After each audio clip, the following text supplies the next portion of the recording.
Hey guys, welcome to Green Bean Fiction. So in today's video we are gonna see, what if Deku awakened god-level code Quirk and fell for May?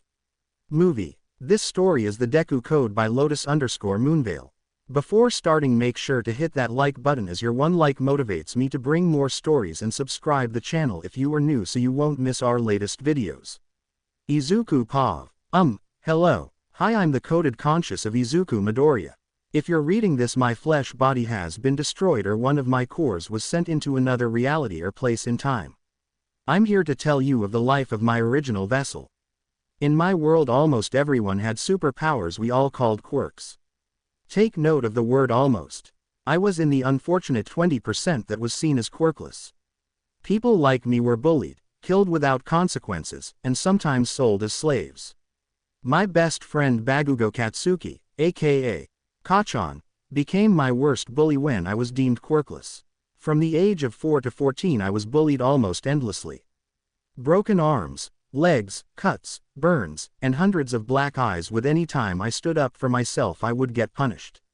In that world, the better your quirk, the closer to a god you were. There were other views of quirks too. Villainous quirks, heroic quirks, useless quirks, and a few others I don't remember. Anyways, I think this is enough of a backstory which I can fill in more later. Let's get to the day I forced my quirk to manifest. It was the last day of middle school, and everyone was talking about which hero school they will try to attend.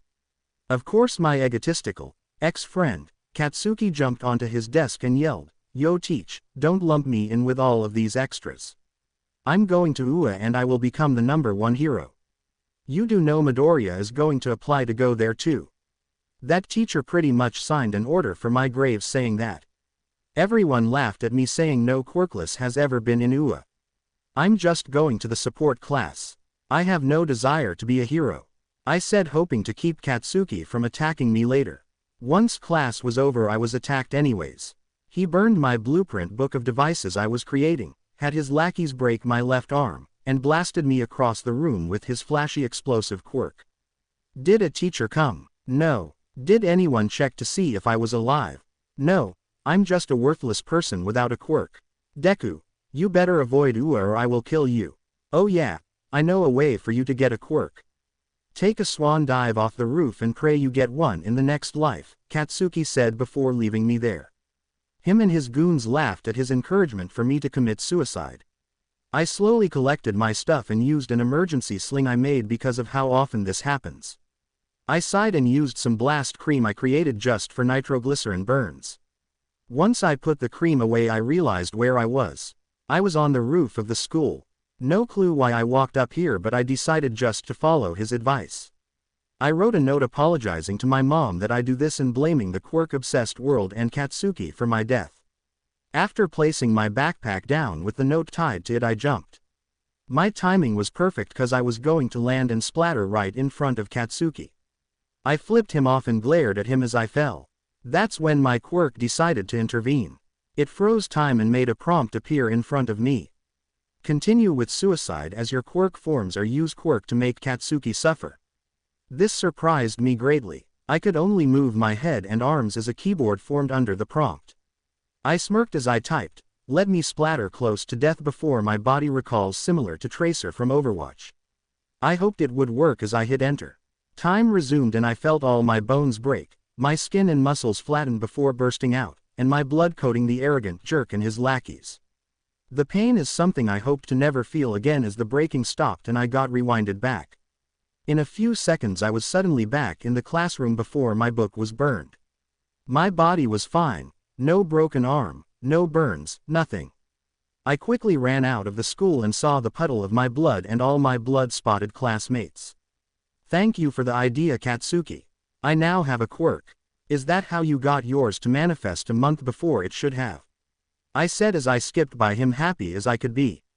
Police and a couple of heroes stopped me from leaving the school lot. They asked everyone what they saw and I admitted what happened, except I said my quirk appeared right before I would have died. Katsuki and his friends were scolded and that was it. Their parents were called and I was allowed to go home since I was fine. On my way home I decided to take a shortcut to get home faster to tell my mom. This wasn't the best idea as I was attacked by a slime creature. As he tried to grab me, my keyboard and screen popped up again. I quickly hit the pause button, freezing time. As time slowed to a halt, I looked at the slime and moved to the side.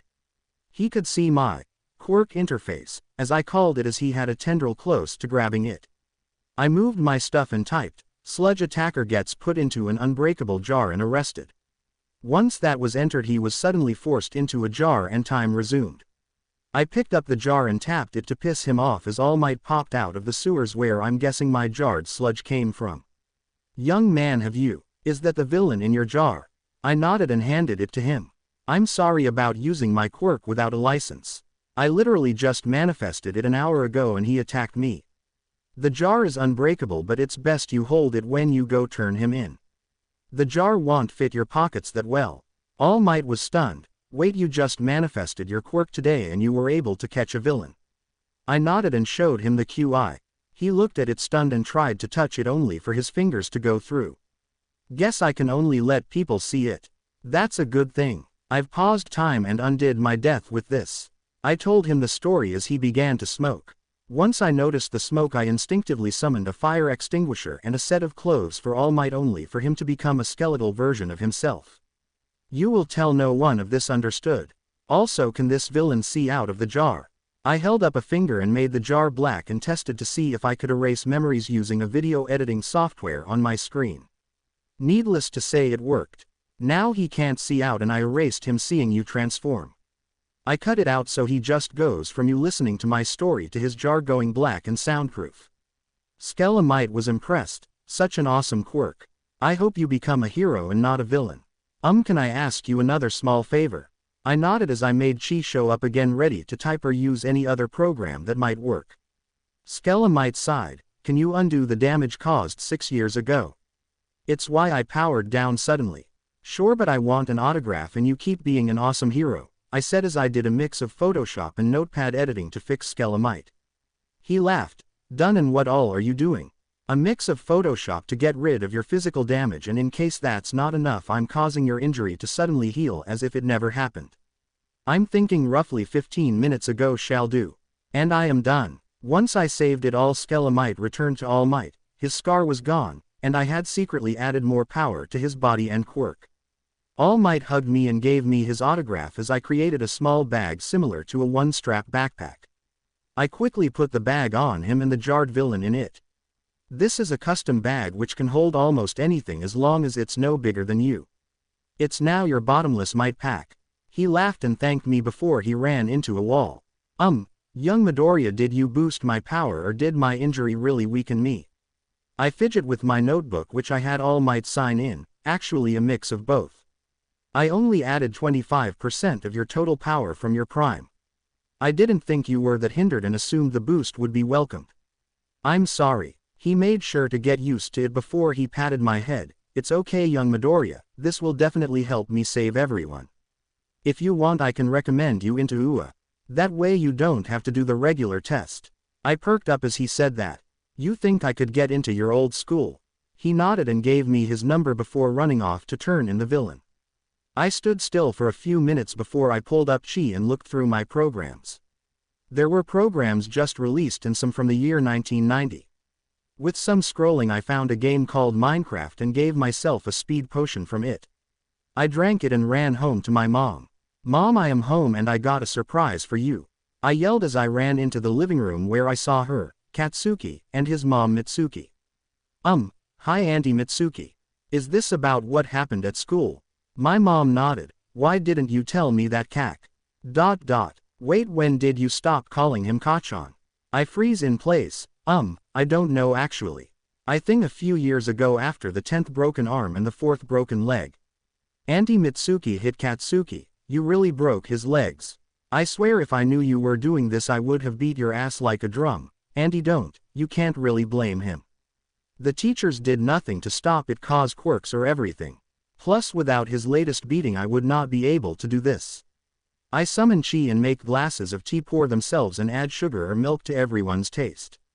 Once that is done I turn the plastic teacups into pure china teacups and saucers.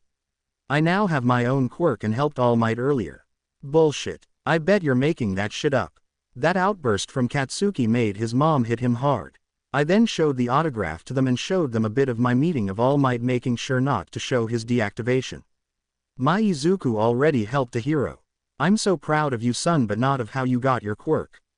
I hugged my mom and apologized as I left to put my backpack into my room and my blueprint notebook into my small lab. Katsuki noticed the book. Wait, didn't I scorch that stupid book? I nodded. When I undid my jump, it went to before you did it. Thank goodness it worked like that. I didn't want to start from scratch. Once I put the book in place for later, I returned to the living room with Auntie Mitsuki and Katsuki leaving. Katsuki sighed. Deku, I was so hard on you because I didn't want you to be a quirkless hero and die. I don't know when I went power crazy, but I am sorry. I nodded. I understand, but I can't forgive you yet. Please get some anger management classes. I want you to become an awesome hero and not like Endeavor. Something about him is off. He smirked. I'm not a flaming trash fire. We both laughed. True, but you're close in attitude. They left and my mom made katsudon for supper. She asked about my quirk and I answered what I could since I literally just got it. Once supper was over, I headed downstairs into my lab to work on my creations. Once I got mostly done with my current project, did I decide to use my quirk to help speed it along. Using my quirk, I bent a few metal plates, welded them on, and double-checked the now covered wiring. Once I was satisfied, I colored it green and tried its storage mode.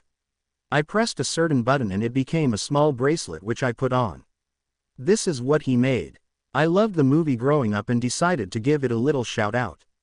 Mom, I'm going out to test my solar surfer. Its storage mode is flawless, but now to try it out. She yelled at me from the kitchen, fine, but be back before dark. We are seeing the quirk doctors tomorrow and I want you to be fully rested. I nodded as I rushed out and removed the bracelet. After I hit the button and tossed it in front of me, it returned to full size and floated in front of me. I hopped on and put chi in follow and note mode. Note that hover mode works. Testing thruster. I tried it out and flew around easily. After about an hour of flying around, I went home and began to mess with chi. I learned about what I now had. My quirk is called the code. It allows me to mess with reality as if it was a computer program or a book. It also increased my intelligence from birth, which explains a lot about why I always get A in every class and can create such interesting ideas. That also explains how I was able to repair anything that breaks with stuff around the house. Now I will spend some time messing with my quirk as I train to get into UA. Hopefully I don't get sidelined by something random. I woke up the next morning and headed downstairs to talk to my mom. Mom, is it okay if I mess with my quirk today? I'll head to the middle of the woods so that I don't destroy any buildings. She laughed as he gave me my breakfast. Go ahead, Izuku, just don't strain yourself, okay? You just got it yesterday. I nodded as I eat my breakfast. Once I finished and washed my dishes, I hugged my mom and rushed off using my solar sail to get there. Of course my luck got me pulled over. Officer was kinda rude. Okay kid, where did you steal this flying surfboard? I looked at him a bit stunned. I built it, officer. I've been working on it for a few months and just finished it yesterday. He scoffed. I've heard that before. Do you have any proof? I nodded. I have the blueprints, and if I may use my quirk, I can show you my memories of working on it. He smirked. Sure, but if I see you do anything hostile, I will arrest you. I pulled up chi and showed him a little memory montage of my building it and using my quirk on the last bit.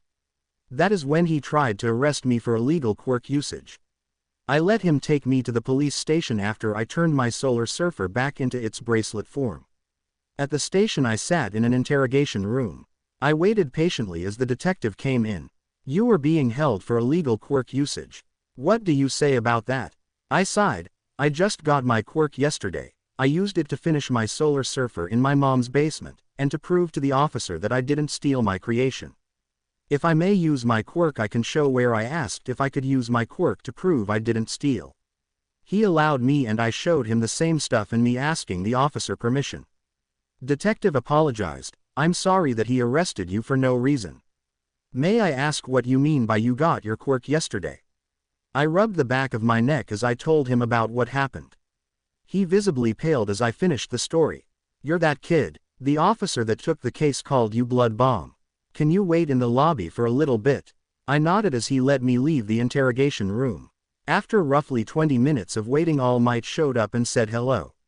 That's when I found out why I had to wait. Young Midoriya, I heard about the officer arresting you in the interrogation. The detective asked me to take you to UA to train your quirk.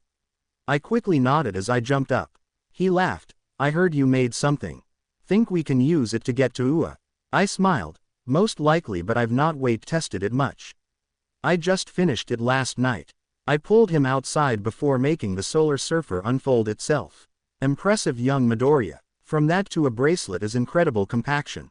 Let's fly this thing. What does it run on? Diesel, ethanol, or normal gas? I pointed to the sun as I hopped on and helped All Might onto the board section. I stomped into the shoe clamps and pointed out the passenger's clamps out to All Might. Once he was hooked up, we took off. He enjoyed it as we got to UA within half an hour. That was incredible. Think you can make me one? I will pay you twice the amount needed for parts and extra for labor. I thought a bit and smiled. I think I can just duplicate it. I did use my quirk to create an unbreakable jar. I tried to make a second one using my quirk, giving the copy All Might's color scheme and the words, Solar Might, along its sides. The way I typed it caused a very sci-fi looking effect.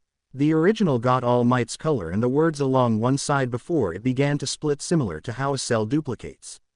It stretched, forming more and more of itself until it finally split apart, showing two complete boards. Amazing, your quirk is beyond what I expected. Thank you, All Might. I'm glad I got your praise. Now how to use this thing is very easy. I smiled as I told him how to work it. After a bit we raced around Site Gamma, in which we tied. After that, in the next few days, he gave me various tests to use my quirk on. At first it was doing stuff like trying to move stuff around, create items, and give myself quirks. I was able to do all of that, but I quickly undid the quirks. I didn't want to use something I wasn't born with. Well, with how precise you can be with your quirk, I don't think you need that type of training, but we need to find out your limit. Do you have headaches, pains, or sudden blurry vision while using it? All Might asked while he brought us both lunch from Lunch Rush, the school's cook. I shook my head. Nothing yet, but I do want to try something. I want to see if I can see other dimensions like the old TV series Sliders. After we ate lunch, he let me try it. Needless to say, it worked. I visited two different realities, one where I was a walking emerald and another where I was a vampire. Honestly, I could have ended up somewhere worse. I told All Might and yawned as it was getting late. He gave me a lift on his Solar Might and told my mom what happened at today's training. When he told her of me sliding into other realities, she yelled at how careless I was. I was grounded for a week, which means no inventing, no training, and no TV. After supper I went to bed and slept peacefully. What I didn't know until later was that Mom called my father. Hisashi, it's time you come home. Izuku has gotten a quirk and All Might is training him. Hisashi scoffed. I am not coming home unless he gets into UA. I don't care if his quirk can delete the universe. Until I see him on national television, I won't come back to you. With that he hung up and changed to the news, where he saw me and All Might racing our surfers to and from different places since it was part of my training. The newscaster, All Might, has been seen with a young man who seems to be the creator of his current form of transport. The device runs completely off of solar power yet can fly over 100 miles per hour easily.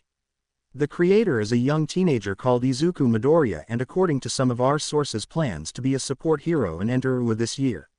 I must say, if All Might already trusts him this much, he will most likely be let in by recommendation and possibly into the hero course as its third ever cross-class student. I wish the boy luck and hope his dreams come true. With that, my father planned to return and make sure I supported him from now on. My dear boy, it's time you met me again. Thank goodness I can finally retire. I'm sick of being a hero. I have been training with All Might and tinkering with my items for the past few months since my quirk appeared. All Might and I have been almost like father and son. He takes me fishing, the park, and we race a ton. He has become a bloody speed demon on his surfer. Trust me, he's worse than the kid from Treasure Planet. He weaves through traffic, though he can easily fly over it. While I was learning about my quirk, I discovered I can rewrite how my body works. As a joke, I became Gem Izuku for a bit. Mom was not happy when I sneezed and destroyed the window with an emerald booger.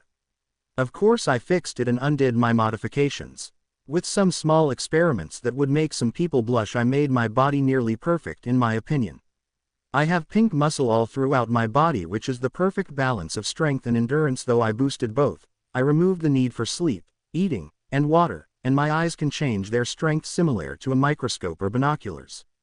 Of course there were some personal changes, but mostly it was removing most of my scars. This edit is because of perverts. I do not write lemons smut, so stop asking how big he is. Use your own damn imagination if you want, but I will not write it. Today is the entrance exam to get into UA, and I had to do 2 different tests. One for the support class and the other for the hero course. I left home early for the test and I had packed a few of my creations for both tests. Since I was applying for 2, I got to do the written section early. Once I got it done, I headed to the support test. I was pretty close to the front of the line, but I still had to wait, but luckily I saw my world has a Mei Hatsume and she was 2 people behind me. What's stupid is I formed a crush on her when I saw a double in another reality. When it was my turn, I didn't even show anything when Power Loader, head of the support class, instantly said passed. I stopped him. How could I pass? I didn't show you anything. He laughed and pointed to my watch. That's your Solar Surfer. That is what passed. If you want, you can show me one creation. With a smile, I pulled out an energy shield from the same watch. I compacted my shield tech and fused it with my surfer bracelet, making it into a watch. How strong is it? I paled, then thought up something. I used my quirk to call up Gem Izuku. Gem was on his bed but sat up when he saw me through the portal. Hey Cyber, what's up bud? I smiled. Have you built anything from my design booklet I gave you? Power Loader got mad. You designed but can't build, and why does he look like you? Gem laughed. Sorry Power Loader, but he can build stuff. He's just asking hero course version of him if I tested anything he designed. Trust me, interdimensional stuff is confusing. I did build the shield, took a 10% SSB without even a glitch. I then used it in a fight and no problems. Guy was easily a filled garbage truck going at 100 miles per hour as power for each punch. He got at least 100 punches. Anyways, good luck Cyber. Is your crush in that world or do you want mine? I quickly closed the portal with a major blush, making everyone close laugh. Power Loader was the first to calm down. Okay, so what's an SSB? I reach into my pocket and pull out what looks like a spiked watch battery. It's the Solar Surfer battery. I use them in all of my tech that requires energy. It stores roughly 200 yotajoules of energy before it's maxed out. Unfortunately, the battery is very explosive, so it requires VTN alloy of a certain mixture to surround it. 70% vibranium, 26% tritanium, and 4% naquata. The naquata spreads out the energy, tritanium replaces the lost strength, and the vibranium does the rest. A yotajoules is actually the amount of sunlight that hits the planet yearly. Vibranium is from the Marvel Universe, while tritanium and naquata is from Stargate SG-1 universe. Power Loader was impressed. That's a very specific blend, and your shield survived a 20 yotajoule blast. That's very impressive. I shook my head as I grumble. He didn't say if the blast was focused or not and how close he was. Each one would have different results. Power Loader nodded. Very true. How about you test it inside Alpha?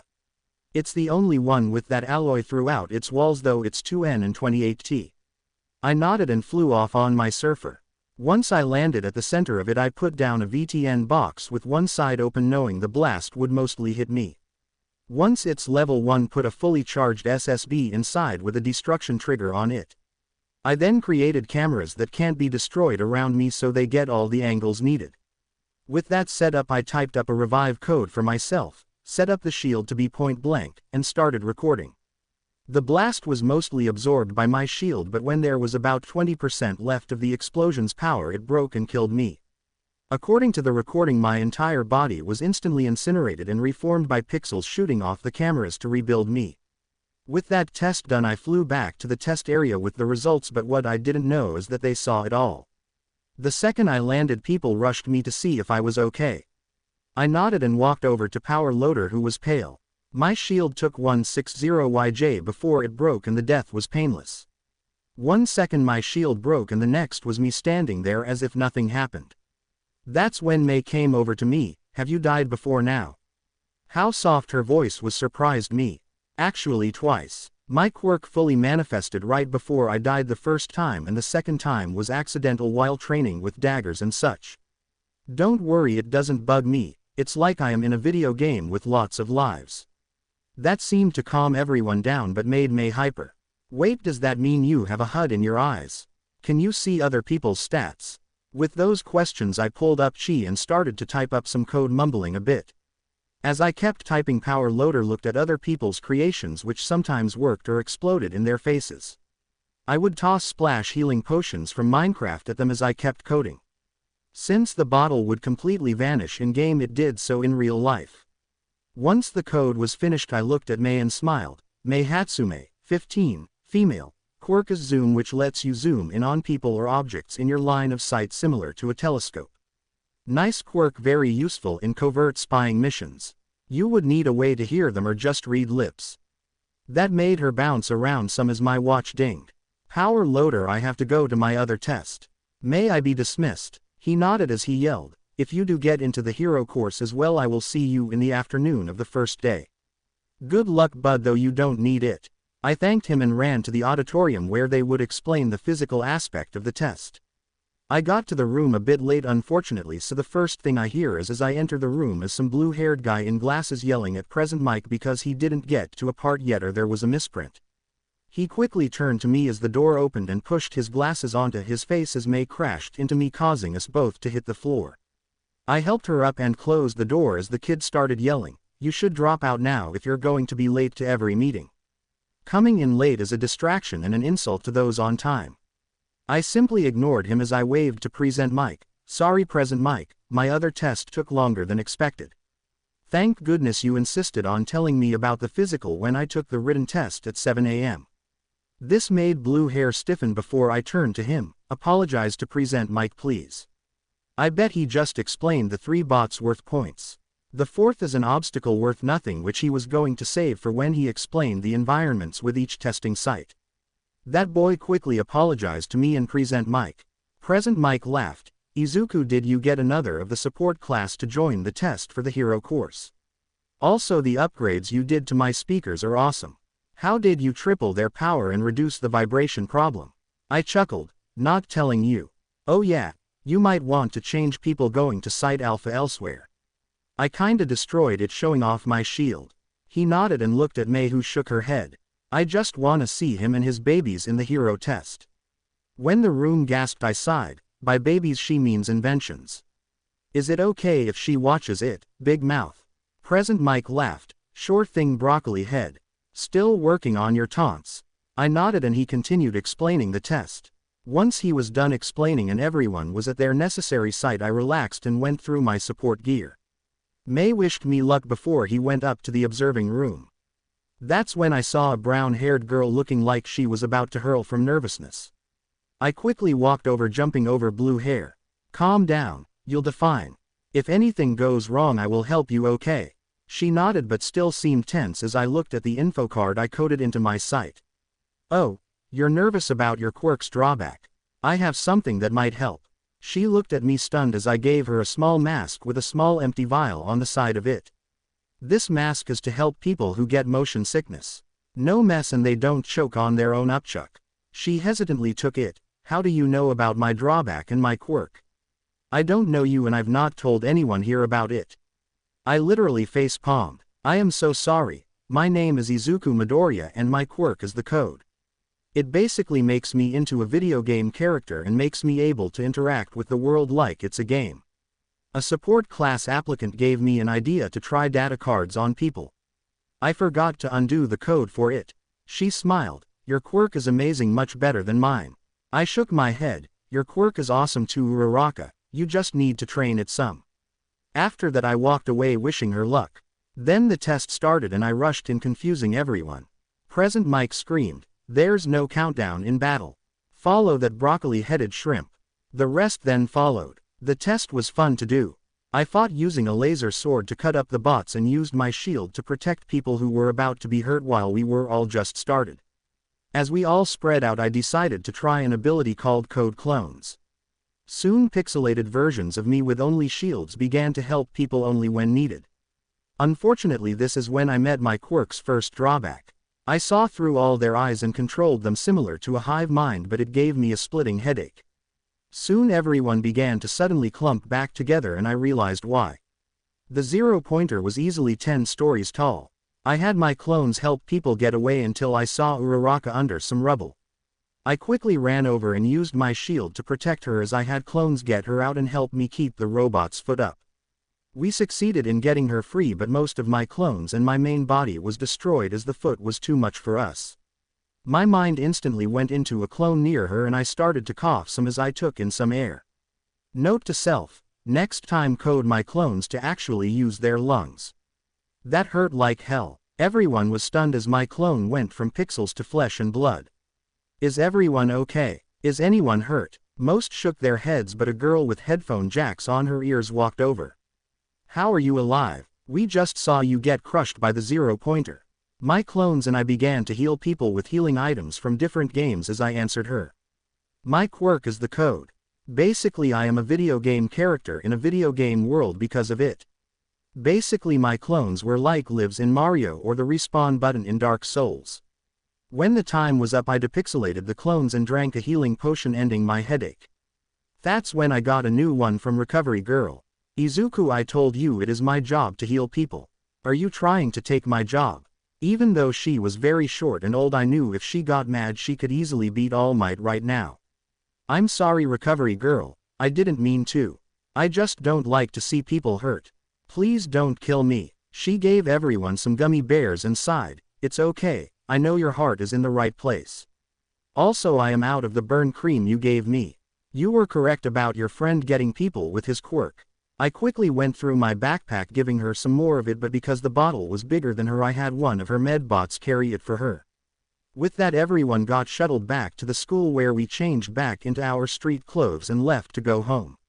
I ran into May as she apparently was waiting for me. You impressed everyone including All Might. I bet you get into the hero course. I would bet 2 of my babies on it. I laughed as I shook my head. I rather not win that bet. I won't take people's inventions from them. With that, we talked about inventions and heroes we liked until we had to go separate ways home. A week later I got the letter saying I got into the hero course and that I would start in a -1 until the afternoon, where I would go to support for the first day. After that, unless told otherwise, I would be in support during the morning and hero classes in the afternoon. When I told my mom, she congratulated me and we went out for Katsuden. I couldn't wait for classes to start and I hope that Kachan got in, even though he is somewhat reckless. Maybe classes with other heroes in training will help him learn control. I sigh as I begin to get ready for the first day of school. My mom was already awake and cooking me a big breakfast. I eat it even though I don't need to survive. It just becomes extra energy, and I nearly coughed as she dropped a bombshell. Izuku, your father will be coming home soon. He left to get a better paying job for us. I gulped down my juice and cleared my throat. What do you mean he is coming back? I thought he left because I was quirkless and he didn't want a quirkless son. I was very blunt and mad, so I just left after that. On my way to school I ran into the girl I saved and nearly knocked her over. Sorry, I wasn't paying attention. She blushed. Oh, you're the boy who saved me. I was never able to really thank you. I'm Uraraka Ochako and thank you for saving my life. Oh yeah, I wasn't able to return this. She dug into her bag, pulling out the motion sickness mask. I'm Midoriya Izuku and it's okay, you keep it. I've already made a few. She smiled. Thanks, I will give it to the support class to add it to my costume. I began to laugh some at that statement. No need to do that, Uraraka. I will build one for it when I get started on the hero costumes for A-1. I'm in both, so why not? Uraraka looked at me confused. What do you mean you're in both? I chuckled and had my surfer pop out. Once it fully formed, she recognized me from the news. Wait, you're the kid who made that for All Might. I nodded. Get on or we will be late. She gets on and I break a few speed limits to get us to Ua. Once we get there I store our ride and I led her to a -1. I sighed and shook my head. First day and 2 idiots are already fighting. After bracing myself I opened the door and head to my seat. The blue-haired guy who insulted me for being late walked over. I am sorry about yelling at you during the section they explained the test. Please forgive me. I smiled. It's okay Iida Tenya, you were just trying to instill punctuality. I am Midoriya Izuku and I know your name and quirk due to mine. He nodded and went back to telling Katsuki to get his feet off the desk. Once I saw it was Katsuki I walked over. Kachan, will you please put your feet down? I rather not get a migraine. My head still hurts from the last day. I acted sweetly to him like I used to. His reaction was his feet hitting the ground so fast Iida was surprised. Thanks Kachan. Actually I do need to use your name. Katsuki please try to behave. I don't want your only friend to be me. He sighed. Sorry Izuku. It's just a bad habit. With that over I sat back in my seat and waited for our teacher to arrive. After a little bit I notice a bug-like thing crawl in. I stayed quiet until I got a clear angle of his little tab thing I coded during the exam. Good morning Aizawa-sensei. This made the entire class shut up and sit down. How did you notice me? He asked as he got out of his sleeping bag behind his desk.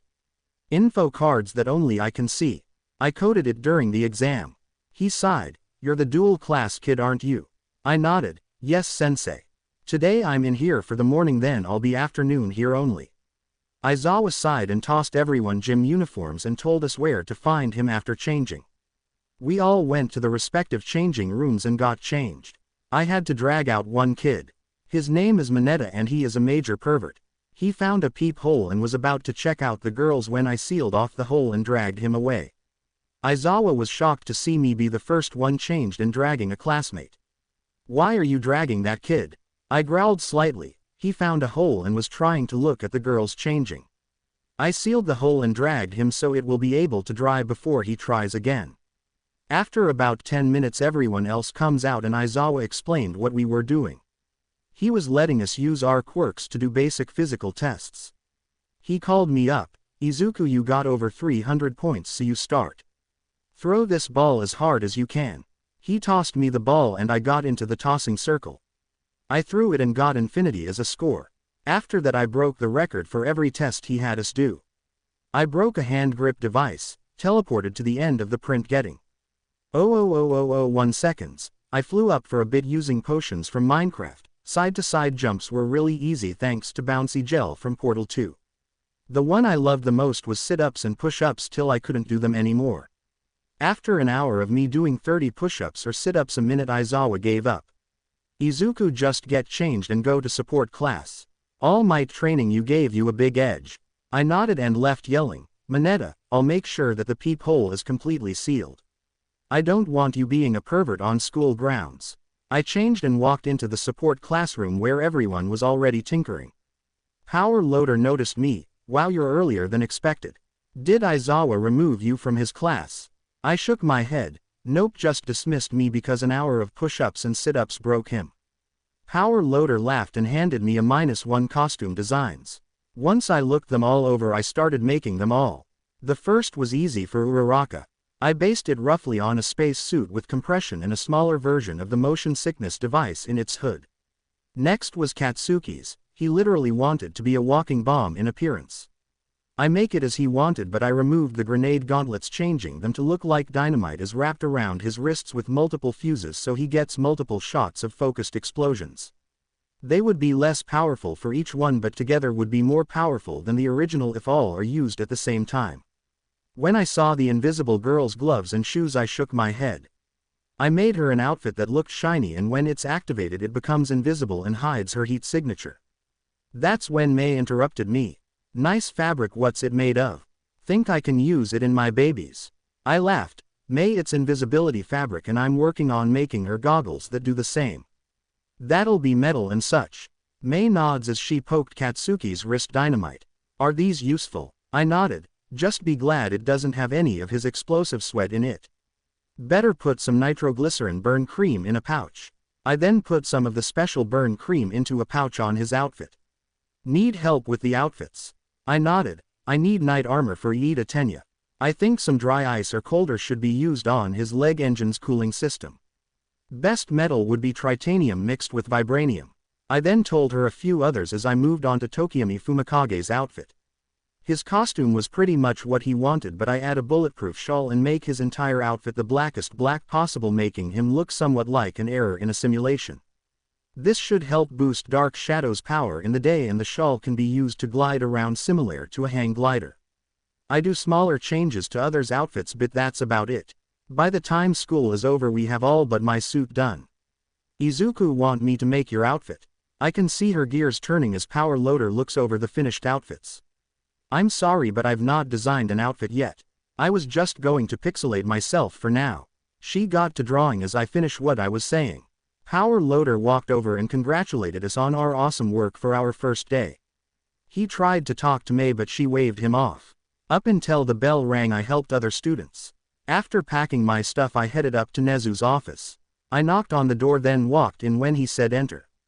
Hi Nezu, ready to play some checkers? Nezu nodded. I heard you nearly choked a classmate to death.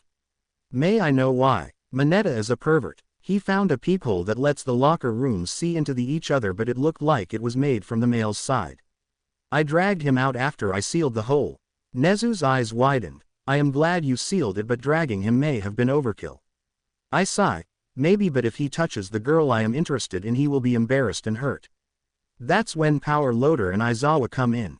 Aizawa instantly recommends I get boosted to A2 at least, and Power Loader wants me to get a workshop already.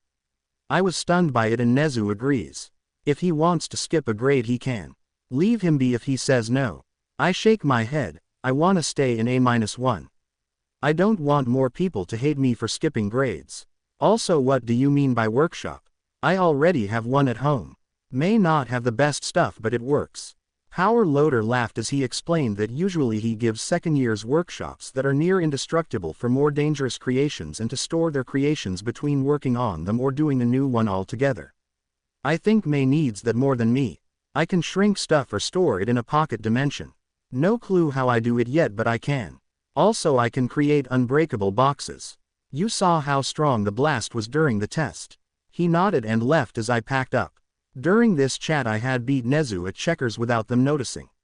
When I got home I saw a note on the door stating that Mom went to pick up my father from the airport. I destroyed the note and went to my room, switching to some shorts and a t-shirt before I leave her a note. It said, "Don't bug me, I'm inventing. Make sure he understands I don't him in my room or my lab. He had over 10 years to come back or contact us. I'm not forgiving him yet. Might one day but not this month." I could hear them when Mom came home. She read the note and sighed. He won't meet you tonight, hun. He is in his lab, which is off limits even to me. He has some dangerous devices in there. That's when I heard my father's voice, which hasn't changed in 10 years.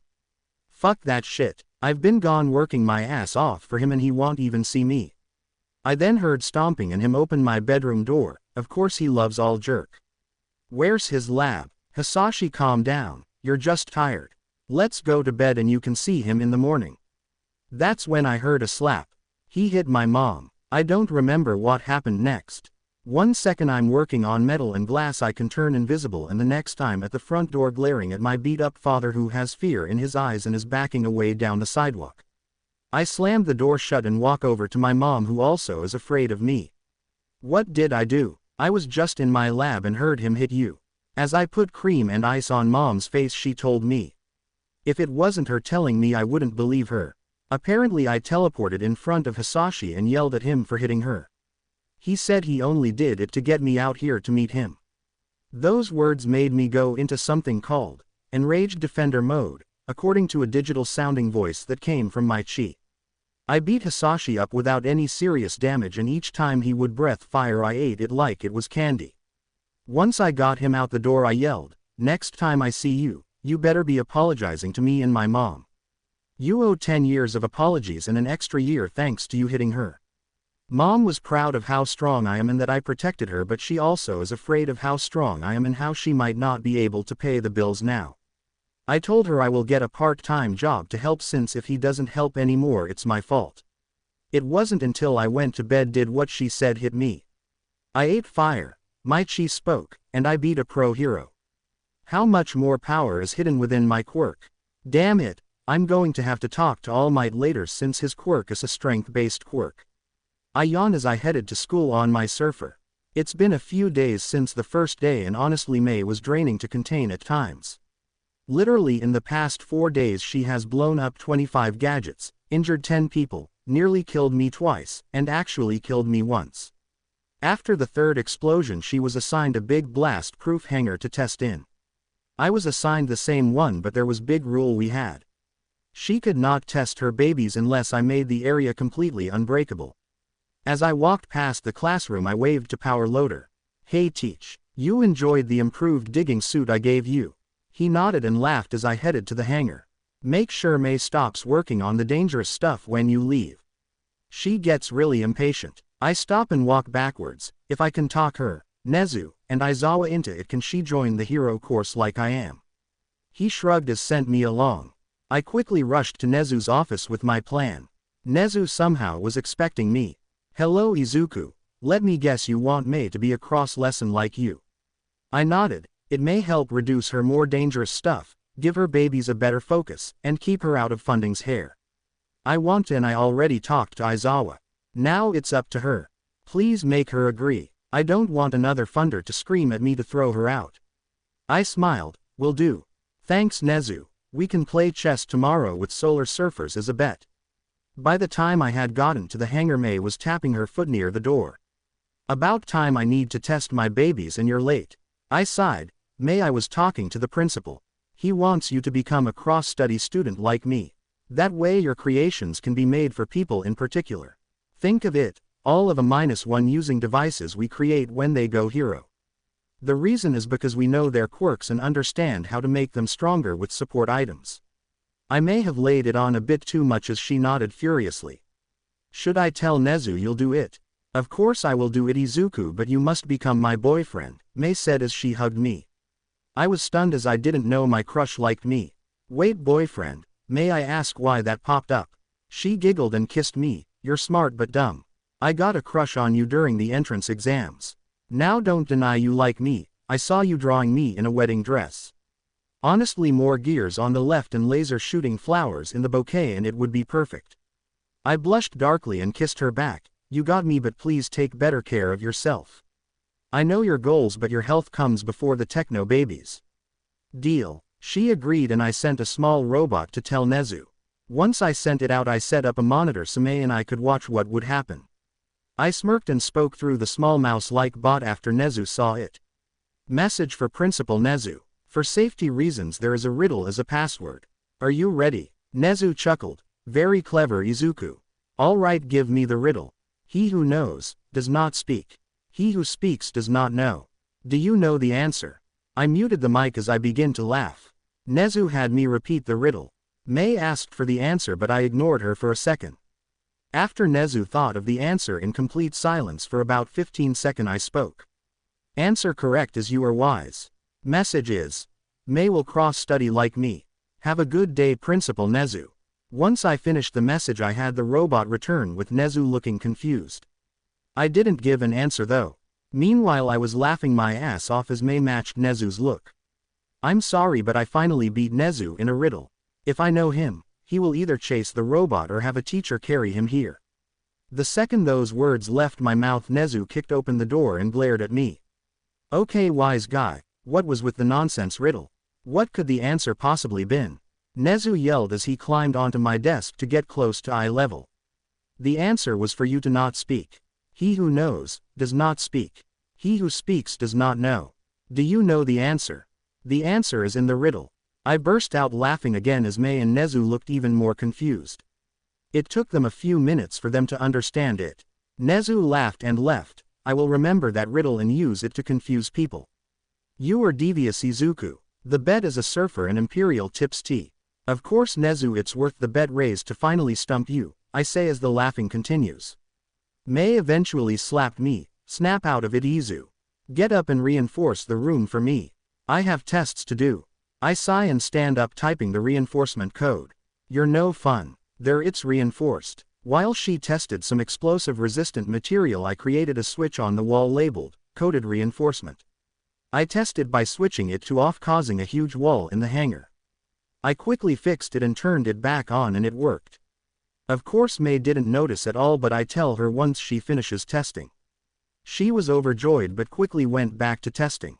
I finished a new nausea-stopping device and tried making a nutrient blend for Momo to use in emergencies to create items. I was close to getting what I wanted, but it would instantly make her as big as fat gum, a really awesome, but really big, hero. With some of the nutrient blend in small vials and a costume for Momo, I knocked on the glass of the testing area to get May's attention. She quickly put her current test away, hit the switch, and left to go to lunch. I gave the better costume to Power Loader along with a note to explain the vials. We then went to the cafeteria where May and I ate with A-1. They all were stunned when she said she is joining the hero course. Momo leaned over and whispered something into her ear, to which May nodded and caused Momo to shake some. Before I could ask why Momo was flustered, lunch ended and we all went to class. May sat on my lap causing glares from girls and one grape-headed pervert. When All Might came in yelling, "I am entering the room as a normal person," I couldn't help but yell over the normal person bit with silly buffoon. The entire class gasped, but All Might laughed. I guess I deserved it. Hey young Midoriya, still learning insults with Mike. I shook my head. No, I did stump Nezu earlier though. That stunned him, but he smiled. You record it. I will send it to you later, it's class time. Deku, how the fuck do you know All Might? Katsuki yelled as he grabbed me by my shirt's collar, sending May to the floor. She stated, "Apologize or I will activate defender mode." I looked at my Quirk interface, which instead of its nice green was now a deep red similar to blood. She, let's save that for training. I'm sure Bakugo will enjoy it whether he apologizes or not, I said, my voice with so much venom in it All Might backed away. Katsuki let me go but glared. I meet young Midoriya when his quirk manifested. So this is the one who caused it. Anyways everyone, let's get to battle training. Change into your costumes and meet me at Site Gamma. The suits popped out of the wall as he left. I helped May up and grabbed my box before everyone else did. In the locker room Kirishima noticed my scars. Whoa, where did you get all those scars, Midoriya bro? I sighed as I put on my outfit, which was basically a green Tron outfit with extra padding and the ride weapon sticks on my arms. I rather not say, but you already met the cause. With that I left, meeting everyone who already changed. Momo walked over. Midoriya, why is there an opening on my back and just a small hole in my cleavage? I need as much skin visible as possible. I pointed to a button on her wristband that activates a shield to cover your back and give you the items created to whichever hand is open. Plus the less skin in front is because of Mineta. It's also made for if you use the nutrient blend. That should only be a last resort if you need to make something really big or a whole ton. She sighed and shook her head. I will try this design, but how will it know where I want the item? I tapped the back of my neck. Your outfit has a mind-reading chip right there, so it'll know. I pull a disc off my back and begin to toss into the air before catching it. After waiting a bit I activate the helmet on my suit and check it out. When everyone was out, All Might explained the lesson. Basically we have two teams, villains and heroes, and the heroes must catch the villains or the weapon before time runs out.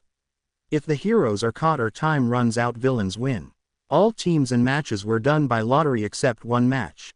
Just me against Katsuki and I am the villain. Now since young Bakugo offended young Midoriya, I think they should get the bad blood out of their systems. Especially young Midoriya. All Might stated, their match will happen now and they will hopefully participate again later in team matches. I nodded and ran down the street to the chosen building. After placing the weapon on the middle floor with a very strong shield, I headed to the door on the first floor. When the timer started I walked out the door and created another giant shield over the entire building. Let's start. She activate Defender, Battle, and God modes. She beeped loudly as light temporarily covered my body before I got into a fighting stance. When Katsuki tried his usual starter right hook, I kicked him away with great speed and force crashing him through another building. When the jerk came flying at me using his explosions, I did it again, not even leaving my spot. If you can make me leave this spot completely, the building's shield will fall. Then you will have to destroy the shield around the weapon. Now knock me over like you used to, or am I finally not a simple Deku? The last word was definitely venom-filled as I stand up straight and pull a book out of my pocket dimension. As I begin to read it, I simply bend, punch, kick, or slap Katsuki away until he destroyed my book. My suit then changed from green to red as I blacked out again. I regained control when time was up and Katsuki was unconscious and beaten to a pulp. After dusting the soot from my outfit, I healed Katsuki and carried him to the observation room as I reformed the book. When I arrived, everyone took a couple of steps back away from me except for May, who hugged me. She whispered, "Please never use whatever mode made you go crazy, you nearly killed him." I watched the tape, which was of me summoning my pixel clones and using them to fight Katsuki. He deserved it for what he put me through and shoving May earlier. At least I didn't leave any proof other than this tape. I put Katsuki in a chair as I sat in a corner of the room and put my head on my knees. Kaminari put what I said in the locker together with what I just said. "Wait, Bakubro was the one who gave you all of those scars. Why isn't he in jail?" Some look like they were deep. I nodded to All Might as I stayed quiet. He sighed and got everyone's attention. Young Midoriya was bullied since he was deemed quirkless. Even his teachers encouraged the mistreatment. One day, young Bakugo told him to, and I quote, "Take a swan dive off the roof and hope for a quirk in your next life." Young Midoriya did just that. His timing was that he fell to the ground right in front of the entire school. Heroes and first responders were called as his body suddenly vanished, but the blood stayed. Young Midoriya got his quirk as he died, and he then met me after he trapped a villain for me. After that, I helped train him use his very adaptable quirk. After that was done, I slowly stood up. Also, my father is back in town. The first thing he did was hit my mom. That's when I found out about defender mode. Basically, I fight till they give up, though the power is weaker. Battle mode is more strength, but I get hurt much easier. God mode is the ultimate regenerative and power reflective mode, but it has a time limit. Everyone relaxed some after this, but not a whole lot. That's when Katsuki woke up, looked around, then launched himself at me screaming Deku. Right before he got to me, Shiro, Tsuyu, and Momo restrained him. I was stunned as Mei slapped him. "You are a big jerk. Izu made your costume, forgave you, and even healed you, and you still attack him. Be glad I don't want my boyfriend to hate me, or I would use my acid thrower on you." She hugged me and pulled me back to my corner as Shiro tied him to a chair. Everyone did their battle tests with Mei, Momo, and Mineta against Todoroki and Ojiro being a hectic one. Mei's team was villains and they won quite easily, with Mineta being kicked out a window, sticking the heroes together. Of course, I warned Mineta not to try anything. Mei and Momo had anti-pervert gear on, which automatically would kick perverts away. They kicked him back and forth until he was sent through the window. The girls were cheering it on as the guys winced. I told him not to try. Every girl's outfit has anti-pervert tech. The girls then thanked me and asked if they can add it to their school uniforms. When everyone was done, I gave All Might the clip of Nezu confused and changed. As I began to unfurl my surfer to go home, All Might flew up on his. "Wanna race today, young Midoriya? I want anti-perv gear if I win. There are some crazy fans who want me." I laugh as my classmates came out and saw me getting on my surfer. "You're on, All Might, but if I win you have to give up Solar Might for a week." He nodded and we raced to my place where he was invited for supper. The next day I was given lots of orders of solar surfers from my classmates, and All Might took his little moped to school. I still made All Might some anti-pervert stuff. I may have won, but he definitely could use it. I was in the basement of my house using my quirk to play Minecraft on the surface of my desk. It was fun using something called redstone to automate some items, and I came up with a dumb idea. With a couple of hours of searching, I found out you could create mods for the game and started to do so. When I finished a couple of hours later, I had a factory in Minecraft to build surfers for me. There were robots made to mine the resources needed, machines to process the materials, and finally a big machine to make the surfers. Once I saw it work a while, I picked up the digital factory and bring it up to my mom. I showed it to her, and when I opened the chest holding the finished product and pull out a watch, it becomes real. "Look, I made a factory." Of course my mom was proud and pointed at an ore I had laying around my factory as decoration. I told her what it was and she tilted her head. "Hun, I know it's just a game, but there is no such thing as green gold." I showed her the recipe for green gold. She apologized. That's when there was a knock on the door, and it was Mei. I could tell because her knock is a machine gun. Mom was confused until I warped her in, causing her to cough some. "Hun, warn me next time you plan to warp me." "Ooh, what's that on the table?" Mom and I laughed as I showed it off.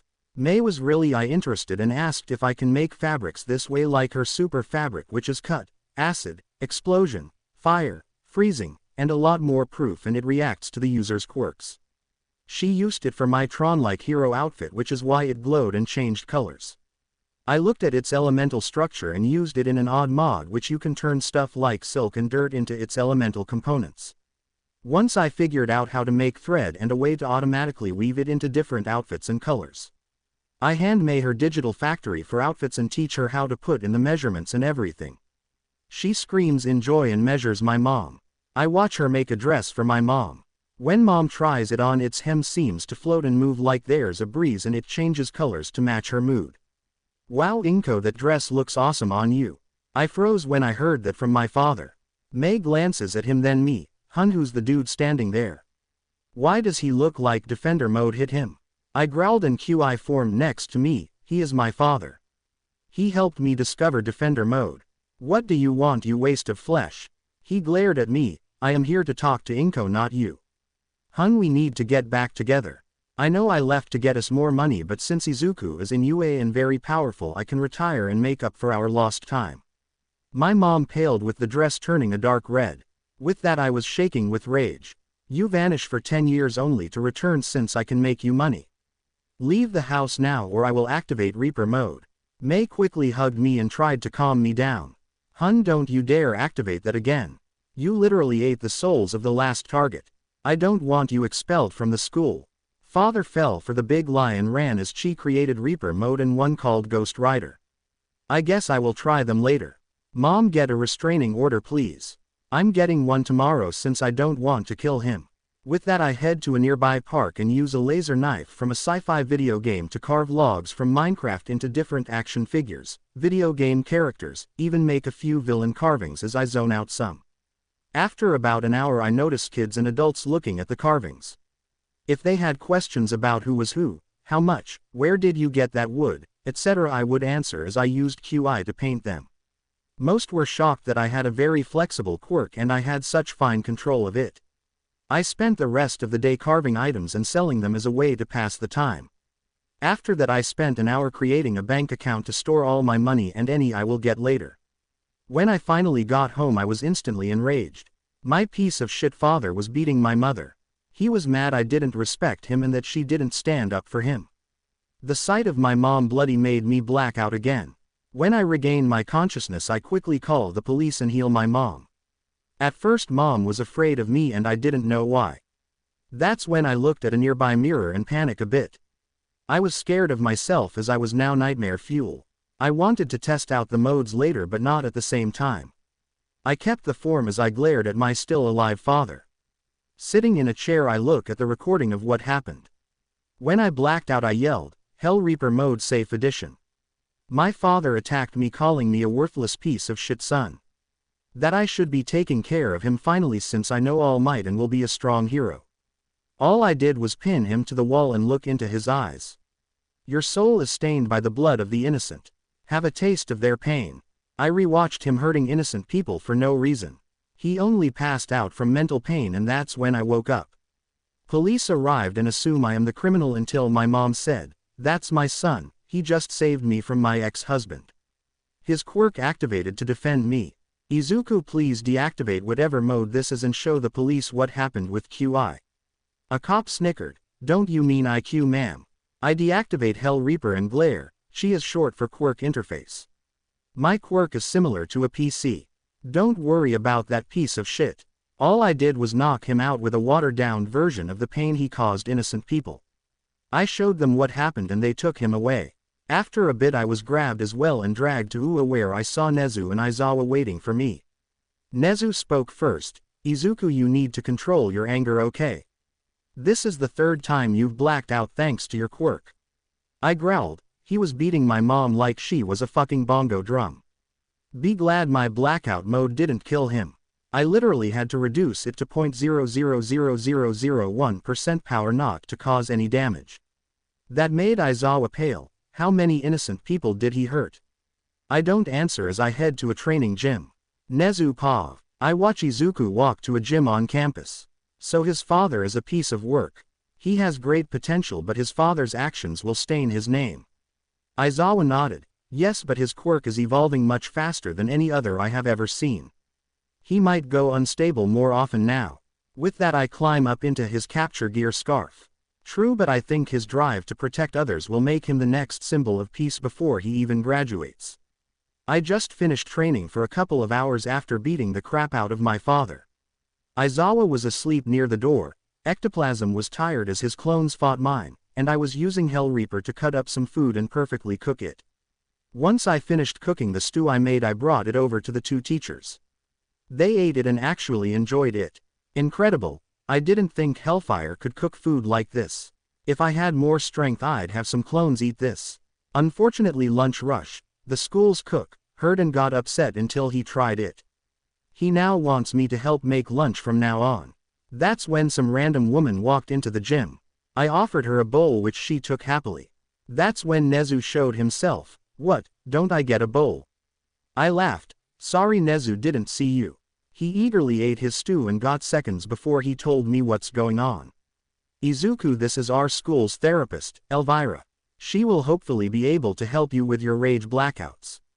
I smiled. It's nice to meet you, Elvira. I'm sorry about getting you dragged out here during the weekend. She laughed. It's okay, if you didn't I would most likely be eating ramen right now. After we all had our fill, Elvira lead me to her office where she sat me in a chair. I heard today was the third time you've blacked out. Can you tell me what caused all of them? I sighed and leaned back in my chair. First and third was my father, if you can even call the sperm donor that, hitting my mom. First time it was one slap, but this time he nearly killed her. If I didn't heal her she would be gone. The second was Katsuki burning my book like he did the day I jumped. She stopped me, jumped as in attempted suicide. With a nod I told her about my childhood as a quirkless kid. The bullying, the scars both physical and emotional, and some of my fears. When I told her about the day I jumped she gently hugged me. She helped me through some of my issues and recommended a very unique anger management idea. I was to use my quirk to carve items or build something in Minecraft to burn off the rage. When she said that I kinda laughed and showed her some I carved earlier. I kinda tried that earlier. Before he attacked my mom he told me his plan. I was to support him like he supposedly supported us. As if $200 a month helps much. I had to tutor other kids, even helped out people in higher grades to help support my mom. After a bit of me raging about him not being there, him hurting my mom, and the crap he is trying now, Elvira handed me a test. I did it and gave it back a few minutes later. She had a machine grade it and was shocked. Do you remember your previous IQ score? I shook my head as she triple-checked the test. Izuku, you were the highest score ever. You beat Nezu's score, and it may be because of your quirk was fully manifested. I checked the test as well and looked it over. None of the right or wrong answers were marked, but I knew which ones I got wrong and it scared me. May I go home please? I asked as I used red pen to fix the ones I got wrong. She let me leave and I surfed home, where I instantly went to my room and thought about what I just learned about my quirk. It's increasing my IQ drastically every few seconds, and I am finding out about stuff I know I never read before. I've had no interest in Hawaii, yet I know that they believed that the stretched molten glass and magma that usually comes out when one of their volcanoes erupted was hair of a goddess. I also know that bad luck usually follows people who take lava rocks from the island until they return it. I spent the entire night awake and stressed out. When my mom saw me in the morning she saw that I had worn a path into my floor from my pacing. She sat me down and I told her, I know some people with high intelligence lose emotions and become bored with everything. Will I end up like them? My mom laughed and hugged me. You're silly, Izuku. They are that way because they have giant egos. You don't have one and you're afraid of what others think. Just remember this, just because you're smarter does not mean you're above or below anyone else. Use your brain to help others. Maybe you can help solve why we have quirks. That's when she left to make breakfast and I relaxed some. After taking a shower and putting on a simple pair of shorts and a t-shirt, I headed downstairs to see my father there. Calm down, son. I am just here to apologize to you and Inko. I know I haven't been a good father and I would like to make up for it. Mom was trying to hide a mark on her arm as I walked over to him. I grabbed him in the same place and dragged him out. You hurt Mom again and I will make sure you fear me. He drove off and I locked the door. Izuku, he won't give up. He's hard-headed and I told him now so many times I lost count before I married him. I healed the hand-shaped bruise before I ate breakfast with Mom. Once breakfast was over, I walked to the police station. I got a restraining order on him and another type of order that also keeps him out of the house, which is in Mom's name. With that done, I told Mom and went back to the park where I started to carve again. After a couple of hours of carving, I saw my father again. I accidentally burned the carving I was working on as he got out of his car. "Do not come any closer, sir. I have a restraining order on you. If you get too close, you will be arrested. Also stay away from my home or you'll get arrested." He sighed. "Son, we need to talk. Sir, you lost the ability to call me son when you beat my mom. Leave now." He got closer and a cop who was nearby arrested him instantly. With him gone, I got back to carving and joking with some people nearby. When it became lunchtime, May flew in on a surfer. "Hey Izu, you hungry?" I nodded. "Yeah, I am. You bring lunch or are we going out for lunch?" She helped me onto her surfer and we had McDonald's for lunch. When we returned to the park, there was a bag of money and a few carvings left next to where I was carving. I smiled and pocketed the money and got back to carving, showing May how to do it. Hers were pretty bad at first, but I smoothed them out some. When it became supper time, she could carve as well as I could. We left the carvings there with a note saying they were free. May took me to my place and joined us for supper. We enjoyed it, joking, talking about future creations, and such. When I gave Mom the money I got from the carvings, she tried to refuse it, but I wouldn't let her, saying I kept a good amount of it for personal use and May kept hers. She took it but wasn't really happy about it. May went home soon after and I got a phone call from an unknown number. "Is this the wood carver from the park?" I told him yes and asked if a carving broke. The guy laughed and said no. He wanted to see how big, detailed, and how many different items I could carve. When I told him I was unsure, he asked to meet me tomorrow after school at the park. I agreed and I told Mom what just happened. She told me to be careful and I went to my room to surf the internet. That's when a cop body cam recording caught my eye. It was from yesterday when I was in Hell Reaper mode, and the comments on it was about how I was a villain. I should be jailed, killed, or worse. A few said I should be the judge, jury, and executioner if I really am death, or my quirk can see if someone did a crime. Sounds like fun, but since the cops know it's me, I can't do it. That's also when I got messages from all of my classmates. They were all scared they would have to face me. Well, all except May and Katsuki. Katsuki asked if I used it to defend my mom like it looked like. I told him what happened and he tested back. "I know I treated you like shit, and I know if it wasn't me to cause it, you might have died by the slime. I'm glad you're a better person with an awesome quirk, but I will become #1 hero. That way no matter what you'll have to look up to me knowing I'm better."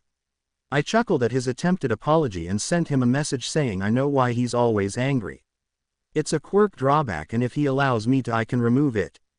After that I went to sleep and had a dream with me as hero #0. The hero code: Hell Reaper. I woke up early and made Mom and I breakfast. Today had some dread in it, and for some reason I felt like I was being called. Once I was done eating, I headed to school and avoided a few flying grapes from Mineta. He was mad at me because all the girls had anti-Mineta gear, causing him to go flying every single time he tried. When he tried to grope May, I grabbed him by his grapes and lifted him up with a glare. "Now, what did I say about you trying to grope my girlfriend? Don't do it with you around." I used Hellfire, tossed him into the air and kicked him, yelling, "Never try it again, you grape-headed idiot." When he finally landed in a river that was nearby, Elvira had already dragged me to her office. I was scolded until I told her that he groped May, tried to grope 50 other girls, and if he had seen her she would have been targeted. She didn't believe me until he walked in and his eyes instantly focused on her tits. She instantly let me go to class, and Mineta was scolded, given multiple detentions, and has to go through special classes to end his perverted ways. Midway through the morning, Katsuki walked into the hangar I share with May. "Nerd, what did you mean in that text last night?" I quickly sat up and backed away out of habit. After I steadied my nerves, I told him. My quirk let me create a HUD display which lets me see quirks, stamina, health, and a few other things. "Now let me see your hands, please." He sat down in my chair and put his hands on my desk, palm down. I gently flipped them and began to mess with his quirk. After removing the anger easily irritated bit from it, I saw some dormant parts to it. Wow, I did not expect this. Katsuki, your quirk isn't fully active. There are bits still dormant. He was surprised. Wait, my quirk isn't being fully used. I shook my head and looked into it. Mei walked over as I made a hologram of Katsuki's body with it obviously censored where needed.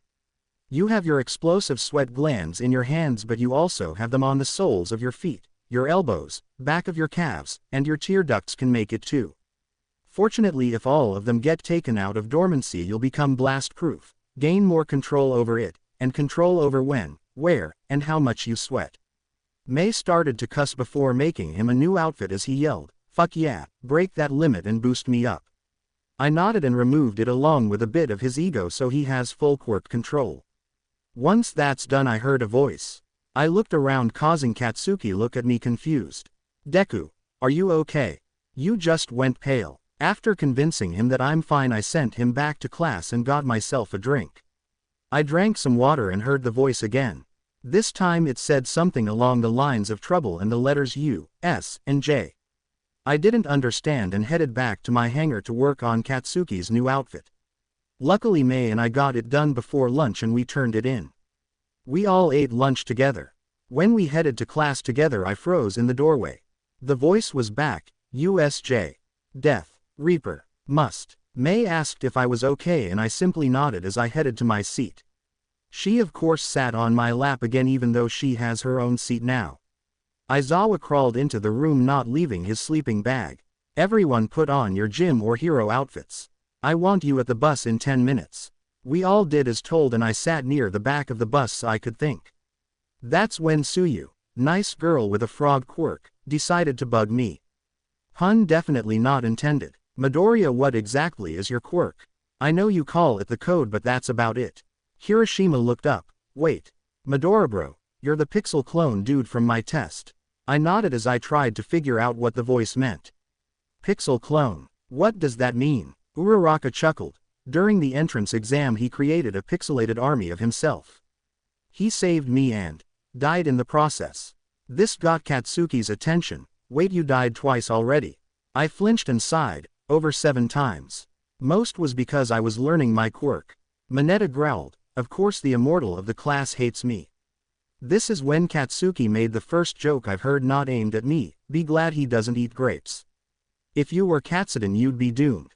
I smirked. "Maybe I should edit your quirk from sticky grapes to infinite Katsuden." He cowered until I started to laugh. "Don't worry, I don't want my Katsuden to be flavored with a heap of pervert." This made everyone laugh, including Aizawa, who I though was asleep. "Wait, Midoriya bro, you can edit quirks." I flinched and nodded. "Yeah, but it takes a long time to do and make sure your body can handle it." Katsuki actually got the dormant bits of his quirk activated. "Now before you all ask, no. Maybe when we get the week off next month. Problem is it'll take at least an hour each and there are 19 of you I have to do." Of course the voice returned right then. "Program. Upgrade. Time. Now." This time Momo noticed me stiffening and going pale. "Izuku, are you okay? You suddenly went pale." "Guys, I apologize, but this will feel weird." With that I scanned everyone except Katsuki and upgraded their quirk the best I could. Aizawa was easy to change. Remove his need to blink and his chronic dry eye and he's good to go. Once everyone was upgraded I dozed off for the rest of the trip. I don't have any clue what they did while I was unconscious, but Katsuki and Mei woke me up when we arrived. Mei thanked me for the boosted zoom and now her fingers can become tools. She was ecstatic that she has both her parents' quirks and stronger too. I slowly stood up and followed everyone into the building we were at. We met 13 who gave us a warning speech about dangerous quirks. Once they were done they said, "It is because of quirks we created this place, the unseen simulation, join or USJ." I paled and saw a portal appear as the voice returned, "Now Hell Reaper, save your friends." I growled and moved in front of everyone as the villains appeared through the portal along with a thing called Nomu. That's when a guy covered in hands began his stupid monologue. "We are the League of Villains, now where is All Might? We are here to kill him. Well, since he isn't here I guess we can kill the students." Of course that last sentence sealed his fate. Shigaraki Tomura, Quirk Decay, student of All for One. Go back now or suffer. He laughed. "What are you going to do, game wannabe?" I smirked. "You asked, you shall learn." My body caught on fire, burning away all of my flesh.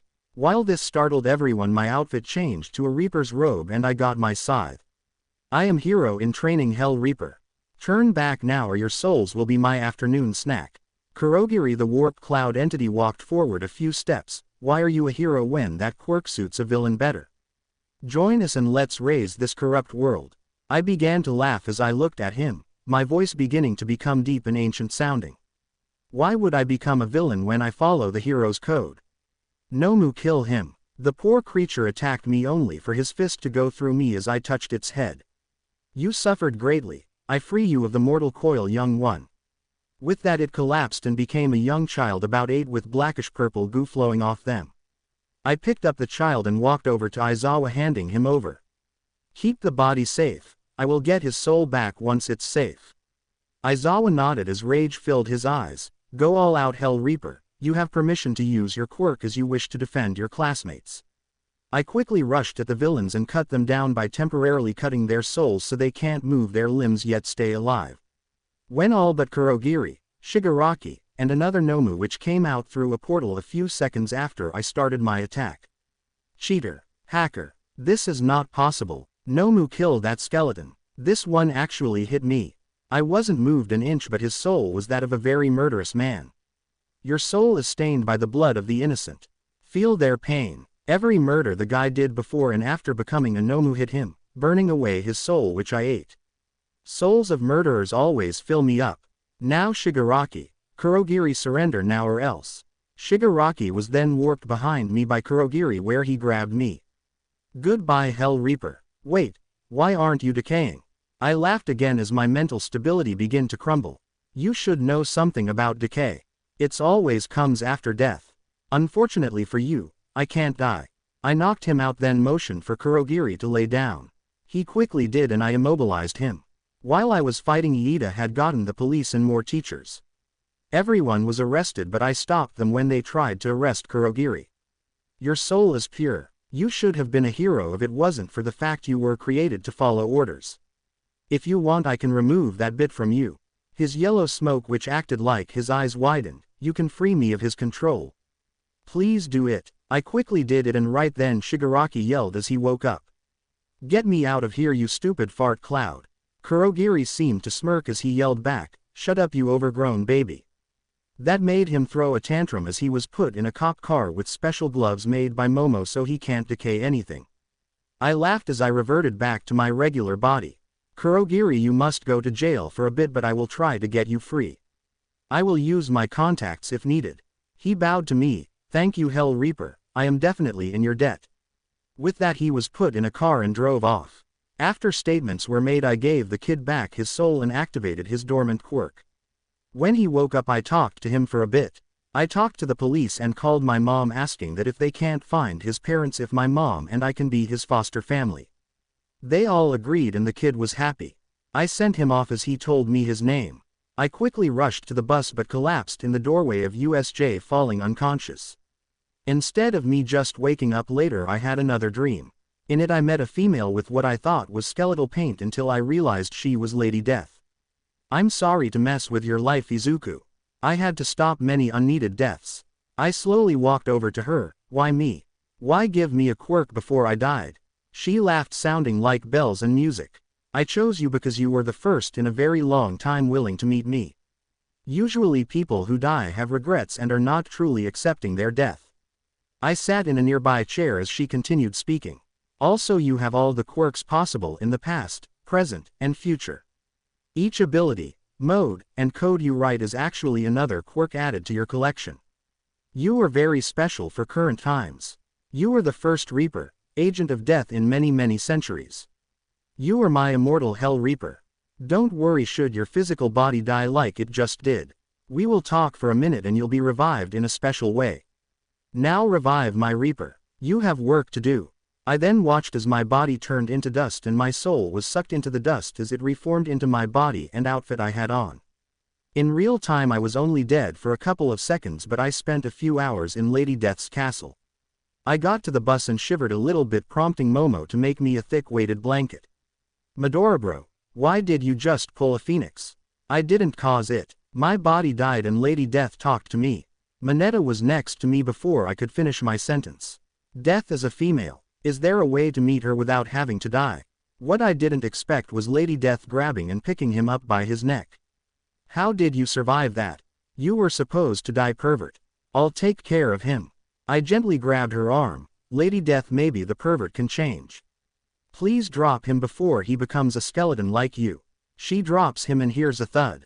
Wait, I'm solid. I thought I took his soul out of his body. That's new. With that she vanished and I curled up in my blanket. We all went to school and then home for the rest of the day except me. I went to the park after changing to meet the guy who wanted to see my carving skills more. I met the guy and quickly turned down his offer. He wanted me to carve him 500 all mites to sell at his store. With his cussing me out, I went home and went to sleep for the rest of the day and most of the next since we had a few days off. I got messages asking what I did to their quirks and such. I'd answer and go back to what I was due. I swear if I end up like Deadpool and loving Lady Death, I will kill myself. During one of the boring days off, I decided to travel between towns and areas. I ended up in a city where I felt really safe walking around.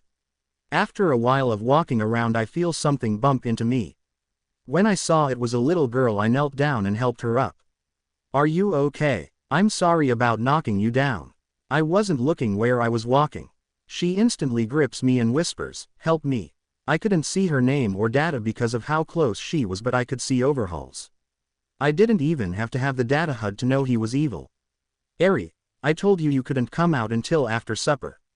Come on, let's go home. She shook her head as I slowly stood up and picked her up. Overhaul, it's best you turn around and walk away. I know she is in no way related to you. I was ready for anything as I send an SOS to the police through my special watch. When Overhaul created spikes on the ground and walls of the buildings, I jumped up and landed on my solar surfer, which took a few seconds to form behind me. Hold on, Eri, I'm going to go fast. She gripped me harder before I took off. I barely got to the corner as more spikes tried to hit us. With a quick roll to the side, we barely avoid them, but it scratched up my surfer. For the next half hour he chased us, destroying different buildings and some cars before I slam him with my surfer, knocking him out. The police ignored my SOS until their department building got destroyed by Overhaul. They arrested him once I knocked him out, and I took Eri to the hospital. After lots of questions and tests, they find out she was very badly malnourished. She had the mentality of a toddler when she was obviously 6 years old, and she has scars all over her body. I called Mom about Eri and she says that since they found the other kid's family, we can take care of Eri when she is able to leave. I smile and look at Eri. Hey Eri, I just talked to my mom. She says that if you want to, you can live with us. She instantly hugs me and cries. I spent the night there, and after the pediatrician gave me a diet for Eri, we went home. Eri, this is your new home. My mom and I will take care of you, okay? She nods as Mom quickly walks over and kneels in front of her.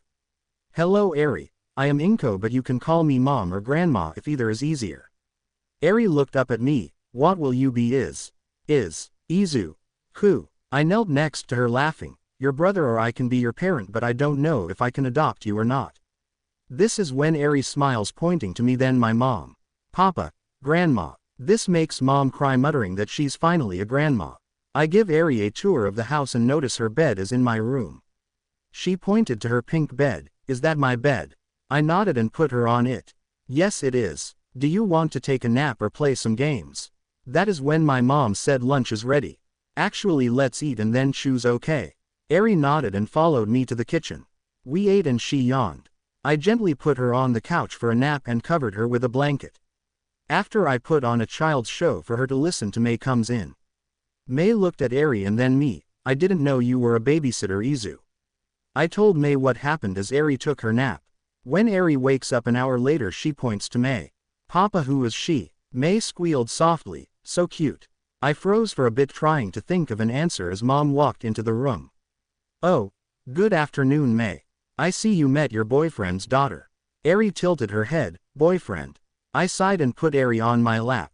You understand Mom and Dad are together, right? Eri nods as she looks up at me. Before they become a mommy and daddy, they date as boyfriend and girlfriend. I hoped that Eri understood as she looked between me and May. So May is not yet mommy. This caused May, my mom, and I to laugh. May was the first to calm down enough to talk. You can call me mommy if you want to. Eri hugged her and I smiled. Looks like I need to ask May to marry me sooner than later. Of course May ruins the moment by trying to give Eri a flamethrower. May no. Eri give me that please, I don't want you to get hurt with it. I gently took the flamethrower and glare at May. May, this is not a kid's toy. You and I will definitely discuss this later. May looks a bit scared as I never glared before. After putting every single dangerous item that May had in a safe, we spend the evening with Eri teaching her some games and songs. After supper May and I put Eri to bed. We talked for a while with me at my desk and May on my bed. After a bit of silence I find out May is asleep. I quickly put a blanket on her, text her parents, and go to sleep on the couch in the living room. In the early morning I hear a scream and I rush to Eri. She was scared that she made me vanish like her birth father. I quickly calmed her down and told her what happened. Why did you sleep there instead of in bed with mommy? I laugh a bit and kiss Eri on the forehead. Mommy and I aren't that far in our relationship yet. We are only dating, okay? Eri nods as May begins to wake up. May apologized for dozing off in my bed, but I quickly silenced her by picking up her and Eri, bringing them downstairs to watch TV as I make breakfast. By the time Mom woke up I had already done the dishes, left her a plate, and was playing with Eri as May went home. As Eri took her afternoon nap Aizawa stopped by with Nezu. They understood the situation and said I could bring Eri to class with me, but during support gear testing she can't be in the room. I nodded as I agreed and told them I would tell May. That's when Eri woke up and looked at Nezu. She walked over to him, wearing her blanket kinda like a giant robe. Mister, what kind of kitty is this? This caused Nezu to laugh. I am not a cat. My name is Nezu and it is nice to meet you. Eri fell backwards in shock, but I caught her. It's okay Eri. Nezu won't hurt you. Nezu and Eri played for a little bit as Aizawa asks to talk with me outside. Thank you for getting rid of my dry eyes and protecting your classmates. Even Mineta, though Lady Death could have taken him. I chuckled some and nodded. Not a problem, but I am worried though. Someone else will take Overhaul's place and cause us trouble later. Aizawa agreed as Nezu and Eri walked out with both wearing folded newspaper hats. I quickly took a picture, definitely putting this in the family scrapbook. Eri gave me a smile as she handed me one as well. I picked her up and said goodbye to Nezu and Aizawa as they got into their car.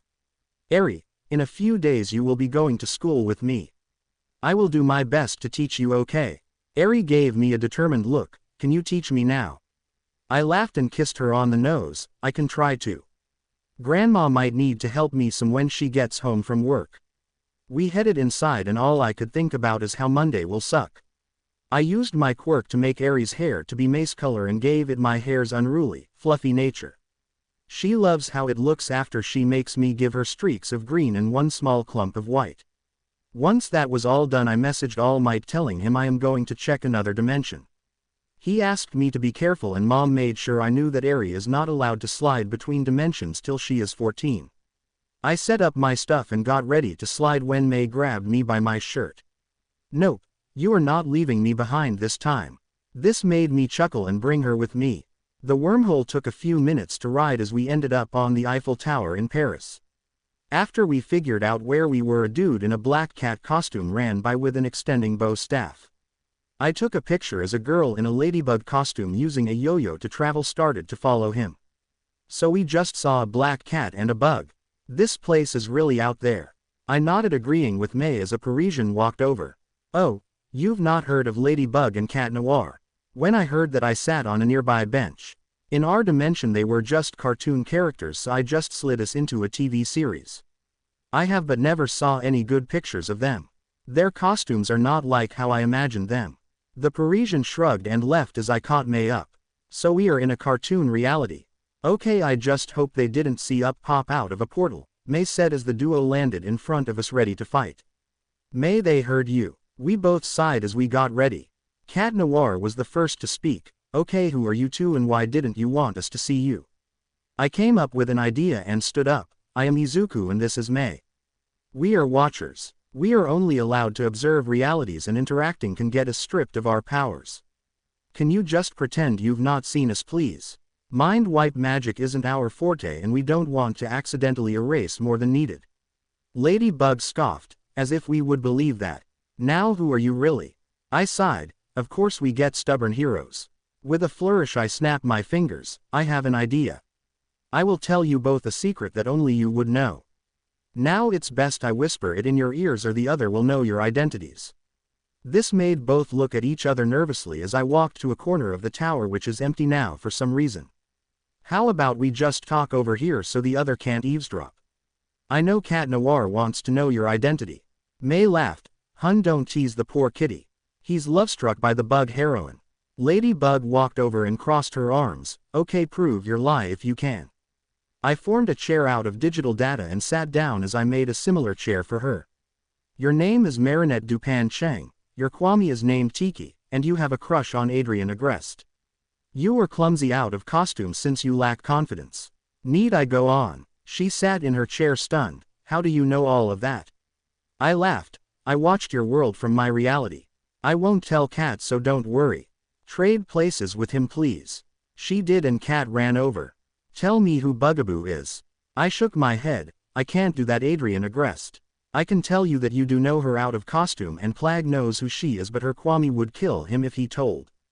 He looked sad but I laughed some. I will tell you that she does like you though. She hated you at first but an umbrella changed that. With that said I walked back over to May with the sad hero following me. Now we just want to explore the world a little bit. Don't bug us and we won't cause trouble. May and I heard of an awesome bakery here and we want to try it. Ladybug pointed us in the right direction and as we started walking I created a ladybug patterned umbrella. I kept walking as I laughed with both getting flustered for different yet similar reasons. We got close to the Dupan Cheng bakery and I slapped my forehead. I don't have money for here. Crud. I looked up as Ladybug landed on its roof. Actually we might have a chance now. Marinette is home. We entered and looked around the bakery as Marinette spotted us. She walked over to us and smiled. I'm guessing you forgot to grab currency for our world. May laughed. Unfortunately yes. We may be more advanced but being forgetful is in our DNA.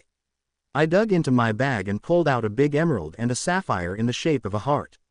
We can pay with gems though. They are still worth a lot.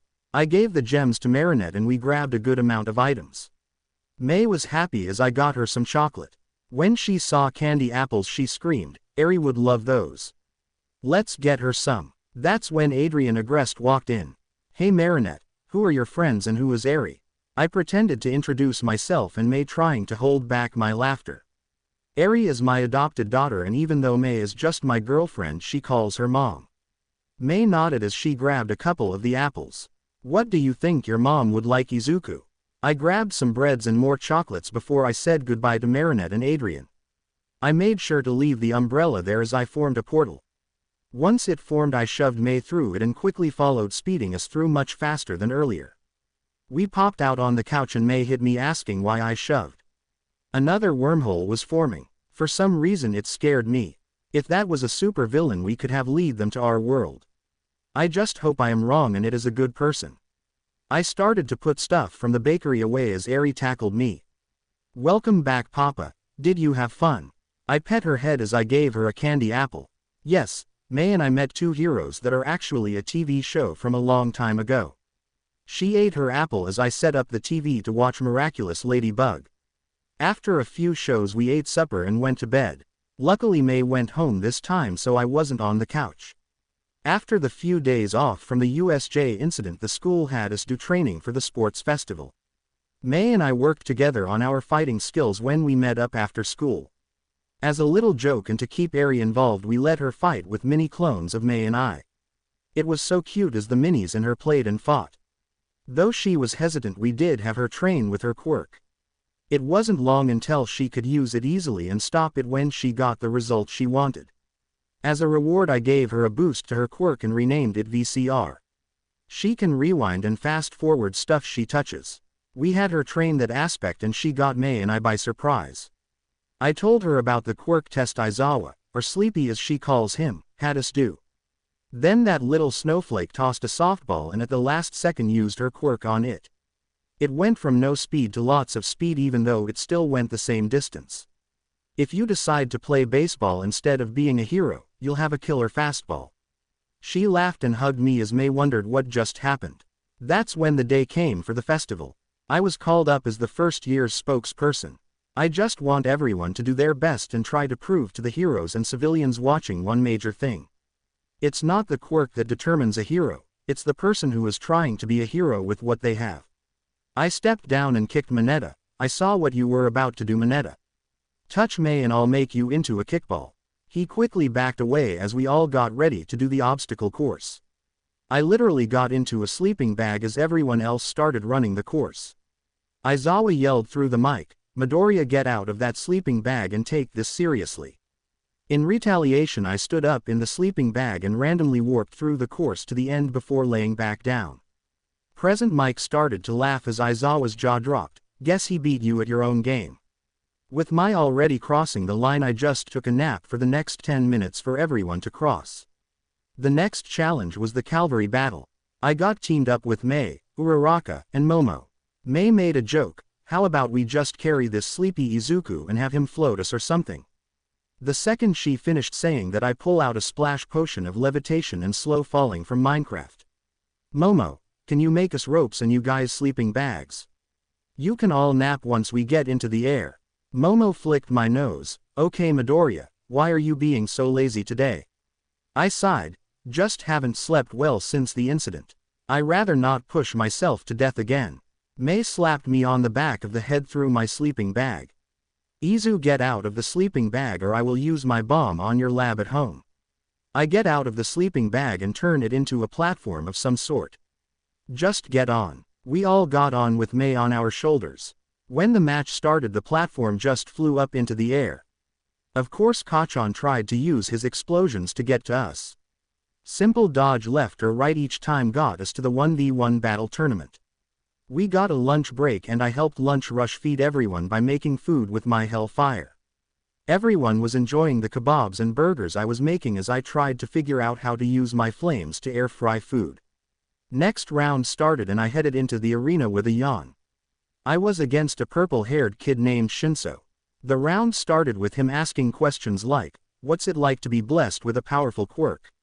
I nearly decked him, but instead I walked over to him and said, "Death is never a fair trade for a quirk." Apparently my answer disturbed him as he backed away and out of the ring. Aizawa was mad. "Okay Midoriya, what did you say to him?" I repeated myself, yelling louder than present Mike, then walked away to get my lunch since I didn't eat yet. I didn't watch the battles or return to the arena until I was against Todoroki. When the match was started, Todoroki used his fire and ice on me. I would just break the ice and eat the fire as I tried to figure out what to do to attack him. Unfortunately, that's when I remembered the emerald booger and decided to shoot them from my hands. The first one whizzed by Todoroki's legs, distracting him some. When he saw the emerald in the arena, he realized what I was doing a second too late. His ice wall did protect him, but it also sent him out of the ring as the emeralds broke it off the floor and made it move. After that match, I was cornered by Endeavor and my father. I secretly sent Ensos to the police as he talked. "Son, you were awesome. Now the restraining order is made null with a fellow hero being next to me, so don't try it. I want you to lift the restraining order or else I will make sure you never see the light of day again." Endeavor nodded. A son's job is to carry on their father's desires. Shoto will become number 1 cause I want him to. Now you must listen to your father or else. I sighed and shook my head. "Hisashi, the restraining order is not made null and I will never lift it if you keep this shit up. Also, your son is the newest agent of death," Lady Death stated, interrupting me. "Lady Death, what are you doing here in the mortal realm?" She smiled at me softly, then glared at my father and Endeavor. "I was here enjoying the tournament until these two idiots offended you and, by extension, me." Endeavor growled. "Lady Death is a villain's name. Leave now or you will be arrested." I couldn't help but laugh. "Endeavor, you can't arrest Lady Death. She is literally death. If it was time for you to cross over, she would take your soul right now." That seemed to enrage the walking trash fire as he tried to incinerate Lady Death. I just watched as she just stood there looking at her non-existent nails. "You call that hell flames? Hell's fire is much hotter than that." His jaw dropped and I knocked him and my father out. Police arrived, arrested both flaming idiots, took my statement, then left. My next match was against Iida, who came at me as fast as he could. I spent most of the match narrowly dodging him even though I could move much faster. After about 5 minutes I activated Hell Reaper mode and sliced Iida's soul slightly. All it did was remove his balance just long enough for him to accidentally fall out of the arena. I helped Iida up after turning off my flames when I was suddenly teleported to an alleyway. There I saw Stain, the hero killer, and Ingenium, Iida's older brother. Stain, just drop your weapons please. As you can see I have no blood and Lady Death doesn't want you to hurt him. Ingenium instantly recognized me. Hell Reaper. I thought the sports festival was still going on. This really pissed off Stain. You call yourself a hero but you know villains. Die villain and fake hero. He tried to stab me but I grabbed his wrist. I am not a villain, I am a reaper for Lady Death. The goddess of death, written in every culture and religion. You have insulted her, prepare to get hurt, I yelled as my hell flames covered my body, melting his blades without hurting him. Once all of the metal was gone I gave him a taste of my penance stare, knocking him out. Cuff and take him in please. I have a tournament to finish. I returned to the stadium and caught the tail end of Kachan's last battle before he has to fight me. To make the battle simple, I won after an hour of fighting. Using his increased firepower and where he can explode, he was all over the arena and above it. I just had Hell Reaper active so I wouldn't burn at all from his explosions. He did send my head flying but I caught it before it left the arena. That really stunned him and that is the only reason I won. Distraction by dismembered skeleton let me finally knock him out. Award ceremony was boring. When it was all done I went home, played with Eri, and then went to sleep. Next morning I was yelled at by Aizawa for not taking it seriously, played chess with Nezu, and nearly blew up the lab when Mei suddenly kissed me. I swear, why can't I have a good day? I walked downstairs with Eri on my shoulders. Mom was already up and was holding a letter. Morning Izuku. Hey Eri, did you sleep well? We both nodded as she handed me the letter. I opened it and smiled as I set Eri on her chair. Guess what Eri? What? As of yesterday you are officially my daughter, Eri Midoriya. She screamed and hugged me, happy as she could be. After we both ate I brought Eri outside and showed her a custom solar surfer I made just for her. The surfer was streaked with pink, green, and white, had a car seat with buckles and a helmet, a cute flower steering wheel, and it had stabilizers so that she can't ever flip it. I was getting sick of the bus.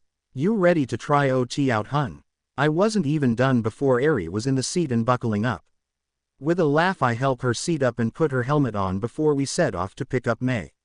When we got there Eri was proud. Look mommy, I got a surfer too. Snowball Express. We both laughed as Mei hopped onto hers. I see that honey, I'll paint the name onto it later. After I talked to your dad about being a hypocrite. Daddy, what's a hypogryph? The people around awed at the question as I kissed her nose. Hun, your mommy called me a hypocrite, not a hypogryph.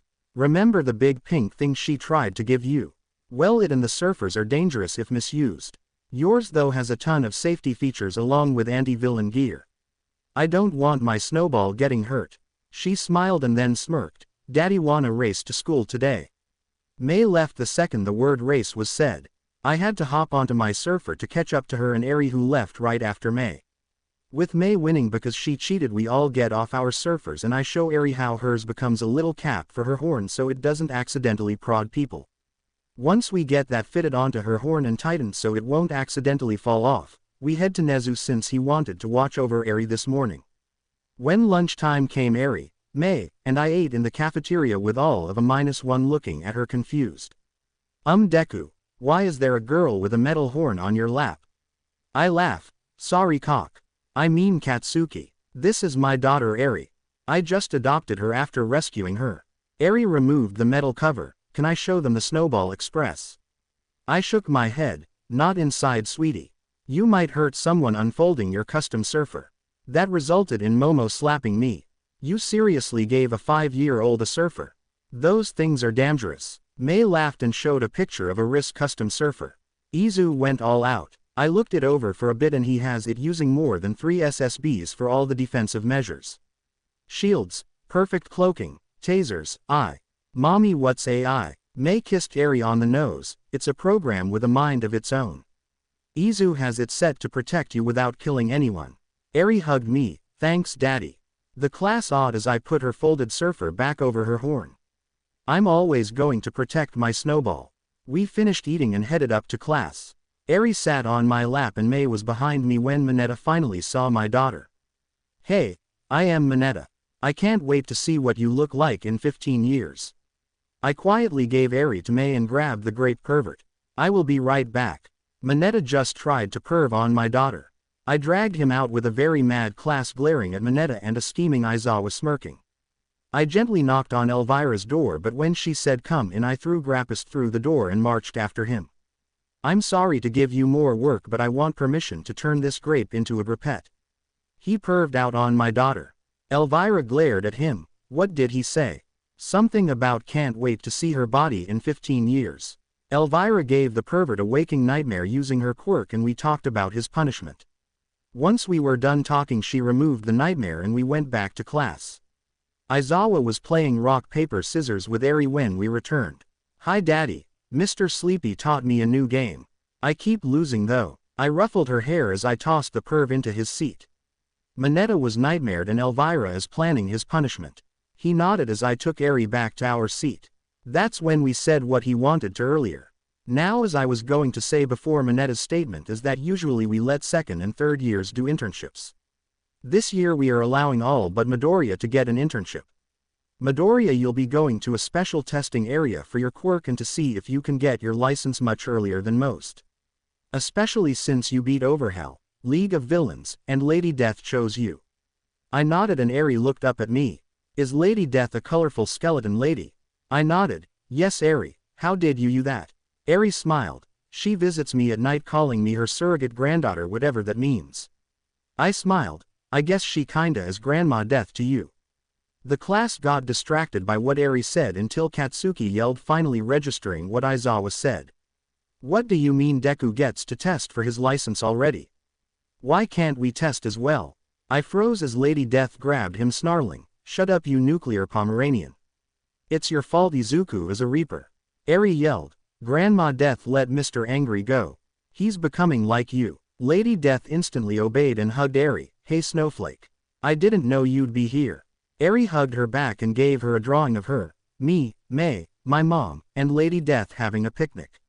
That's when I came up with an idea. Lady Death, can you temporarily bring a living person to their personal afterlife?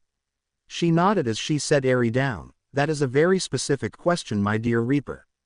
Who deserves to see it?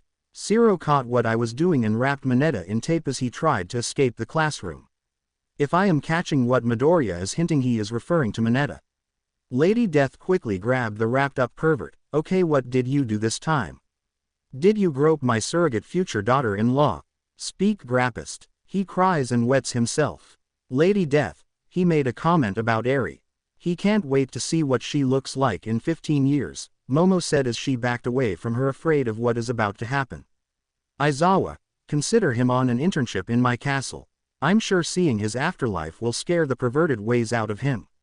He nods. As you wish, but there is a test today and internships don't start till Monday morning.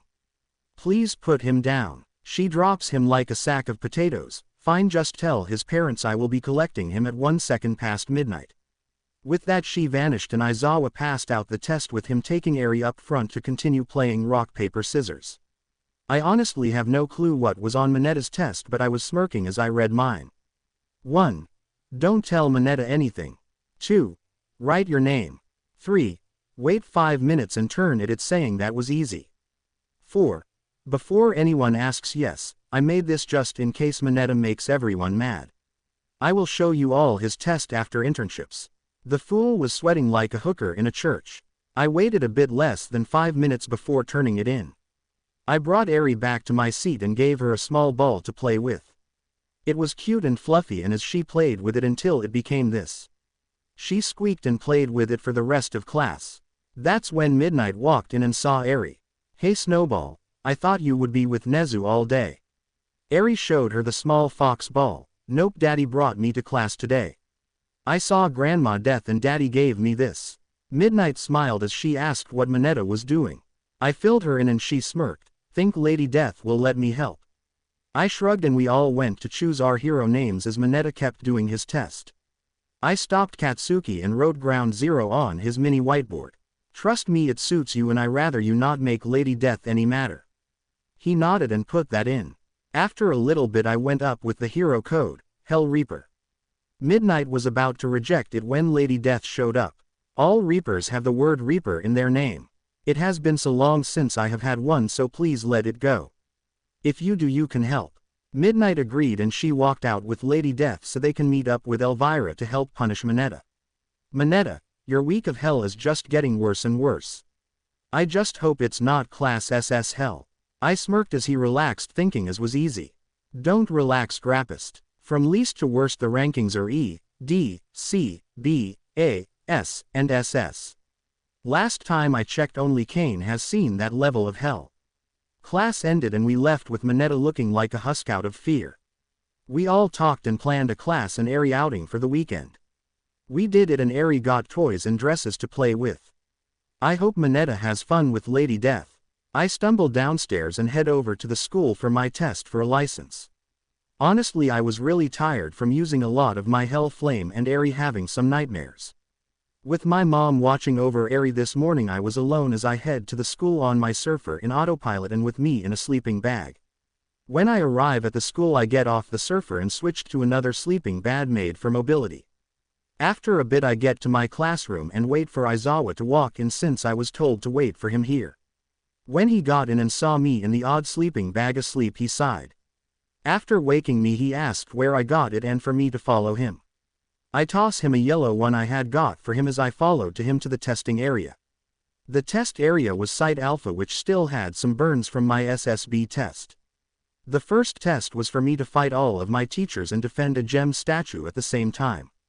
Test sounds like fun, but can I stay in this sleeping bag? Eri had nightmares last night and I didn't get much sleep.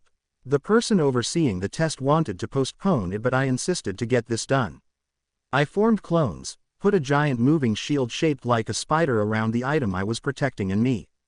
I dozed off to sleep as my clones defeated all of my teachers as the shield spider moved around and kept me safe. Trust me, I freaked out a few teachers afraid of bugs. Present Mike. Midnight, though she was more unsettled, and a few teachers I don't really know. Lunch Rush tried to wake me up with the smell of his good cooking, which I had clones steal and keep away from him. After an hour of people trying to wake me, steal the gem, or destroy all of my clones, I won. The main thing that made it last so long is that they kept breaking each other free. When it was done, I woke up and undid it all. Sorry I wasn't more serious about it. I really needed that nap. The overseer walked over and sighed, since it took so long I can't give you your license. But if you beat the next test you will get it. I nodded and got out of my sleeping bag and putting it in storage ready to go. The teachers removed their weights and I had to do it again. This time I must do as much as possible before the 10-minute time limit was up. I smirked and nodded, make the time limit 1 minute and I will still beat it. He humored me and got into his seat saying start.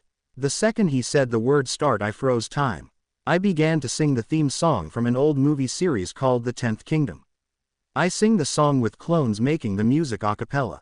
I took my time using rainbow-colored ribbons to tie all of the teachers together. Once I get them tied up, I began to eat the food my clones stole earlier as I unfroze time.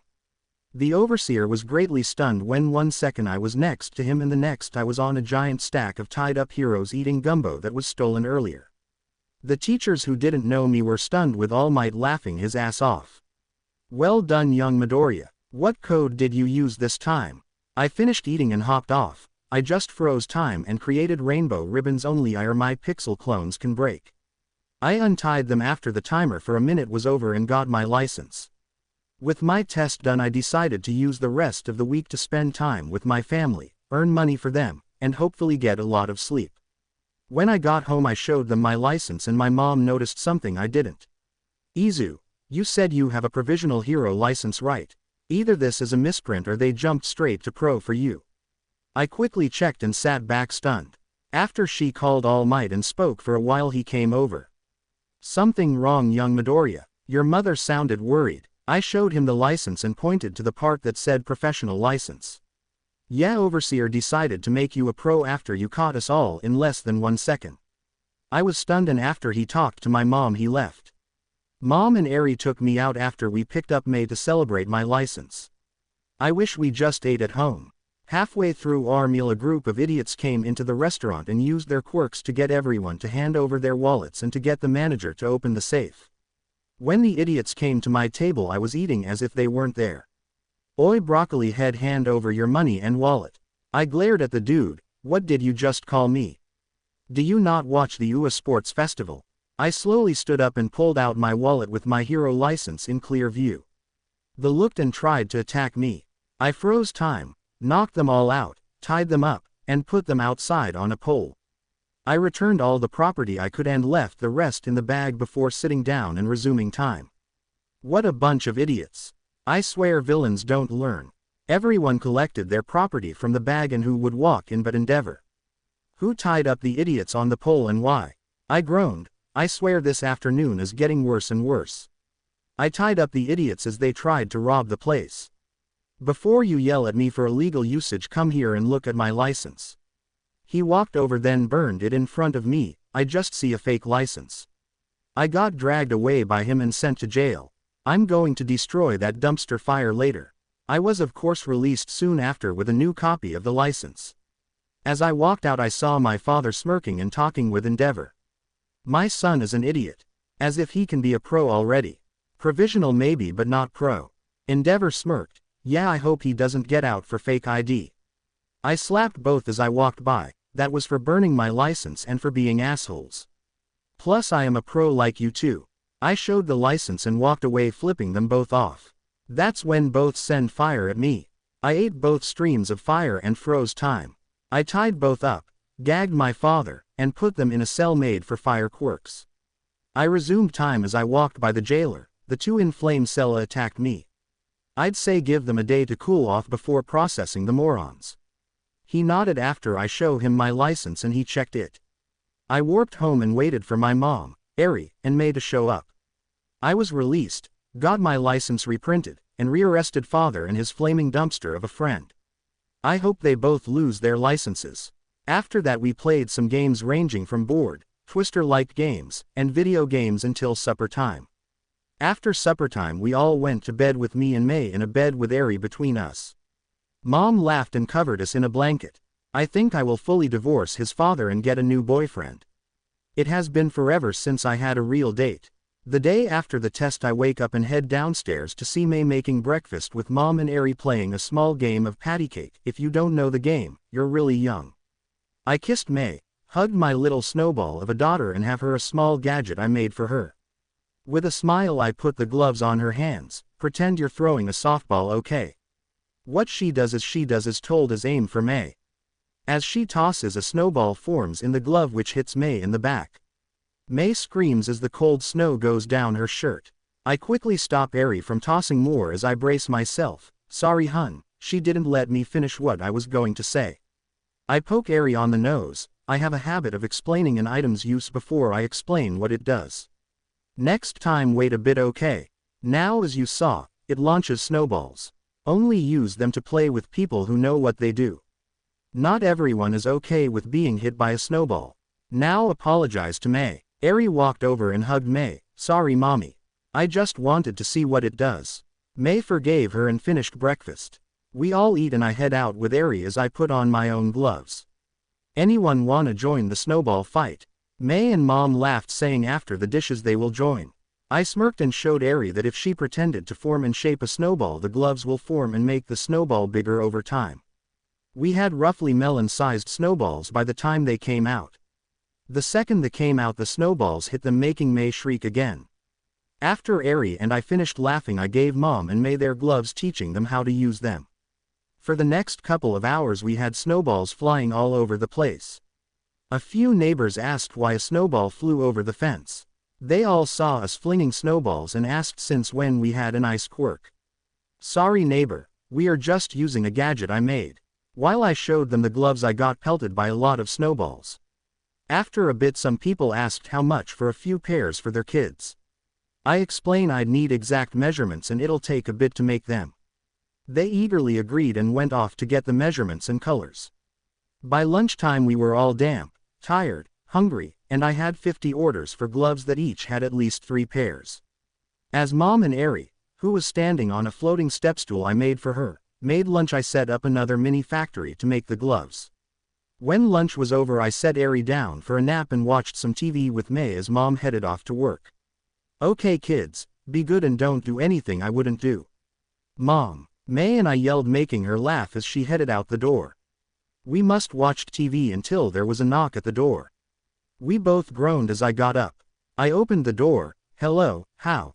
You need to leave now. Standing there was my father again. Why won't he give up? I won't leave, son. You are to lift the restraining order or else.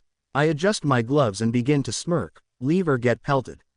Your choice, and I hope you choose pelted. Eri just woke up and walks over to me. Daddy, who is that? This set my father off as I knelt down. Eri, get your gloves on and get May, please. He is an exception to the rule with the gloves. What the fuck are you doing with a kid? When did you even knock up a girl? He grabbed my arm and I pushed him away as May and Eri returned, gloves primed. You have 3 seconds to leave or else. He tried to grab me again. How dare you talk to me that way? He got a mouthful of snow. This stunned him as I laughed. Bullseye, Eri. Now begin the pelting. The 3 of us began to launch so many snowballs at him he was actually knocked back a good amount. By the time the police arrived he was basically a messed up, fire-breathing, Frosty the Snowman. They laughed as they dragged him into the fireproof truck. When will he give up? This is at least the 7th time. I nodded and of course got their orders of snow blaster gloves. I quickly got them from .my mini factory and handed them over to them. Might be useful for riots, huh? They laughed and left as I took Eri to the nearby park. As she played with kids that were there, I carved and managed the factory, bagging up orders with the names and address of who ordered it. After a bit I just had clones deliver them as I talked to people about my quirk, my side jobs making stuff, trying to support my mom and adoptive daughter, and what it's like at UA. That's when a dude with a metal hand tried to steal a carving. I warped in front of him and knocked him out, calling the cops. Sorry to call you guys twice in one day, but someone tried to steal from me. He's currently unconscious and I'm at the park. A carving. Yes, I'm the. Yes, I will carve ya something. With a sigh I sat back down and kept carving and watching Eri as she tossed snowballs at kids. Eri, do your friends want gloves too? A round of kids cheering made us all laugh. While measuring kids' hands and getting their colors, the cops arrived and took the dude away. They asked what happened and what I am doing. I told them and they laughed as the kids began to have a big snowball fight. I spent the afternoon carving and making gloves before Eri got tired. After deposit some money into the bank, I carried Eri home and smiled as she dozed off. Who else would be at my door other than Endeavor, the dumpster fire? I sigh and gently wake up Eri as I set her down. Eri, this person is another exemption to the rule. What do you want, dumpster fire? Did my father call you to threaten me? I put on my gloves while Eri instantly wakes up, pulling hers on as well. Yes, he did. He said you attacked him unprovoked and nearly gave him frostbite. I sighed and popped my neck. Endeavor, I have a restraining order. That means he can't be near me at all. If you keep it up, I will get one on you as well. That will be very difficult should we have to work together as professional heroes. Like planned, he lit up like a spark on dry grass. You are not a pro hero and you never will be unless you support your father. His yelling brought out May, who was wearing an apron and pulling on her gloves. Today is not our day. 2 damn hotheads ruining our day off. May, language. Now you walking dumpster fire. You leave willingly or I activate these gloves' true power on you. Your choice. May and Eri see me turn the small bumps in the palm of the gloves and mimic me as Endeavor growls.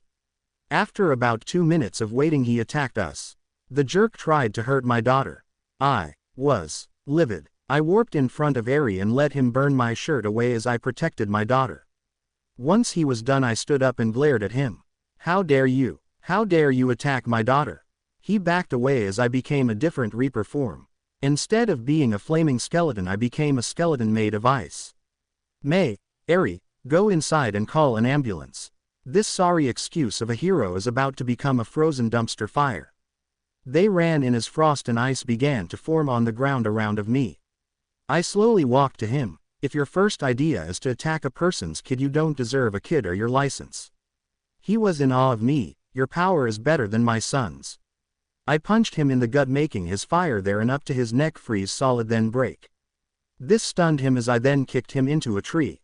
If you don't want Hisashi as your father, I could be. That made me even more angry as I froze the air around him to keep him attached to the tree. I became my normal self and slapped him using my Niflheimer Frost to put out all of his fire. You are the third abusive parent I've dealt with. First was my own, second was Overhaul. That's right, I took down a high-level villain on my own before I had a license. I saved Eri from him and you tried to hurt her. I'm surprised Todoroki hasn't tried to kill you yet. I'm going to get his mom out of that asylum you put her in. The cops arrive and dragged him away as All Might lands his surfer next to me. One of those days, son. I nodded. Yep, first my father and then him. At least my father avoided hurting Eri. This dumpster fire went straight for her. I walked into my house. Come on, Surf Might. I think May brewed some tea. All Might stopped me, grabbing my forearm. Your back is badly burned. We should get it treated. Before he could yell for someone, I covered my back in Niflheimer Frost, healing the burn instantly, cause anything fire-related vanishes when the frost touches it. Sorry, I forgot he did that. At least I found another Reaper form. Niflheimer Reaper, the frozen death. Only Hell's Flame will counter it and only I have it currently. All Might sighed and hugged me. I know you're unkillable, but don't scare me, okay? I nodded and headed inside with him following me. Eri ran over and hugged me, as that meant gone.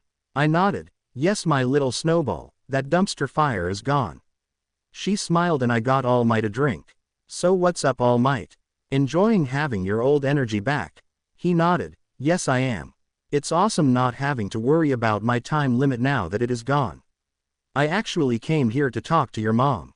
I want to ask her out. I chuckled. Fine with me, but she is still married to my father, so might want to wait a bit. That's of course when my mom came home and walked in. I have news and a question. Who froze my front flower patch? I chuckled. Sorry, Mom. Endeavor attacked Eri and I retaliated. She looks me and Eri over. Did either of you get hurt? I simply shake my head. She relaxes. I have started the paperwork to divorce your father. If he signs the papers, I will be single again. I chuckled a little bit. Talk about timing, All Might. My mom then turned and saw him. I am so sorry, I was so worried about my son and granddaughter I didn't notice you. She bowed a bit, making All Might laugh. It's okay, Ms. Midoriya. Also, I agree, timing is a bit crazy. Why is that, All Might? Mom asked as she sat down. I just hope your husband signs those papers soon. I was hoping you'd go out on a date with me. Mom quickly hugged him. I wish you asked in high school. Been forever, Toshinori. You grew up with All Might. Mom and All Might nodded before May yelled. Supper is done, everyone, and I made more than enough for Dad Might to stay. All Might and Mom blush as Eri and I headed to the table with me laughing at May's joke. Supper was fun. We all joked, had fun, and ate plenty. I had Eri shower and change to her PJs as I began to do the dishes from supper. May helped put stuff away and we joked as Mom and All Might flirted some. Get a room, you two. I yelled and smirked as they both looked at me stunned. That is revenge, Mom. You've been driving me crazy with similar jokes since May and I got together. May hugged me when we finished. Hun, don't forget we need to finish designing my wedding dress. What? I looked at Mom and All Might. Yes, I already proposed. I did it after I rescued Eri. They laughed as May showed them her ring with a very weird looking band. I'm guessing that it's packed with machinery. We both nodded as I kissed her and had her check on Eri. May puts Eri to bed, kisses me again, and then goes home. Mom scolds me some for not telling her sooner as All Might just shakes his head. After defending myself for a bit, I went to bed and chuckled. This will be a roller coaster once father gets those papers. Now how did I end up on May's lap, purring to my heart's content? Oh yeah, stupid interdimensional villain. The day started off quite normally. I gently woke up Eri, we brushed our teeth, and ate breakfast. After we both got dressed, we headed to the park where she and I played with some kids. After a bit, a portal formed over the park's fountain. This one felt artificial, mechanical, compared to the ones I make. Out came Kachan. I looked the person over and realized they had cat ears and a tail. When he stood up, he softly meowed. Deku, is that you? Please tell me I made it to the past. I shook my head. No, you're in another reality. What's with the cat bits? I gently pried his hands off of me as the portal closed. What do you mean another reality? I shushed him and led him away. What I didn't see was Eri following us before she hugged me. Daddy, why is Mr. Angry part kitty? Hun, this isn't our Mr. Angry, this is another from another version of this world. Eri thought for a second. Oh, like Grandma Death. I nodded and patted her head. So Bakugo, what's going on that you had someone create an interdimensional portal?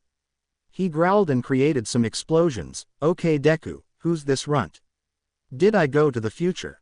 I punched him and formed fire on my fist afterwards. Insult my daughter again and I will send you back with broken legs.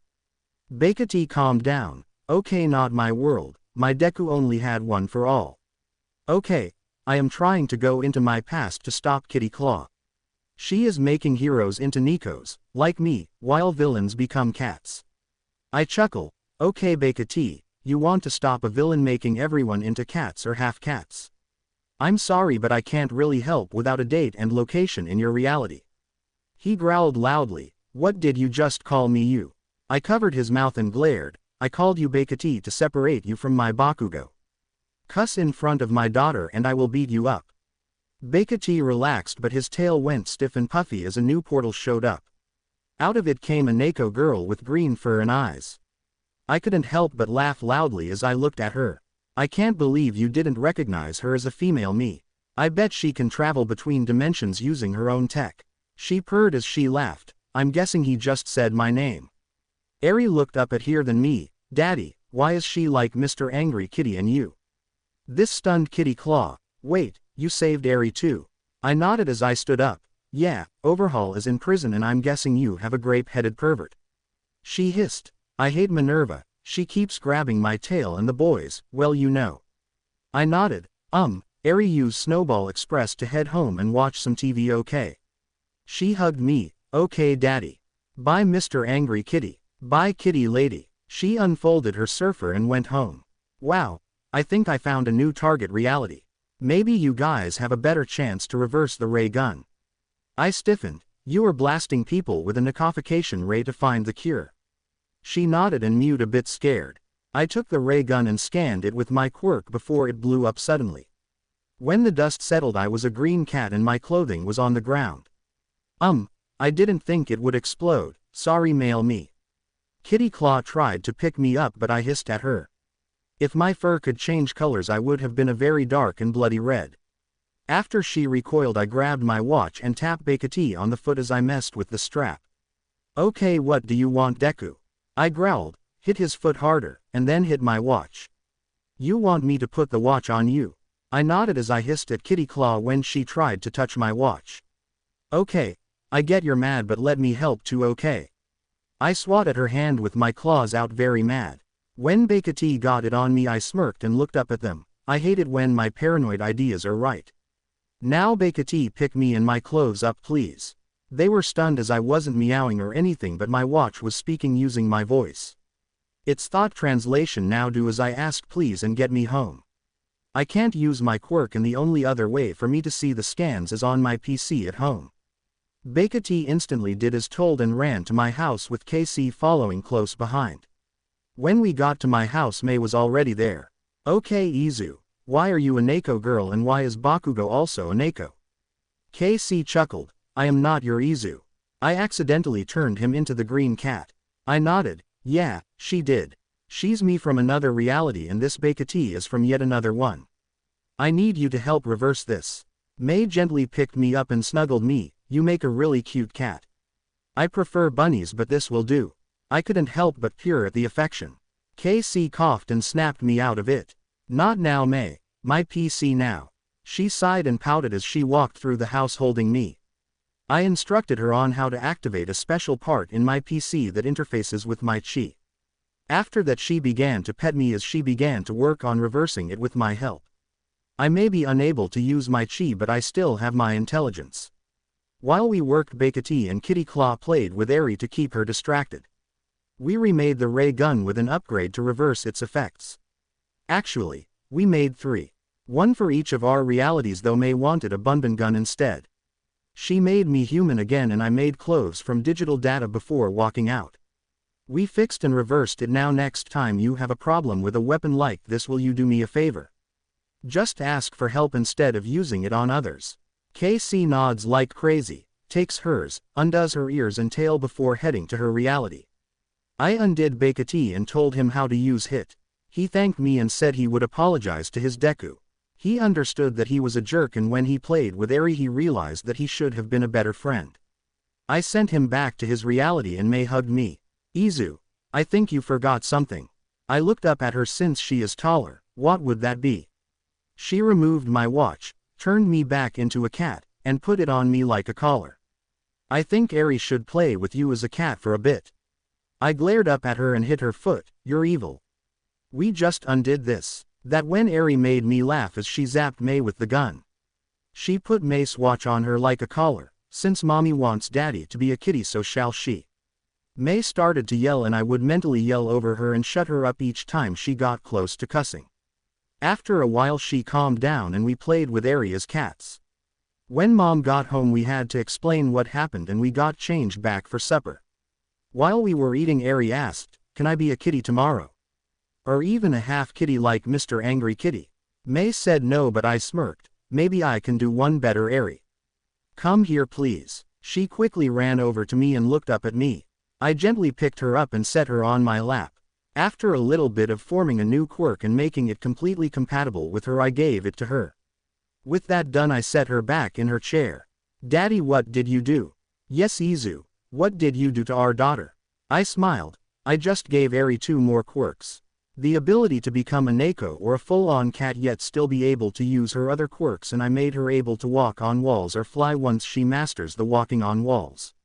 Eri formed cat ears and tail almost instantly, wiggling them. That's when I saw she also formed paws and she struggled to use chopsticks. Eri, you can keep the ears and tail but no paws at the table, okay? May said, sounding defeated. Eri listened and we enjoyed the rest of supper. I wonder how my classmates will react when I tell them about today. A few days after the kitty claw event I gently woke up Eri, who meowed at me. Come on my little snowball, it's time for school. She nodded and headed to the bathroom. Retract your cat bits, hun. I haven't set up a hair catcher in the drain yet. She nodded and did as I asked while I headed to the kitchen for breakfast. Mom was already up and cooking. Morning Izuku. I got a court date today and hopefully your father signs the papers. Should he try to fight it, I will fight back with the restraining order, him having Endeavor harass us and Endeavor trying to attack Eri. I nodded and ate breakfast before Eri finished her shower so I could take mine. Once we were done eating, showering, and getting dressed we took our surfers to Mace to meet up with her. May smiled, finally over being a Neko. Eri checked and shook her head, forming her ears and tail. When she tried to form paws I poked her on her nose. No paws while driving your surfer or I will remove your kitty quirk. Eri stopped herself and nodded as she put her hands on her wheel. You spoil Eri and you know it, Izu. I laughed softly. There's the pot calling the kettle black. You spoil her almost as much as me. You keep giving her candy apples, apple-flavored candy, and a few different sodas on a daily basis. You also made her a cat-shaped taser. Eri looked at me. Is that what Mr. Electrowhiskers is? A taser. I nodded and we raced to school with me winning, finally. The girls love to cheat. The morning was simple with Power Loader keeping an eye on Eri. When we came back to get her she was in a jumpsuit, covered in dirt, and had cat-themed digging gear like Power Loader. She looked so proud of herself. I helped Uncle Power make a garden. I gently began to wipe her face as I chuckled. That's good to hear. What all did you plant? She listed off the usual plants you'd find in the garden with Power Loader helping her with the harder one's pronunciation. Can I make a garden at home with Grandma? May laughed this time. You'll have to ask her later. With Eri cleaned up we headed up to the cafeteria where everyone was. We all ate lunch together with some people giving Eri, Mie, and I some knickknacks from their internship. Eri loved a toy cat phone from Todoroki. I'm sorry about my jerk of a father. Is it true he tried to? I nodded as I formed ice on my hand. Yes, he attacked Eri and when I fought him with Niflheimer Frost he wanted me to replace you. Looks like we both got horrible dads. Todoroki nodded and we joked about our dads. As we headed into class, Aizawa stared at Eri. Why does Eri have cat ears and tail? Before I could answer, Eri said, "'Cause Daddy fought Mr. Angry Kitty and Kitty Lady." I sighed. I gave Eri a quirk after a little event that happened. Since this is the first day we are all back from internships, can we tell what happened? I bet Monetta's will be interesting. Aizawa sighed and dragged me into the hallway. You are to go first, tell them you did become a pro, and I want the Neko quirk as payment for delaying hero course stuff for today. I nodded. Okay, but I need to do that after school, okay? I walked into the classroom again and I put Eri back into her seat after getting her off the ceiling. Bakugo had got mad at Kurashima and made an explosion in his hand, scaring her. I will have to remove Cat's instinct to flee later. Sorry, Eri, she purred as I calmed her down and glared at Bakugo. Once it's done, I walked to the front of the class. Anyways, I have good news. I am now a fully certified pro hero, but I am staying in class. My mom is trying to divorce my abusive father after what happened a few days ago. Also, I need to explain why Eri is a Neko.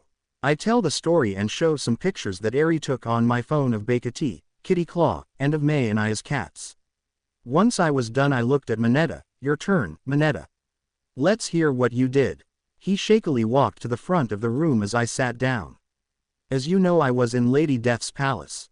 I saw my personal hell and I swear to work on my perverted ways. I was in a new class of hell known as Class P. At least I was let out every so often to learn to fight villains, so not completely horrible. I chuckled slightly as I checked on it. Once I checked it, I instantly closed my chi window I was using for it. Monetta, that is worse than Class SS. I understand how you feel just by reading the description. When people tried to ask what it was, I shook my head. You don't want to know at all. I regret checking it and I have died multiple times.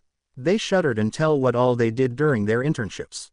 May said she worked with a company that makes self-defense items for civilians like Iris Electro-Whiskers. After everyone told what they did, we all went to a big gym to spar for a little bit. I went against Todoroki using toned down fire and ice, so it is a bit more even. After a bit, Eri decided to hit him with a snowball. It stunned him for a bit and I just laughed. You gave Eri an ice quirk? He asked as I melted the next few that came at him. Eri, we are not really fighting. We are training to get stronger. He is also not Endeavor or my father. She apologized and showed him her gloves. I then came up with my new move. Todoroki, can you form snowballs using your quirk? When he showed me and explained how he did it, I mimicked it and tossed it at a nearby wall where it suddenly exploded. Explodosno worked, so I can put fire in snow crystals. I then spent a bit trying to teach Todoroki to do it before he gave up because he can't perfectly control both sides at the same time. I had May take Eri home as I looked at Todoroki's quirk and gave Aizawa his Neko quirk. When I finish looking at Todoroki's, I shake my head. I could have fixed this before the USJ incident. All I did was remove the drawback of using one side too long without using the other to balance it. I can make it so both sides can use either element, but there is one side effect that will happen that I can't change. Todoroki looked at the screen as he saw what I couldn't change. So my hair color will change depend on which element I am using and where. I nodded as I showed him what his new hair color will be even if he cuts his hair. His hair will be mostly white with red tips, very similar to an old cartoon character called Johnny Test. He likes it and I edit his quirk. After a couple of tries he makes frozen fire, explodos now, and actually made some lightning on accident by quickly heating up some really cold air. Todoroki loved the upgrade and said he would practice to make lightning in his fused elements for this semester's finals. I nodded and headed home as he went off to see his mom. When I got home I saw an unknown vehicle in the driveway, Mace Surfer on the lawn, and the front door was ajar. This set off multiple red flags and I warped into my basement and found my mom, Eri, and May tied up. I motioned for them to stay quiet as I untied them. Okay, what happened? I whispered to Mom as I untied her. Your father is what happened. He barely waited 10 seconds after you left to break in and try to raid the house. He broke into your invention safe and broke them all. With her untied I fixed the shattered creations around them. Okay guys, when I give the signal you get to fight back since they won't expect it. May, cat gun, Mom used the mecha fists, and airy snowballs at fast forward. The nodded and I warped into the living room where I am grabbed by my father's and Endeavor's sidekicks. What the fuck is going on? My father walked over and slapped me. You abused your mom until she agreed to divorce me. You are under arrest for domestic abuse, lying to the police, providing false witness, attacking heroes, and kidnapping. I smirked as I looked up at him. Then why did you tie them up in the basement? He froze for a few seconds and began to head to the basement. When he opened the door he was sent flying out the front door, knocking out some sidekicks in the process. Once he was sent flying I made the room very cold. Now you all can let go of me and get unwilling accomplices, or keep holding me and get the exact same charges as him and Endeavor. All but one went outside and held down my father. The final one got into a fighting stance and tried to fight me. Key word here is tried. When he began to throw a fireball at me it became a ball of ice and hit the ground, shattering. He tried for a couple of minutes as cops arrived and I knocked him out with a single chop to the neck. I dragged him out. We told the cops what happened, and they only took father and the stupid fireball sidekick. Once the duo were taken away I fixed everything the jerk destroyed and warped into a video game. I fought characters like Kirby, Bowser, Mario, and some demonic piranha plant. Once I was done with that game I went into Minecraft and began to fight hostile mobs or blow up stuff with TNT. One thing I enjoyed doing was trapping something called creepers in a TNT pit with zombies, husks, and piglins, if I read that correctly, then lighting the creepers, causing them all to explode and cause a chain reaction. When I calmed down it was midnight. I ate my supper and stayed up the rest of the night. By the time Mom's alarm went off the house was not the same. The kitchen was upgraded with all kinds of machines to help her cook, the living room has a better TV, the leaky faucets were repaired, the laundry room has an all-in-one washer and dryer, and every room now has a big red button labeled, emergency only. As Mom looked everything over I walked inside with my bag of tools and a small floating drone I made. Izuku, did you not sleep last night? I shook my head as I had the drone scan her with multiple devices. Why is it scanning me? I yawned as I grabbed a cup of coffee, so it can tell between you and fakes while protecting you. This is your personal defense drone. You can name and decorate it later. I drink my coffee and start another pot as I begin to build more drones. My mom hugged me. Honey, you need to sleep. Your father is in jail. I shook my head and showed that he paid bail to get out just after midnight. I saw this after I got out of the games I was playing. He might try again since your court date is now today. I pulled some strings for you. I finished making a robotic kitten for Eri and special drone enhanced toolbox for May. When Eri and May came down later their respective drones scanned them and Eri played with hers. We eat breakfast and I explain that the drones are to protect them and the house is safer than Fort Knox in America should it be activated. After eating I called the school saying that I am not coming in today and escorting my mom to the courthouse. I tried to send Eri to school with May but they both refused, saying that they would be character witnesses today against my father and Endeavor. I nodded and formed an army of pixel clones around the front door as we headed to the car. Mom thought I was going overboard until fire was shot at us. Endeavor wanted a rematch but he didn't know I was ready for him. I caught him and cuffed him in multiple Quirk canceling objects. I called the cops and stated he has a court date so I will just take him there. 4 clones tied him to 4 solar surfers prepped with anti-fire gear just in case and flew him to the courthouse. Mom, Eri, and May got into the car and I flew over them with my clones around the car making sure no one else tried. Even other heroes joined to help. What surprised me was when All Might, Aizawa, and Midnight joined in to help. When we got to the courthouse all 3 looked ashamed of Endeavor. I escorted my mom, May, Eri, and their drones inside as my clones guided in Endeavor. The judge there was in shock at how many clones I made and thought I was joking when I warned her. When my father walked in a bit later he tried to talk but the pixel clones, which I need a better name for, kept him away from us. What got better was when he saw the female judge and demanded a male judge. I demand a male judge. They don't get emotionally swayed and if I don't get one I will ignore the ruling. Judge got mad really quickly. You will accept my ruling or you will end up in jail for contempt in court. He grumbled but got in his seat. I walked up to the judge. Judge Judy, I know the docket states that the divorce hearing should happen first but Endeavor attacked this morning as you can see. I pointed to the bound hero, and she nodded. Endeavor to the defendant's stand and since you're here Hell Reaper you take the plaintiff's seat along with your mother. I motioned Eri and May to join us as I sat down. Why are they moving forward? Sorry, May and Eri were victims of Endeavor and of my father. They wanted to see them both get their sentences. Judge Judy nodded and started by getting Endeavor's version of events after rereading the case file. He said he was just trying to help his friend with parenting me after a small incident happened and I always initiated the violence. When it was our turn I stood up. Your Honor, may I input my memories as evidence against his statement? This made Endeavor and my father chuckle a bit. Hell Reaper, how is it possible for your memories to be added as evidence? Only you can see them. Judge Judy asked as I walked forward. She create memory modules. Memory type. Endeavor attacks. Once I finished that my chi created a small sphere with one button on it. I handed it to the bailiff who handed it to Judge Judy. She looked it over and pushed the button. A hologram popped up with a third-person view of each and every single time Endeavor targeted me. The nail in the coffin was when he suddenly attacked Eri for no reason as she formed a snowball. I handed in a set of the snowball gloves and groaned as Endeavor thought of something. How can these be from your memory? I don't see my entire body at any moment in time unless I'm in a mirror box. When he said that, Judge gave me a look that basically said, explain. I pulled up a video game in a hologram as an example. I chose Custom Robo for something called the Game Cube. As you can see, most video games are played in third person. My base quirk gives me video game aspects. I see first and third person at the same time.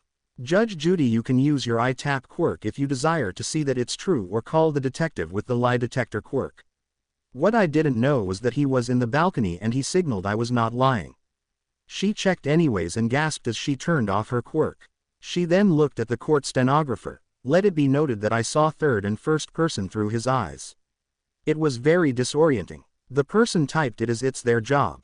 I then sat down as my father and Endeavor paled greatly. The court continued to Endeavor's sentencing.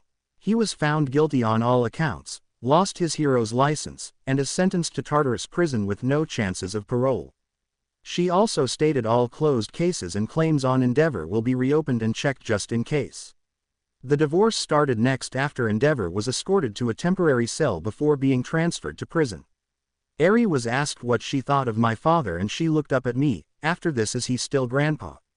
When I shook my head, she stunned us all. Good, I don't like him. He tied up me, mommy, and grandma, hit grandma and daddy, and he destroyed my gloves. Daddy made those for me.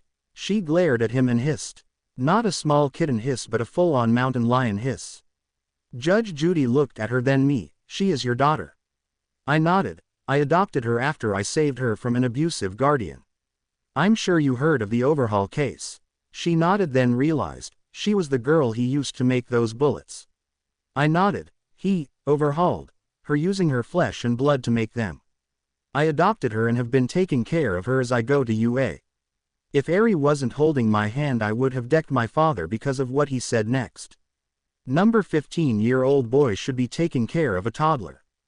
Judge, please lift the restraining order so I can raise my son and granddaughter. My wife has no means to do it properly. That last bit required May and my mom to hold me back. Judge Judy noticed and asked me, what does he mean by restraining order? I showed her the memories of him slapping my mom when I was in my lab, when he beat later after I said I wanted nothing to do with her and she didn't defend him, when he showed up at the sports festival with Endeavor, when he was outside of the police department hoping I get incarcerated for a while, when we snowballed him for stepping on our property, and him and what he pulled yesterday. I got the restraining order after the second event. I want it made permanent and include my mom, fiancé, and daughter. I will have that done later as that's not what this court hearing is about. I sat down glaring at my father. The rest of the hearing was swift with any attempts to lie instantly shot down. He was forced to allow the divorce and to pay the backlog of child support which he was supposed to be since him and mom were legally separated for 10 years where he agreed to pay child support and he barely paid 1/8 of it.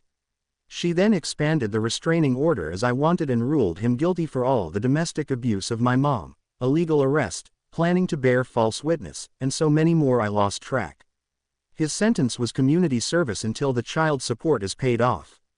Once that's done he is to be incarcerated for over 40 years. Judge Judy said if he used his fortune from being a top 20 hero to pay it now his sentence will only last 40 years instead of 50 with the added 10 years of community service. He called his bank and had the money transferred before he was taken away. We were about to leave when I saw Kurogiri get escorted into the courtroom. I stayed and gave my character witness and told them of the part of him I removed. Judge Judy asked what I meant until I pointed to the parasite in a jar. She gave him parole for 2 years and he thanked me. No problem Kurogiri, I will always reveal the truth.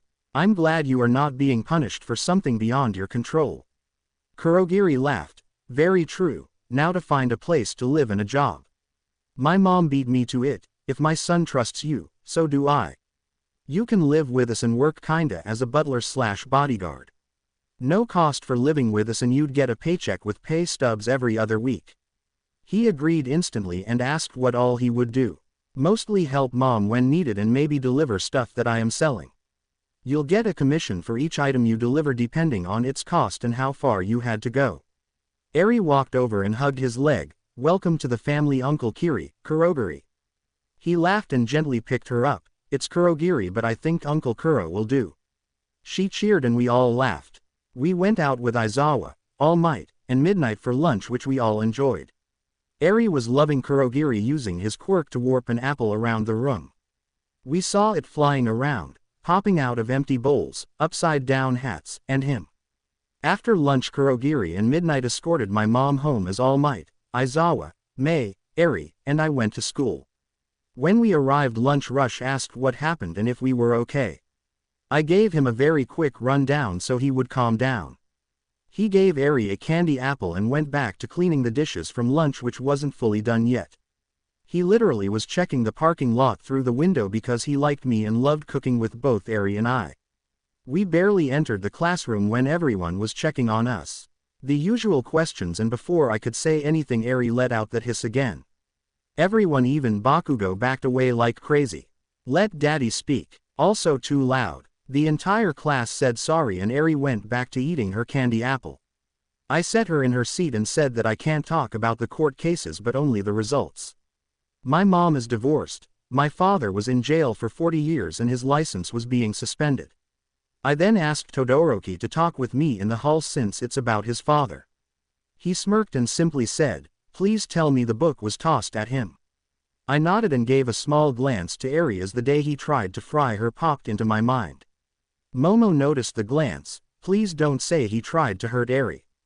I sighed. Yes, that's why I found my Niflheimer Frost. He lost his hero's license, is in jail without parole, and all cases or claims against him are being looked at again. Everyone suddenly had murderous aura until Eri spoke up. You forgot about Uncle Kuro. Everyone, Uncle Kuro. I laughed and scratched her behind her ears. Thank you for reminding me Eri. Remember the Warp Quirk villain from USJ? Before he was hauled off I removed a parasite in his body. He was only evil because of that thing. He is now protecting my mom because of what happened yesterday. I head to my seat and All Might pats my back. It wasn't your fault. You didn't know it would happen. Now you guys need to go train. You guys need to work on specialty moves. Actually I have an idea. Everyone to the same gym as yesterday. He made a call as we left the room.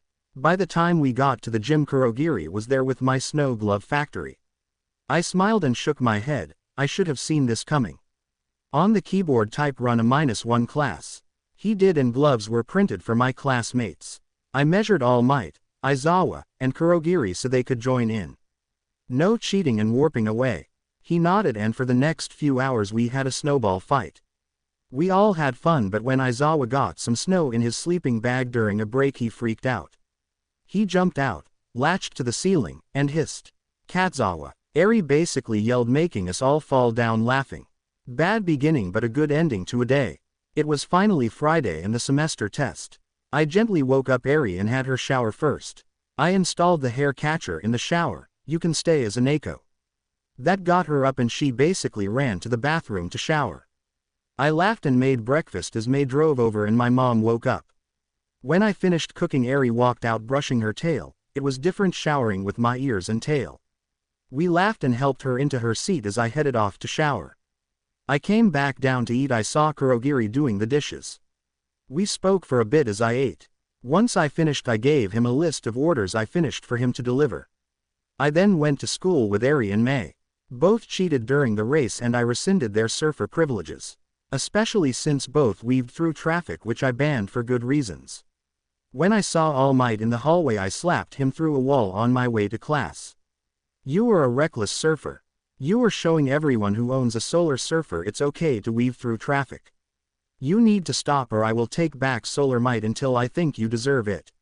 I gave a -1 in support the same warning. During support, class 1 didn't have a final because of how much I've done helping everyone. So instead of being lazy, I made special devices that seek out the surfers.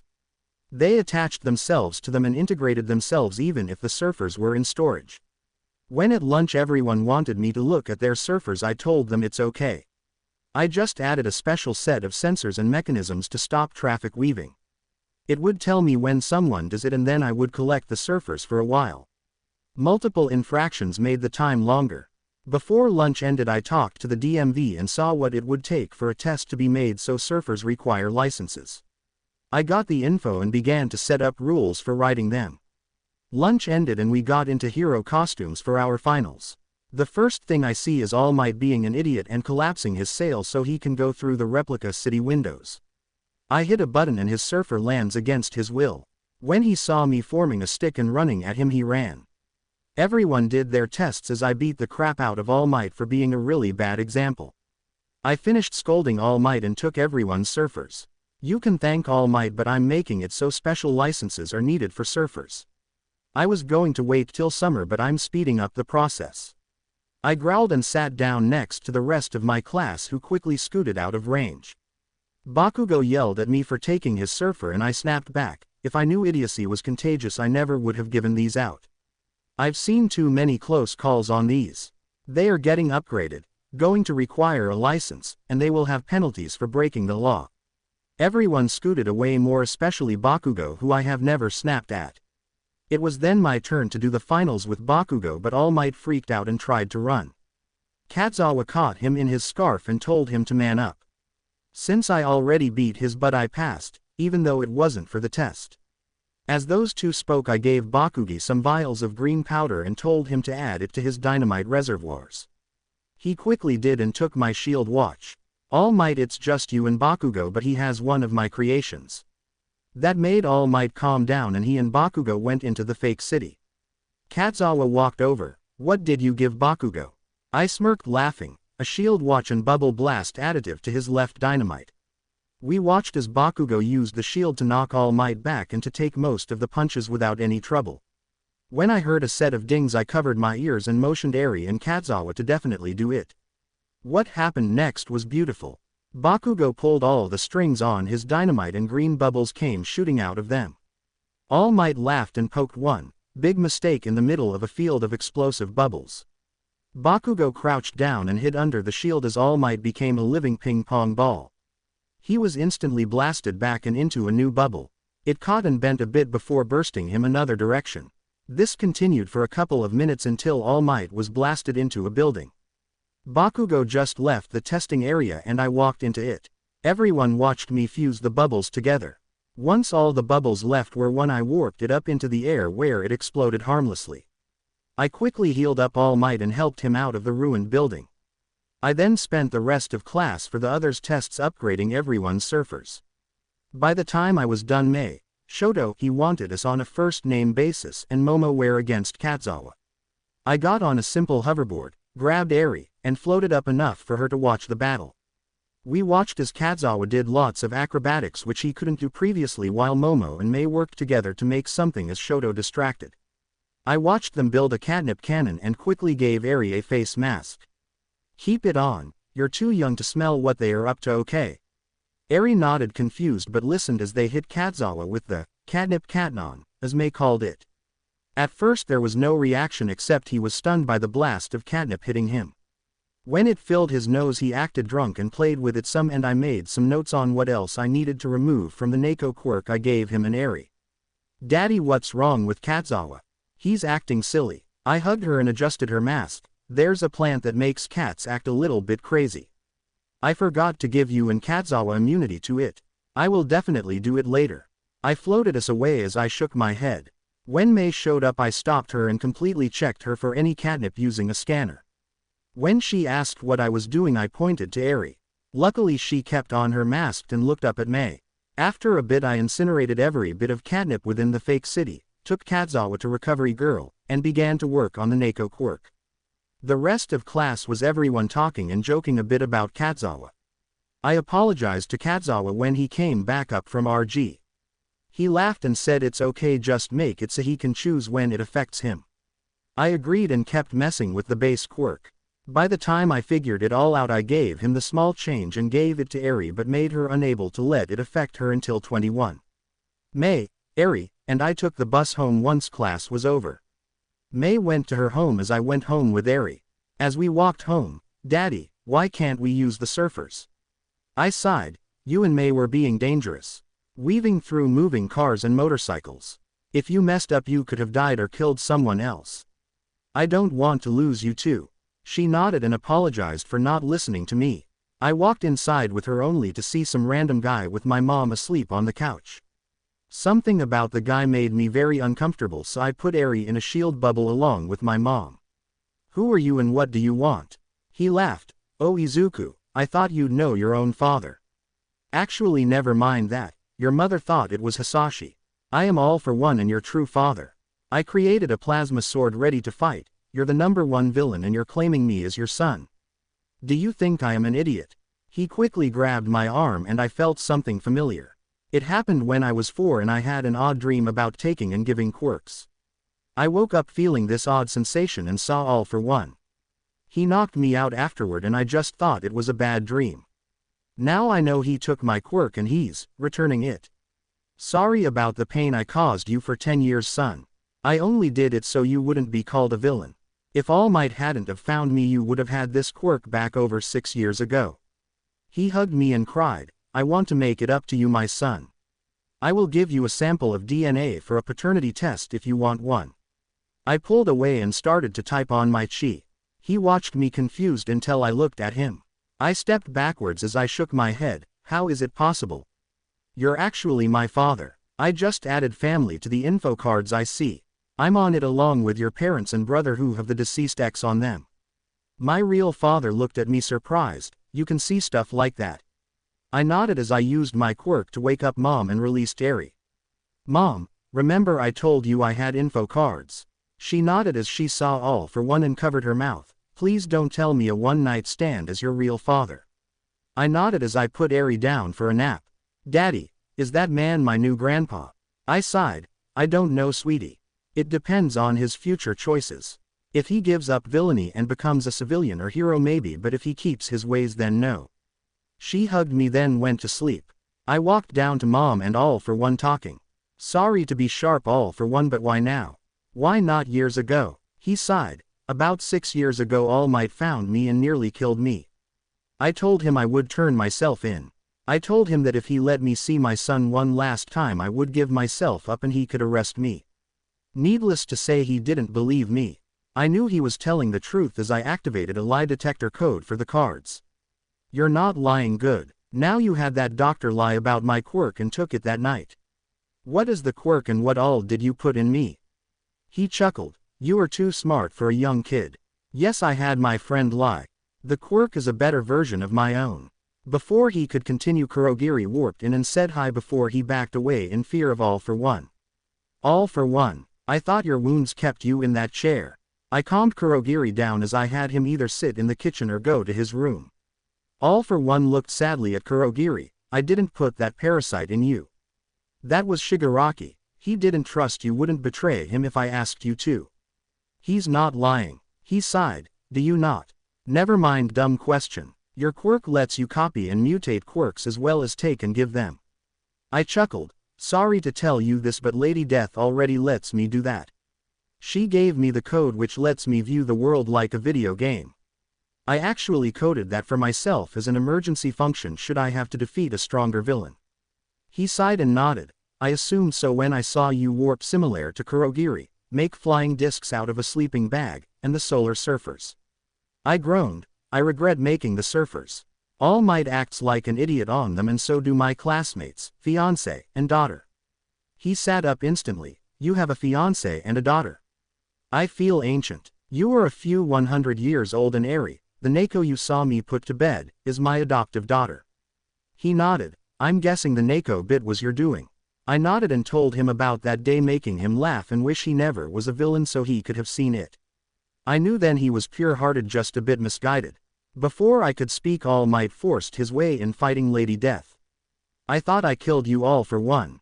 You need to pay for what you have done. He swung at him and I caught his fist. Young Midoriya, what are you doing? I let go of his fist and look right at, trying to talk to my biological father. I freeze a bit as I see something new. All Might's tag has multiple family trees and it confused me. All Might, I see you have 8 family trees on you. One is straight to me, another through my mom, and a lot of others. Who was Nana? That name made my mom kneel and All Might stiffen. She was my master, she gave me one for all. My mom sniffled, she was my grandma. I scratched my head some as Lady Death sat me down. I will explain what you see, my Reaper. All Might's quirk was created when All for One gave his brother a quirk. The stockpiling quirk and his quirk to pass on quirks fused into one for all. That quirk was passed down to one hero and the next. Eventually it got to your grandma and All Might. If you hadn't jumped that day, you would have it now. This stunned everyone, especially All for One. Who is she and how does she know all of that? I laughed. Dad, meet Lady Death, the true gods of death. She made me a Reaper, saved my life, and gave me the code. He then quickly stood up and hugged her near tears. Thank you for saving my son. Please look over him for me. I know I must pay for my sins. She laughed and patted his head. All for One, you've mostly paid your debt. You must be a hero and try to raise your son with All Might as his stepfather.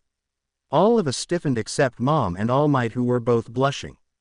He already proposed and you said yes, Mom. She nodded and I laughed as I shook my head. Hopefully two new Dad will make up for a horrible one. This made everyone laugh and Lady Death went to check on Eri only to scream when she saw the cat ears. I rushed to Eri and Lady Death, who was snuggling Eri as she was now awake. I am so sorry, Eri, you just look so much cuter with these ears. Exclamation mark. I didn't mean to wake you up. Eri formed kitty paws, booped her on the nose and dozed back off. Why didn't you warn me she was so cute? I shrugged. Sorry, I'm kinda used to it and thought you saw her every night. She shook her head and forgave me. The rest of the night was planning our first weekend as a family. May is going to get a headache tomorrow. I wake up the next morning and head downstairs to make breakfast. By the time I get to the kitchen I see Mom and All Might making breakfast.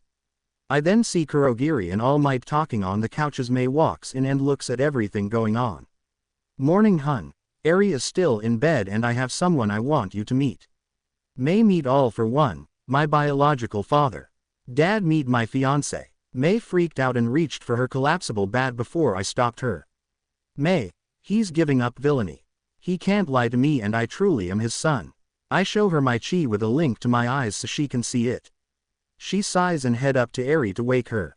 I let her, she won't trust you for a while. One of your stunts hurt her family. He nodded and got up to set the table for breakfast. We all ate with me between May and AFO blocking each time she tried to stab or cut him. I sighed after attempt 112, hun, please stop. You're draining my energy. As an example, I made the battery at 15% icon pop up as a hologram. She stopped and apologized as I yawned and finished eating. To be honest, I hoped you'd stop at the 12th attempt. Please try to at least tolerate my father. He may have a bad past but he is trying to change and I want to learn more about when Quirk started. She nodded and jokingly shocked me with a mini taser she made. The icon popped up again but a bit more charged up. That's new. I didn't know I could absorb electricity. I now can eat fire and absorb electricity. I quickly make a note of it as I begin to do the dishes, stunning everyone that I wasn't affected. Once I finish washing the dishes and putting them away, I got dressed and called Nezu to see if he was free. He answered and I asked if I could talk to him. He said sure, just be at the school before noon. I grabbed my father and warped there, scaring Nezu at the suddenness of it. Midoriya, why so sudden and why is He here? I sighed and showed him the data tag on him, especially the one where he is related to me. This stunned Nezu greatly. the smartest and strongest student in ages is the son of a villain. AFO and I, ex-villain. Nezu jumps and apologizes, sorry but up until now you've only been a villain. I may not know why you started but still. You do need to pay for your crimes. That's when AFO dropped a giant box, which he pulled out of nowhere, onto Nezu's desk. This box holds every single illegal thing on the planet that I did and did not create. Have fun. I stopped AFO from leaving. Nezu, I would like to make him a new teacher. Villainy 101. He will teach heroes to think as villains so we can do better against them. If he does anything against the rules, I will personally take his soul to the afterlife. This scared both of them and both nodded as I put a special bracelet on AFO's wrist.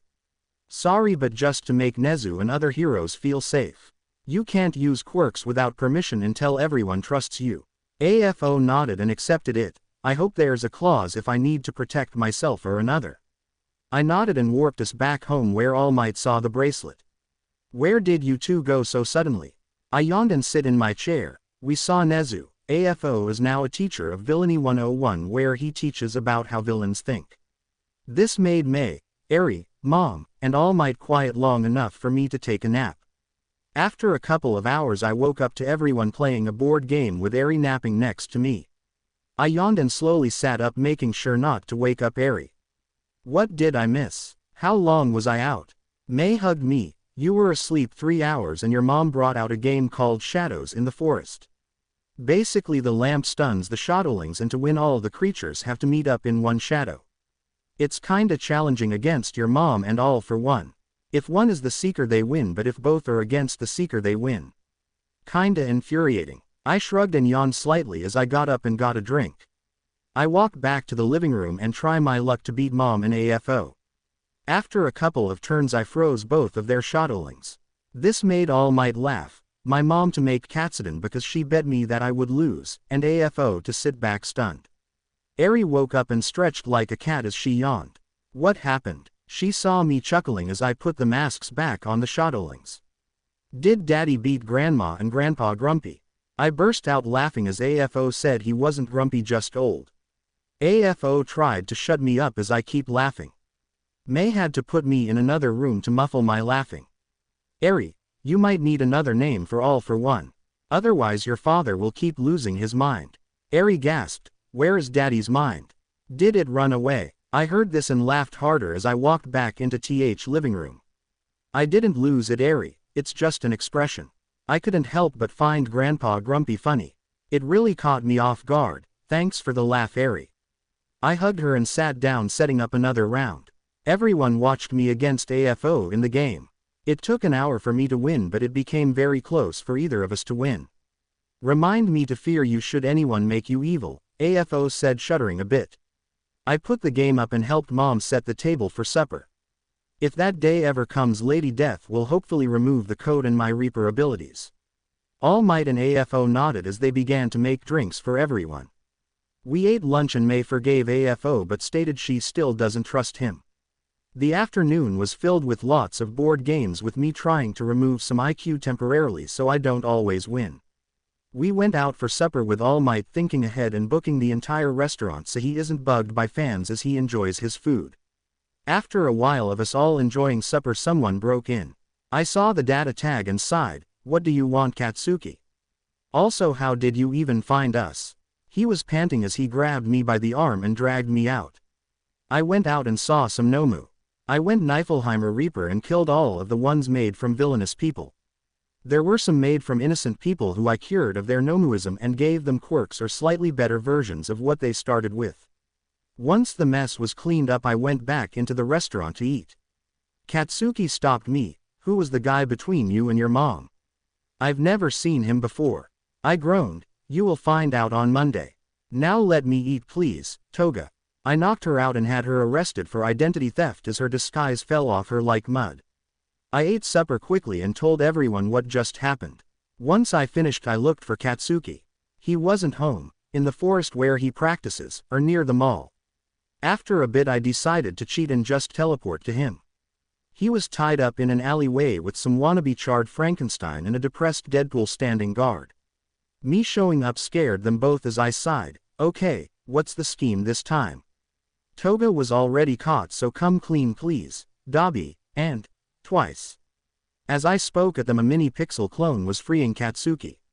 You caught Stain and we wanted revenge, Dabi stated as he formed blue flames in his hands. Twice switched between nodding and shaking his head as Dabi spoke. I sighed. I had no control over that. Lady Death had me catch him. Before you ask, yes, the literal entity that controls how and when someone dies. I blew some Niflheimer winds at Dabi, freezing the fire in his hands and healing some of the scorched bits on his hands. Toya Todoroki, I can heal your burns and get you into counseling over what that flaming dumpster fire did to you. I know what he did. I can change your quirk too if you desire. He held the iced fire in his hands and looked them over as he listened to me. I then walked over to Twice. Jin Bubegawara, I can get rid of your fears and worry in one move. I can prove that you are the original. With that I punched him hard. It broke some bones and ribs, which was way more than any of his doubles could take. This stunned Dabi as well until I healed him of his physical damage. See, you are the original and I bet with some minor therapy you can become a hero. Twice nodded like crazy and hugged me, thank you so much. I am finally whole again and I know I am not a double. I chuckled and patted his back as I moved the forehead scar to his hand. Should doubt arise, remember this scar only appears on your hand. He nodded and made a clone as a test. When he saw there was no scar on its hand, he broke down crying and the clone soothed him. I turned to Dabi and held out my hand to him. Let me help you. With you on the side of good, it'll make your brother happy. He was told you were dead for years and your mother put in a psych ward. I want you to have a perfect family reunion as I get your mom out. He took my hand and cried some. I gently healed him of all of his burned flesh and removed the staples used to keep his skin together. Once I was done, I changed his hair to snow white and gave him a weaker version of Niflheimer Frost, which would only put out fires, heal burns, and the usual ice stuff just a lot quicker. He noticed his body getting a bit colder before he regulated his heat some. I had the pixel clone warp Katsuki home as I brought the duo to the police, had them given lessened punishments, and therapy before I headed home at midnight. Once I was home, I crashed on the couch and slept until noon. When I woke up, Mom asked what happened and I filled her in before stretching and heading to the bathroom to shower. After my shower I headed to the kitchen to eat a lot of snacks and a plate of breakfast Mom saved for me. This afternoon was partly used to do a bit of coding to make a therapy quirk that finds the cause of someone's mental problems and creates a foolproof plan to cure it. I did play with Eri for a couple of hours after she woke up from her nap and wanted a snowball fight. As we walked outside, I decided to spoil her and turned the backyard into a winter wonderland with lots of snow. She loved it and somehow figured out how to use her tail to form and launch snowballs. When supper was ready, we ate, played some video games and headed off to bed. Tomorrow was the start of the summer camp and luckily I already packed myself and Eri for it. I was glad this weekend was over and I could deal with normal stuff hopefully. I get Eri up and get her going to take a shower as I move our suitcases downstairs. Once she was bathed, she helped Mom cook and I took my shower. The three of us eat breakfast and I put the suitcases on a small hoverboard. Eri and I walked over to May's house, put her suitcase on the board, and we ran to the train to school. Once we got to school, I helped load the bus with the luggage of everyone. When I was finished, Shoto pulled me aside. Izuku, were you the one to find my brother? I nodded and yawned slightly. He then began to ask a flood of questions as I motioned him to calm down and shut up. Yes, I found him. He has to do some community service, serve a year in prison, go to therapy, and I gave him a freezing quirk. Now no more questions. I get onto the bus and sit next to May as Eri sat with Momo and Uraraka. I was asleep again after a bit and didn't wake up till we got to some random cliff. I sensed a group of people coming at high speed and handed Eri to Katzawa. Eri, have the taser kitty ready and run if needed. She nodded as the wild pussycats landed in front of us. I went from defensive stance to one of a tired kid. When Pixie Bob got too close to me, May or my daughter, I formed a pixel barrier. Small tip. Be cautious around me, my fiancé or Eri. I know how energetic you are and your lack of boundaries. But I just wanted to feel her ears. I glared. Maybe I will give you your own if you give us a good distance. All four looked at me confused until I grew my own ears and tail. Trust me, I can do a ton of stuff. This made Ragdoll walk over to me and looked me over. I can't sense you with my quirk. Why is that? May slapped me. You're in defender mode again, aren't you? I nodded and dropped it, making Ragdoll fall backwards. Holy crap. You're what I was sending until a tiny bit ago. Your aura is huge. I made a note of it and shrank my aura, or the energy field that might be aura, till it matched the size of most of my classmates. She tilted her head. You shrank your aura. How powerful are you? I waved off the question as I dodged an attack from Katsuki. He just tried to punch me and I launched him to the camp, which would be where we are heading. Don't worry, he will be fine. I put a bubble around him. With a yawn I slid down the side of the cliff and started to walk. Willing or unwilling, you'll end up down here, so brace yourselves. Katzawa, take Eri back on the bus please. I don't want her hurt. I began to run as a Neko and use the trees some to launch myself around. Each time I see an earth monster, it gets destroyed by claws I create. I guess I can keep battle Neko mode. Not my type, but it'll be useful in infiltration missions if I change my hair color and remove the freckles. I get to the camp and pop the bubble Katsuki was stuck in. When will you learn not to attack me? He scoffed and stomped off as we waited for Katzawa, Eri, and the wild pussycats. Bakugo, where is Midoriya? I thought only he could pop the bubble. Katzawa asked as he set Eri down. He simply pointed to me in a tree already asleep with the battery charging icon floating above me. Katzawa and Eri just joined me, taking bigger and lower branches, cause why not? The hero team got a bit jealous and Pixie Bob tried to touch Aris' ears. I grabbed her wrist with my tail. Try again and you'll not get the Neko quirk. She backed away quickly and I hopped down, landing quietly. Thanks for ruining my nap. It's not easy to take care of a girl who was abused. She has made progress, but her nightmares are still constant. I notice a young kid and walk over to him. Hello there. I'm Midoriya Izuku, Pro Hero Hell Reaper. What's your name? I crouch and hold out my hand as I smile. When he tried to nut shot me, I had my tail catch his fist. Okay, Neko quirk is definitely a good one to keep. I looked at the kid and made my eyes glow temporarily as I changed the data tag back on. When I saw it, my ears instantly folded. Oh, you're the water hoses kid. I'm sorry for your loss.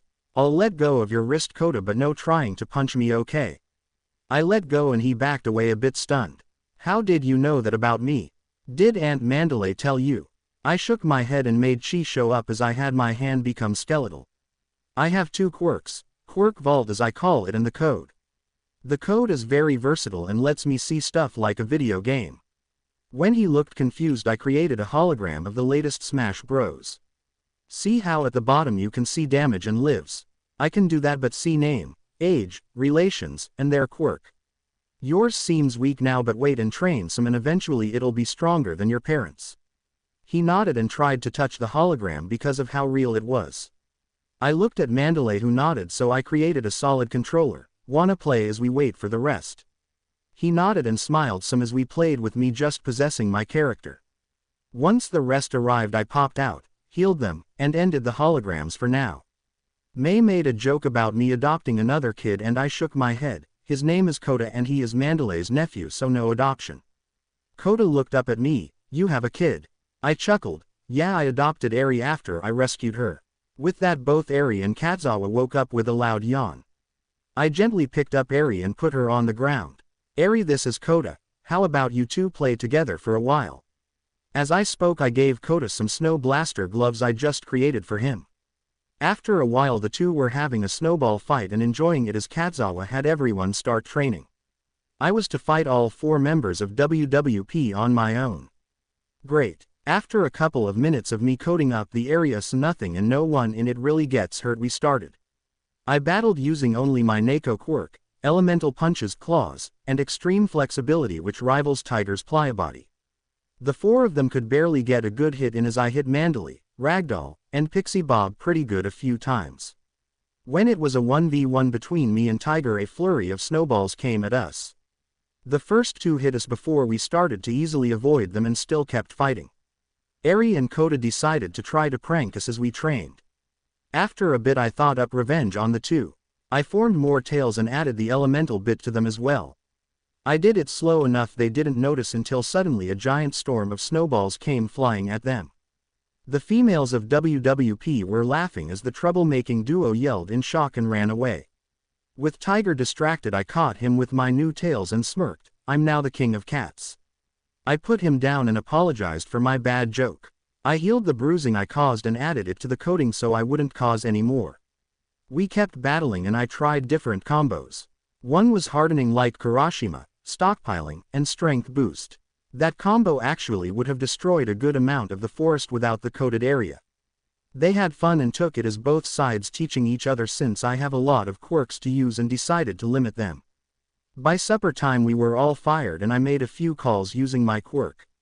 I had Denki walk up and shock me to charge me up and then help me get the worn down wild pussycats downhill to camp, after he was done with his 2 seconds of stupidity. By the time we got down there was a meal being cooked for us by a team of my clones, Kurogiri, my mom, All Might, and AFO. Once supper was done everyone asked who AFO was. Here comes the chaos. Eri kinda broke the silence I made as I tried to figure the best way to tell them. Daddy, just tell them who Grandpa All for One is. That made everyone except Eri, Mei, Katzawa, Mom, All Might, and Kurogiri to go into defensive stances. I sighed. All for One is my biological father. The jerk in jail is kinda an unknowing stepfather. He gave up villainy, is unable to use his quirks, and, when we return to school, we'll begin to teach Villainy 101 to help us better understand villains. Now stand down please. Everyone did and Kurogiri warped the 4 of them home along with some leftovers. I yawned and went off to bed ignoring everyone's questions as I was tired and needed sleep, even with Denki's charge. Tomorrow will be fun. I woke up the next morning and used my tails to carry me out of bed and to the breakfast table after Denki woke me up. It was a bit unsettling for people to see me come to the table that way and slowly eat. Eri hugged me and I patted her head. Morning Eri. Did you sleep well? She nodded and looked up at me. Daddy, can I get a Snowball Express set but bumper type? I looked at her confused as she motioned Kota over. He rushed over. Eri said you made some sort of flying device that runs off the sun. I asked if you could make bumper cars with the same tech so we could have another activity. I think for a little bit and nod as I keep eating. I can, but it'll take me around an hour to make one. Then it'll take an hour to make them unbreakable, fast, and very safe. I don't need you two destroying the forest. Both cheered until I looked up at Mandalay. That is if you approve of him getting a custom Solar Surfer made into a bumper car. I will set up a way to keep a radius so they will battle in any clearing you want and only in there. She nodded and both kids thanked me before finishing their breakfasts. Mei walked over. You spoil our Snowball. I laughed. Yes, but she deserves it for what she went through. We all finished eating and I started to build what they asked of me while the rest went to train. I was done with everything in an hour and I built plenty of them. There was enough for 10 people to play at once and I had showed Mandalay how to set up the ring setter. The cars are only slightly faster than normal bumper cars but much stronger in build, and if the ring limit is removed, chaos. I set them up and came up with an idea for fun after everyone trains. By lunchtime Eri and Kota had played a few rounds and loved them. That's when Class B-1 arrived and saw me getting Eri and Kota out of their cars with my tails as I pushed them out of the way and turning them off. Look at this, Class A-1 can't live without the luxuries. I sighed and turned to face the idiot. Monoma, I built these myself for a little challenge later. Since you want to badmouth my classmates, I'll set up a special round of a different game between us. He laughed. Challenge accepted, you worthless villain spawn. His entire class backed away as I walked over to him and grabbed him using quirk blocker so he couldn't use his quirk at all. Call me that again and I'll give you a reason to call me a lot more than that. Now shut up and go eat lunch. I already ate and I have to fight the wild pussycats. I drop him and start walking to a nearby clearing where the team of 4 is. He then made a fatal error. As he walked down to the lunch zone he shoved Eri out of his way. Luckily she used her tail to grab a nearby branch to keep standing, but he still crossed a major line. I let out my aura without any restrictions at all, causing everyone to freeze in fear as I became a skeleton and grabbed the fool. You will eat and then I will oversee your training. I'm thinking a 10-mile run as a starter. Apologize to Eri and I might lessen the harshness. He slapped me. Go to hell, villain spawn. I laughed and suddenly a portal appeared. Wanna come with me? I'm sure Lady Death would love to meet another idiot that messed with my daughter. Out of the portal came Lady Death. What happened to my granddaughter? Who hurt her? I shook Monoma and growled, this flesh bag did. He pushed her after he insulted a -1 and I challenged him to a game after T-taining. Eri hugged Lady Death, hi grandma. Please don't be too rough on him. Maybe he might just be hungry. Lady Death picked up Eri and hugged her, okay my grand kitty. I won't be too rough but he must apologize or he is going to SS or P rank hell. Mineta who was coming to get B-1 freaked out, please don't take me back there. I laughed and showed him Monoma, not you but this moron. Mineta relaxed but walked over, trust me, apologize before it's too late. I still have nightmares from my time in hell. He lead the rest away as Monoma tried to break my grip. Eri walked over to punch Monoma in the shin before rushing off for her lunch. I laughed and set him down a bit after, eat and apologize. Once everyone else is done eating Lady Death will take you for training. I started to become flesh as he punched me in the back. That was weak. Go eat before I lose my patience. I have a team to fight and a new combo to try out. Now go. I guess idiots never learn as he punched me again aiming for my kidney. I changed to pure emerald at the last second breaking his hand. After he cried some I healed him and sent him down for lunch. He couldn't copy the power. I realized that when he first punched me. Is my ability not a quirk? Lady Death nodded. Correct, yours is more like a seed of magic. Don't worry about it and call me mom, okay? You are my surrogate son after all. I chuckled, I will try to remember that. Be a bit gentle on him. Make his few hours between lunch and supper a couple of months not a century like you did Mineta. She smirked and nodded, how many days is this camp? I told her and headed to my fight with the hero team. A few hours later I tried multiple combos and listed them before I saw Monoma get launched out of a portal and onto a seat at the dinner table. I jumped down to him and chuckled a bit, have fun with my second mom. He slowly turned to look at me, how are you related to her? I shook my head, I'm not, she calls her reapers her surrogate children. I currently am the only one. Enjoy supper, we have a battle after it. I patted his back and went down to sit next to Eri and Koda, who I had to brush snow off of. For my fight with Monoma I let him copy any 4 quirks he wanted. He chose Shodo, Bakugo, Kirishima, and Katzawa. He tried to blast me as I became a skeleton. Once I was a skeleton he tried to cremate me but I turned his fire to ice. I have true hell flame and Niflheimer frost. Fire and ice do nothing to me. He tried to erase my power but I stayed a skeleton. This made him mad until he tried to knock my skull off. I let him but I bit his fist which he had hardened. He freaked out as I was latched to his hand as my body fought him still. After a bit I get him out of the arena and remove his cloned quirks before reassembling myself. I win but I can see you've increased from 10 minutes to an hour. I wonder if you train on quirk cloning if you'd increase the amount you can copy. With that I showed the bumper car tournament board which was 100% random. Scoring was set on avoiding collisions and causing some. The more you bump someone the better score while the more you are bumped the lower your score. The 10-person starting battles were fun to watch and the top 5 from each round moved on. We had a match between Eri, Koda, WWP, Katzawa, Vlad, and I just for fun since I wanted them to feel included. Round 2 was between the 20 who passed also scrambled up. 3 was sets of 5 with 2 of the WWP as extra points. Katzawa was laughing as Ragdoll and Tiger flipped their cars on accident.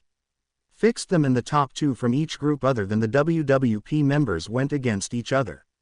The winner was May which surprised me with Bakugo in 2nd, Momo 3rd, and Mineta in 4th. For the rest of the camp we had nightly bumper car tournaments with different rules and challenges each time.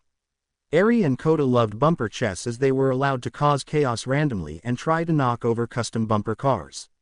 Everyone had a laugh when the 2 went flying around the board and sometimes chased each other.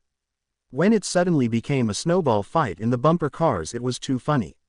When we finished the camp everyone was stronger and needed a small break. We spent the next month relaxing and playing games. Gem Izuku popped in for advice about something he was curious about but that was the most unusual or interesting thing to happen. I hope he finds someone to love. Shame his Uraraka was evil. I get a call from the Global Hero Bureau at 6 a.m. the day after I got home from summer camp. It's 6 a.m. Who are you and what do you want? They day their name and they are from GHB. Oh sorry, just got home late yesterday from training camp at UA. Yes, I am still going to school. You want me to do what? Be a villain for the license test. Okay, any rules I have. Don't worry, I won't use full power. How about I just reflect their own quirks against them? I won't tell anyone, don't worry. No need for minions, I can make my own army. Just give me DNA samples of everyone. Just tell them it's to test their iron levels and such. Trust me, this will be a one-of-a-kind test. I hang up and stretch as I head downstairs to begin making breakfast. An hour later everyone got up and sat down to eat breakfast. Once everyone was done I got changed into shorts and a tank top and got ready to head out. Daddy, what are you doing today? I knelt down and ruffled Aris' hair. I'm going to do some community service and clean up some ruined lots. May and Eri perked up. Can we help out? I laughed. Sure, but if I say to stop doing something, do it. I'm doing this as a hero and I need you two not to ruin my image as I'm just starting the smallish stuff. Both nodded and got changed. On the way to a ruined beach I also told them not to mention me giving quirks. Eri asked why and I knelt down. Let's say a villain needs a specific quirk for a job and has a quirkless friend that's in on it. If I give them a quirk to do it, I would be an accomplice in the crime. She understood and we got to pure first cleanup spot. It was a giant beach covered in garbage. I had Eri be in charge of 2 clones in organizing the garbage. May was taking apart everything she could, and I was crushing, moving, and incinerating the trash. In the matter of a few hours we had cleaned up the beach and a few other people from the community joined in to help us. A lot of kids tried to play with Eri and she resisted at first until I laughed and motioned her to go ahead.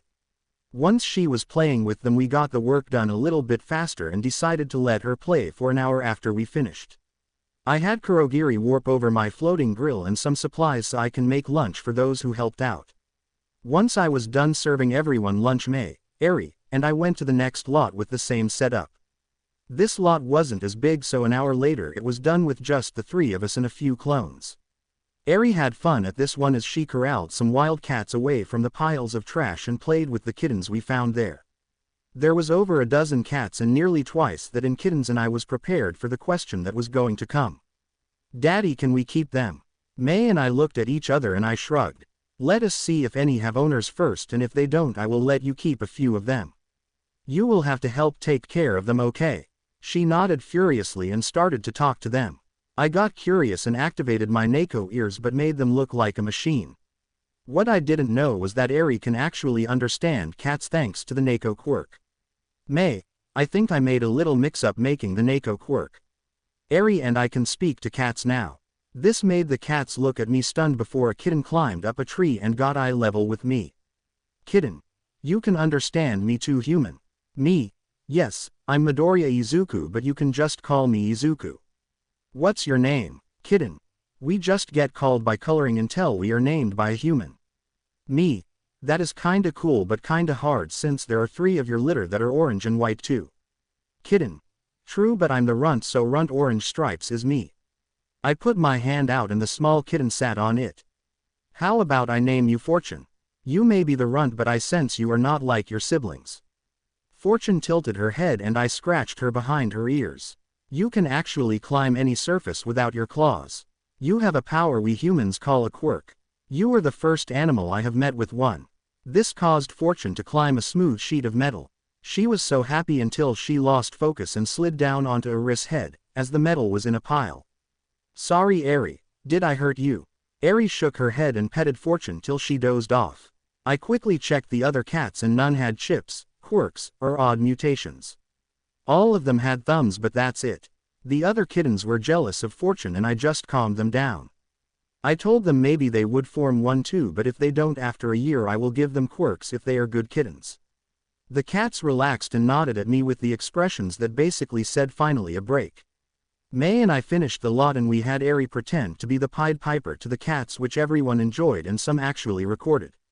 When we got home my mom, Dad, Might, all for one, and Kurogiri all gave us a death glare. It was quiet until they saw Fortune climb up the wall and sat on the ceiling. That made AFO very curious. Did you give that kitten a quirk? I shook my head. Fortune, off the ceiling please. We need to get you all clean and give your entire family names. She sighed. Fine, but it feels nice up here. I chuckled. Come down and I will install a cat bed up there so you can nap up there without having to keep focus. That made Fortune dive bomb onto Aris's head. I sighed and gave all the cats a nice bath, dried them, gave them all names, and stopped one who literally just then formed their quirk. This little fluffy monster can water bend and was pulling pranks on her family. Katara, stop splashing everyone. Just because you suddenly have a quirk doesn't mean you can abuse it. I had to temporarily block her quirk, making her fall back into the tub, making the other cats laugh. After drying her off again, I created a cat quirk board. There was a cat picture, cat given name, human given name, which we decided to leave blank until they got a quirk, and their quirk. I then created special headsets for everyone else except Kurogiri. I had to make him a handheld item that would translate cats to English. That's when Bakugo came in and looked confused. Okay Deku, what the fuck is going on? I slapped him. 1. Watch your language. 2. These are our new pets. 3. So far 2 of them have natural quirks. He laughed as I said that until Katara hit him in the face with some water from my glass. Katara, thank you for proving my point, but next time ask someone to turn on the sink. I then grabbed a ladder and climbed it to set up Fortune's ceiling bed. Fortune, of course, was on the ceiling circling me as I worked on it. So one can control water and the other does what? Bakugo asked as he looked at Fortune. Eri answered him. Fortune can walk on any surface without using her claws.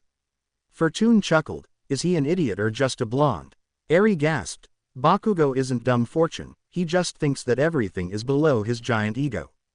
Bakugo looked confused for a second, then got furious. Which furball insulted me?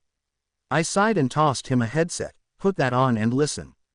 I finished Fortune's bed and she sat in it. Is he always a short fuse or is that just because he is a blonde? Bakugo smirked. I'm always angry, you little furball. Now apologize before I make you into supper. This made Eri nutcheck him.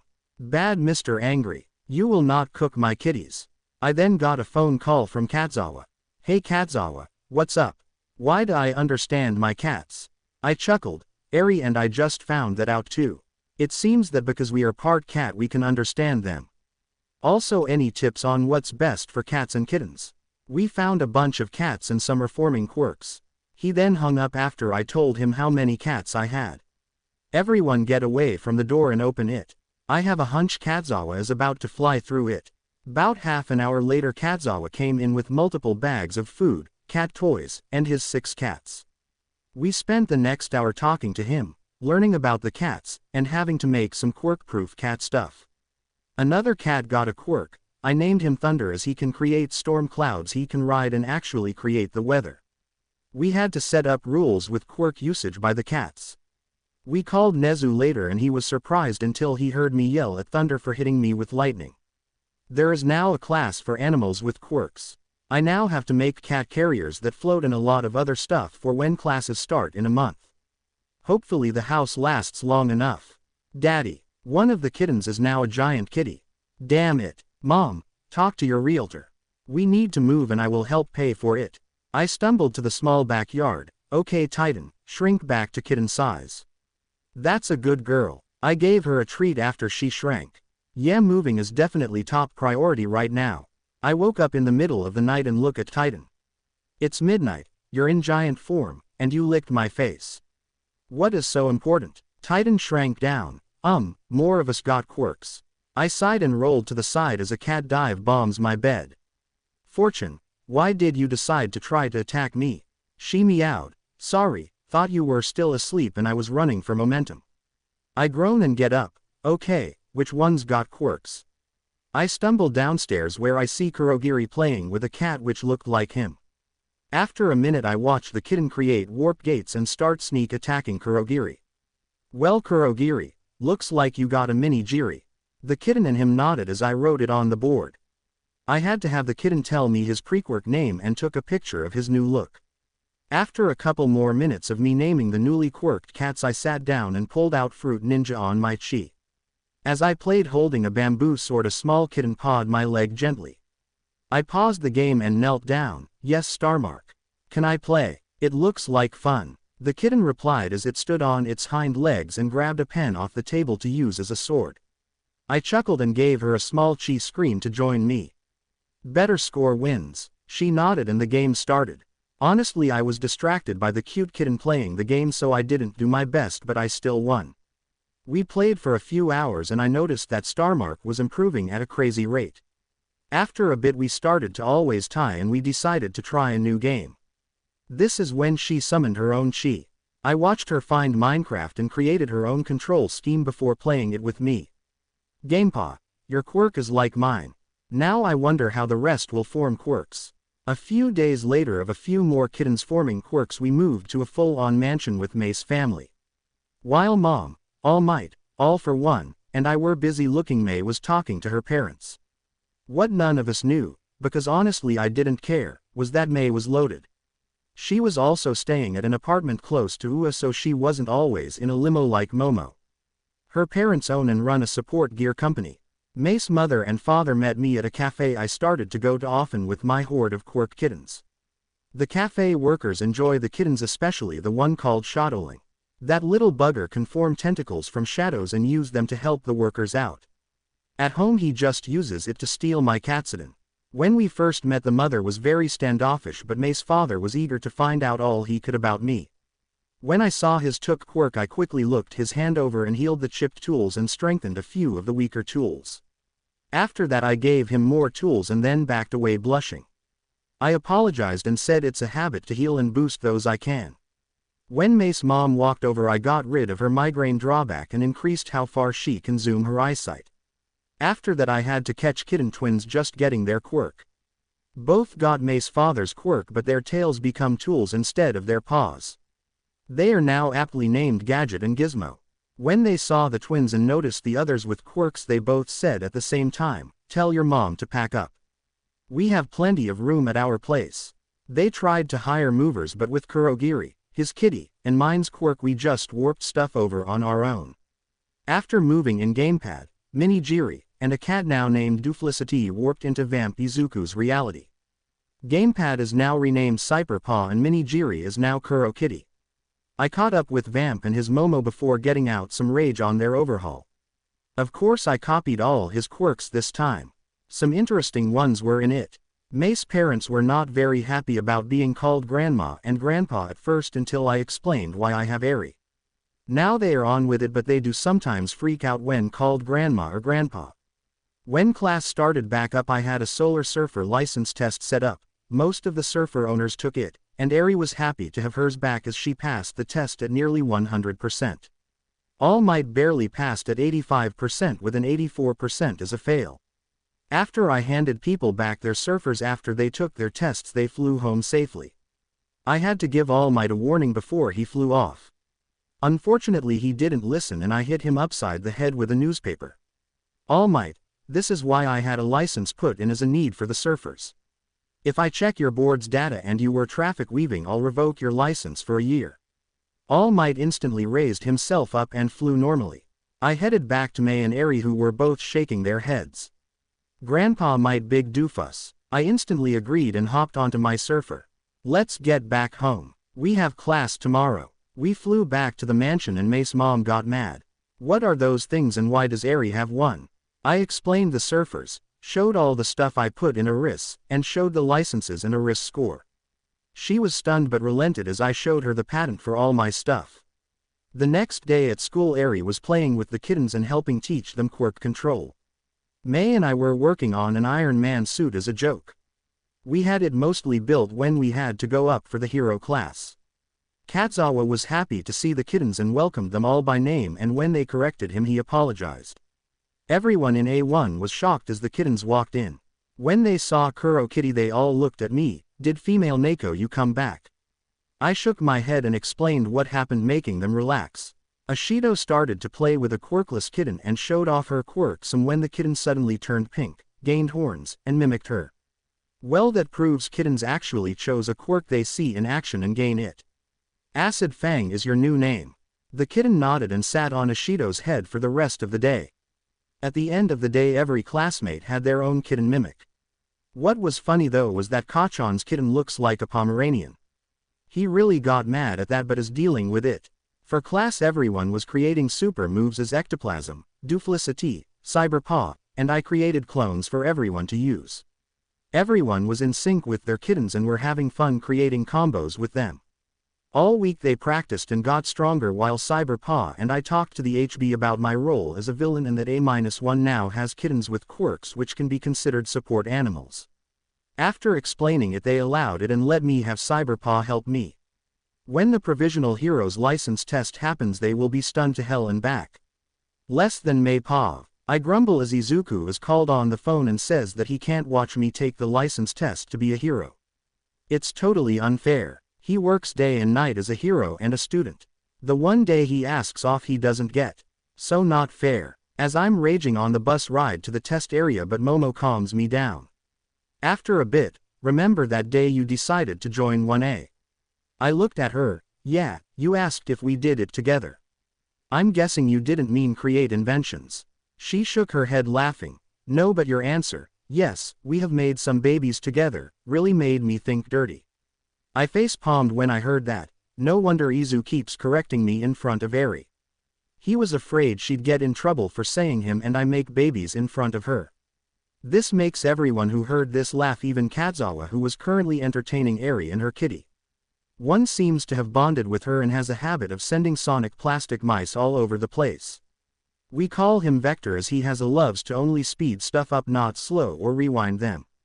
After we arrived we met a few other schools and headed into the arena. The first challenge was for us to get 3 people out by hitting their targets with balls. Luckily Izuku told us to be on guard since everyone would know part of our quirks thanks to the sports festival. It was fun, especially with Gizmo on my side. He and I began to make items and planned our attacks. People were not happy we had kittens on our shoulders or attacking with us. Bakugo and Blast Cat, as I call him, can't remember the dumb name Bakugo gave him, were the most dangerous duo as they would fly around, dive blast the extras, and even blew up one of my babies on accident. We all passed round 1 and took a small break in the room for those who passed. I yelled at Bakugo while people backed away cause I said baby. Once I calmed down Izuku suddenly warped in and sighed. By baby she means invention, support gear. She views them as her own children as her sweat and blood go into them, so please calm down. No one was killed in the literal sense. Everyone calmed down and I hugged him. So are you here to watch the second half of the test? He laughed and nodded as Cyberpaw warped into the room as well. Izuku, can we play as we wait? You owe me a rematch in Smash Bros. Everyone's jaws dropped as she spoke clear English. Blast Cat glared and meowed. How come you're speaking English so clearly while we can't? Izuku chuckled. I made a device that looks like a collar for instant translation. I'll make you all collars later, okay? The resounding hiss of, make them now, filled the room, scaring everyone.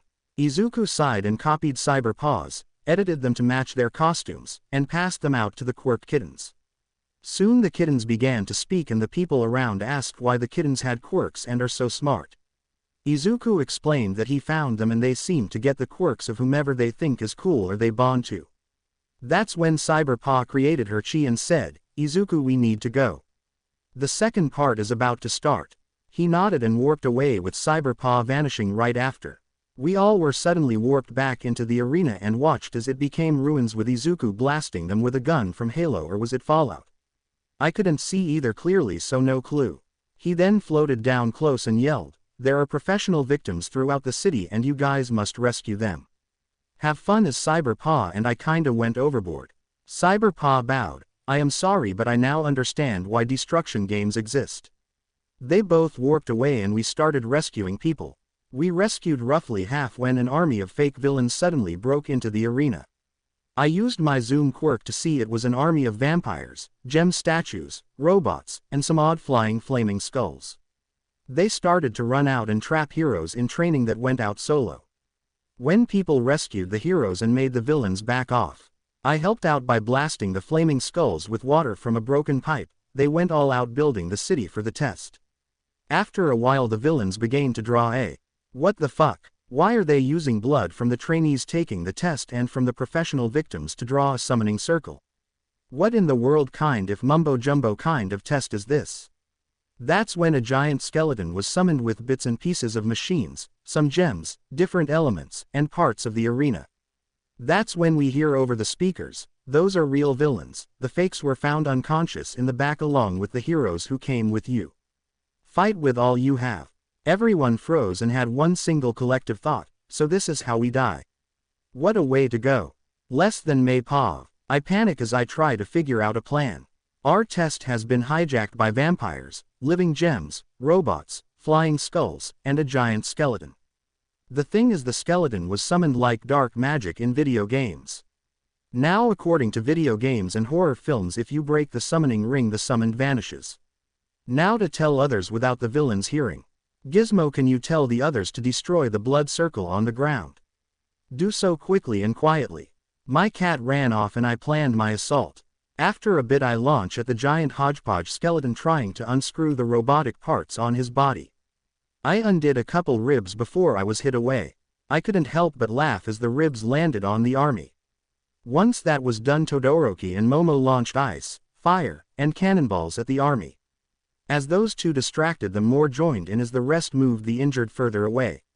After a bit I used some mixed parts from the summoned rubble skeleton. I created a dirt cannon. Once I get it built and aim, I shoot at the army. While this happens, Bakugo suddenly flew by and destroyed the circle.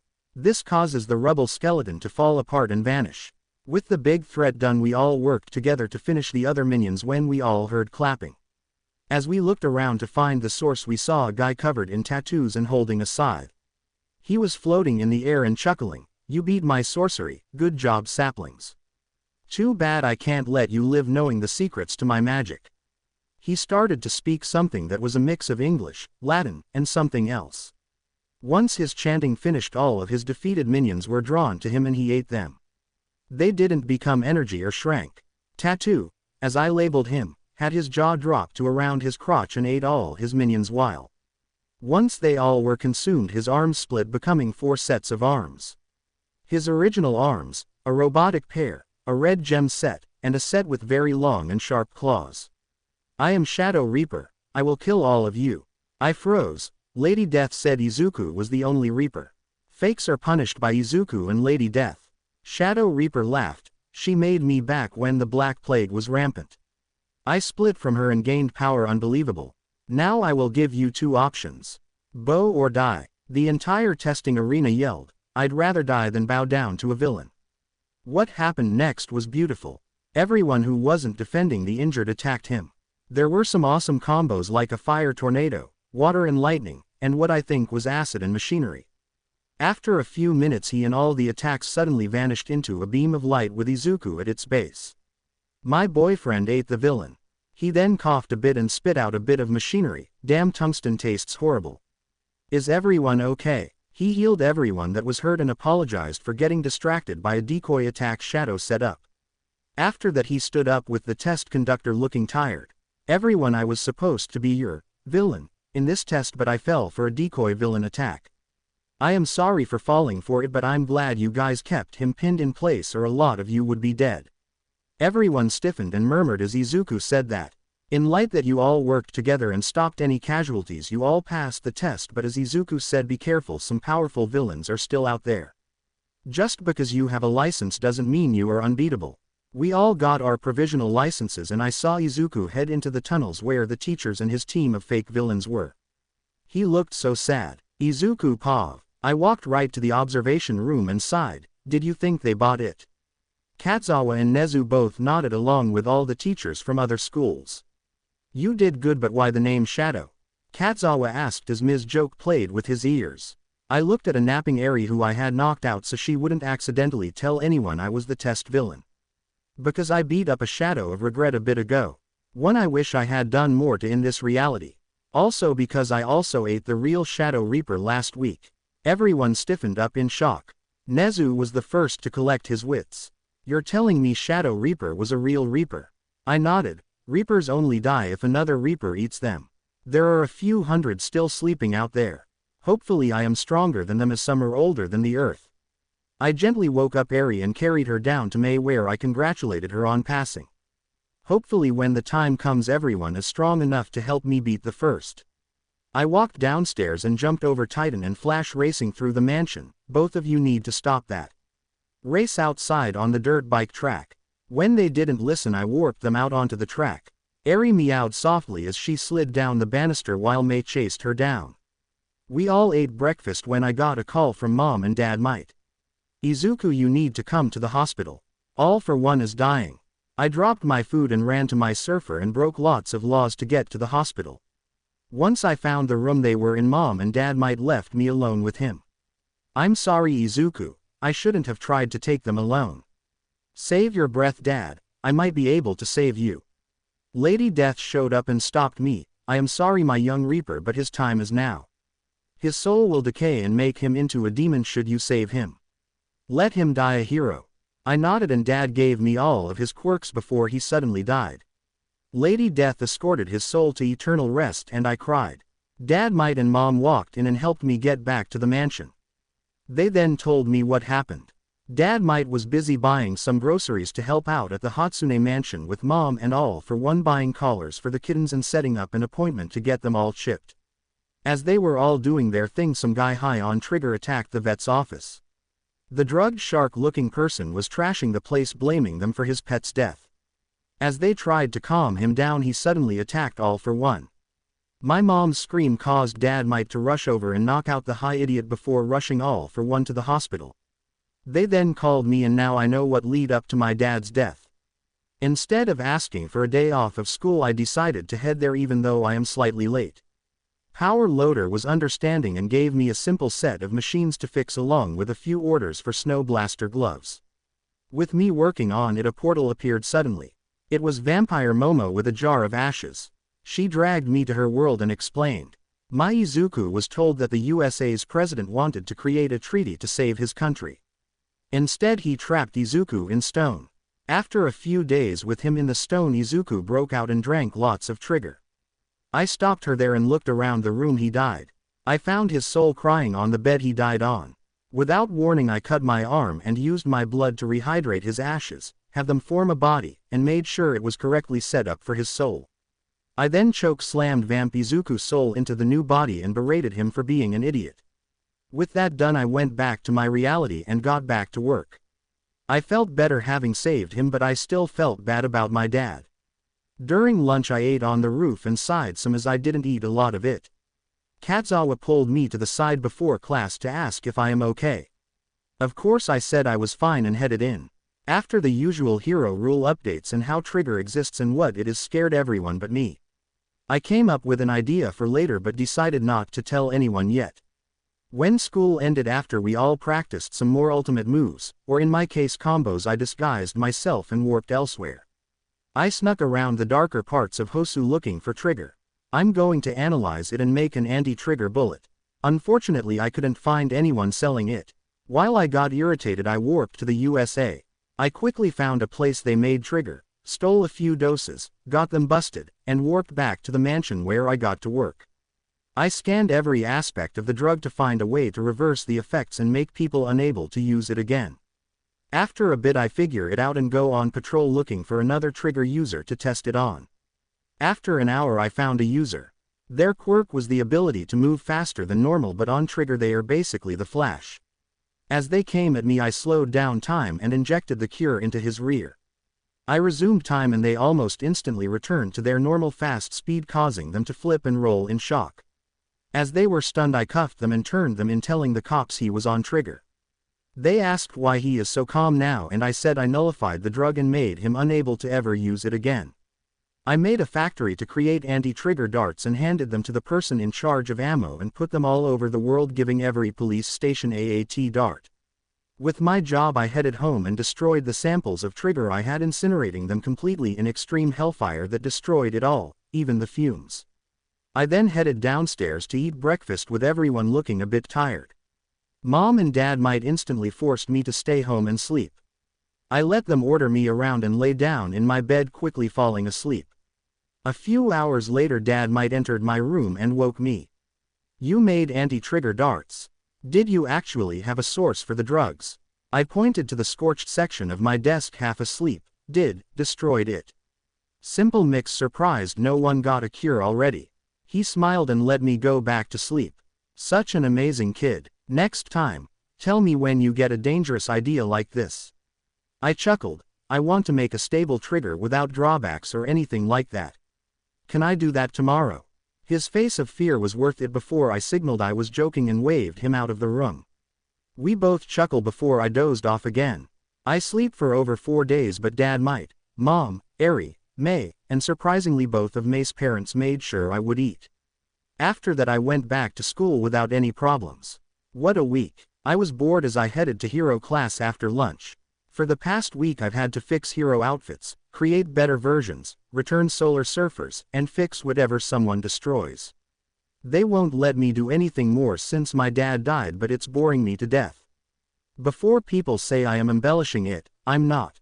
I literally have died 3 times this week from pure boredom. Lady Death enjoys my visits but is starting to get irritated. As I walk into the classroom I smirk and decide to have some fun. When Bakugo is about to sit down I summon a whoopee cushion there and it sounds like he crapped himself farting. The entire class laughed at him as he showed the prank item. I then targeted Uraraka, Momo, Kaminari, and Iida. Momo and Iida looked mortified, Uraraka was stunned, and Kaminari just laughed his rear off.